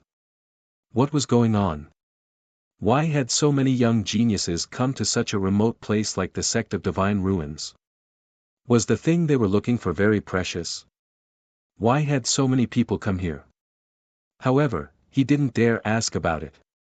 Where are the young geniuses who came to the sect of divine ruins resting today? Ji Chuiyue asked. The Taoist sect of divine ruins was an affiliated force of the reclusive Ji family, while the sect of divine ruins was a branch of the Taoist sect of divine ruins. In the sect of divine ruins, her status was much higher than that of the head of the sect. The old man didn't dare neglect her. He said immediately, "Miss Chuiyue, those geniuses are in the palace in the east." In his opinion, no matter how amazing those geniuses were, they were inferior to Ji Chuiyue. After all, Ji Chuiyue was the princess of the reclusive Ji family. Her status was extremely high. The reclusive Ji family was a giant even in the upper realm. Then Ji Chuiyue, Ji Yaoxing, and the others went to the palace in the east under the guidance of the old man. On their way there, the head of the sect of divine ruins and the others got the news. They all came over in surprise. However, they knew who Ji Chuiyue and the others were, so they could tell Ji Yaoxing, Chen Ning, and the others were extraordinary. Are they here to pick a fight with those geniuses? The head of the sect of divine ruins turned pale. He was afraid the young geniuses would destroy his place when they fought. However, Ji Yaoxing seemed to have seen through his worry. He said, "We're just curious about which force those geniuses belong to. We want to pay them a visit." Psychic white jade foal, snow-treading dark cloud beast, thunder Kirin. These mounts, at this moment, Chen Ning turned pale. She noticed a group of exotic beasts drinking water in the distance. They had thick scales and colorful feathers. Shrouded in clouds, they looked more handsome. These mounts were all expensive. They had all kinds of rare bloodlines. Some of them were even mutants with strong energy. This caused her heart to tremble. It would be fine if it was just one mount, but it was a group. It could only mean that many of these young geniuses had identities that were not lower than theirs. Looks like the identities of these geniuses are not simple. Ji Yaoxing's expression changed slightly as well, and he became cautious. Although the reclusive Ji family was now in dire straits, they had once been glorious, so they had the ability to discern the situation. Who are you? However, they had only taken a few steps when they were stopped by a group of powerful beings outside the palace. They were from all races and were extremely young. Their eyes were filled with divine light, and they had a pressure that made one's heart palpitate. I'm Ji Yaoxing of the Ji family. Greetings, fellow cultivators. Ji Yaoxing cupped his hands slightly. He could see that many of the young beings in front of him had auras that were not weaker than his. However, they were only followers here. What did this mean? Ji Chuyue's expression turned solemn. She did not dare to be as casual as before. Only Chen Ning's eyes were filled with splendor. She looked into the hall as if she wanted to see who was inside. The upper realm was vast and boundless. Just how many orthodoxies and forces were there? It was simply impossible to count them all. Although the reclusive Chen family behind her could also be considered a colossus, however, compared to those true immortal orthodoxies, it was still far from being a true colossus. In the eyes of those true immortal orthodoxies, they had probably never heard of the family behind them. Although the sect leader of the Godly Ruins sect and the others did not have the discerning eyes of Ji Yaoxing and the others, they could see that the young man and woman living in the palace were far beyond their imagination. In their eyes, the Ji family was an unimaginable colossus that stood at the peak of the upper realm. The Ji family? The young beings at the entrance of the palace frowned slightly when they heard that. They began to recall the origin of this family in their minds. Chen Ning, of the Chen family. Greetings, fellow cultivators. Chen Ning, also walked forward at this moment and cupped her hands slightly. The arrogance on her face had long disappeared. I have some impression of the Ji family, but which family is the Chen family? I don't seem to have heard of it. A young being with a tall and sturdy figure, who had a third eye between his brows and was covered in a layer of golden scales, asked in confusion. I've never heard of such a family either. The young being next to him shook his head. The aura on his body was very terrifying. Even Chen Ning, and the others felt suffocated. Hearing these words, Ji Yaoxing and the others' expressions changed slightly. Then, they smiled bitterly. The Chen family was more low-key and rarely had any reputation in the outside world. However, it did not mean that the Chen family did not have a strong foundation. For example, the Ji family behind them had a long history, even older than the Purple Mansion. Chen Ning's expression was slightly awkward. It was the first time that someone looked down on the family behind her, but she did not dare to say anything. After all, compared to the Ji family, the Chen family's foundation was indeed much weaker. They did not exist as long as the Ji family. If it were not for the gradual decline of the Ji family over the years, she would not have dared to speak to Ji Chuyue and the others so casually. Now, Chen Ning, was very sure that the identity of the person in the palace was far beyond her imagination. It was a level that she could not come into contact with before. You're tuning into the Han Li's Wuxia Adventures YouTube channel. We're so grateful for your support, and don't forget to subscribe to join us on this incredible journey through captivating stories. Your generosity through donations truly makes a world of difference, as it's the primary source of revenue that allows me to expand and enhance this channel for you. Thank you from the bottom of my heart for being a part of this adventure.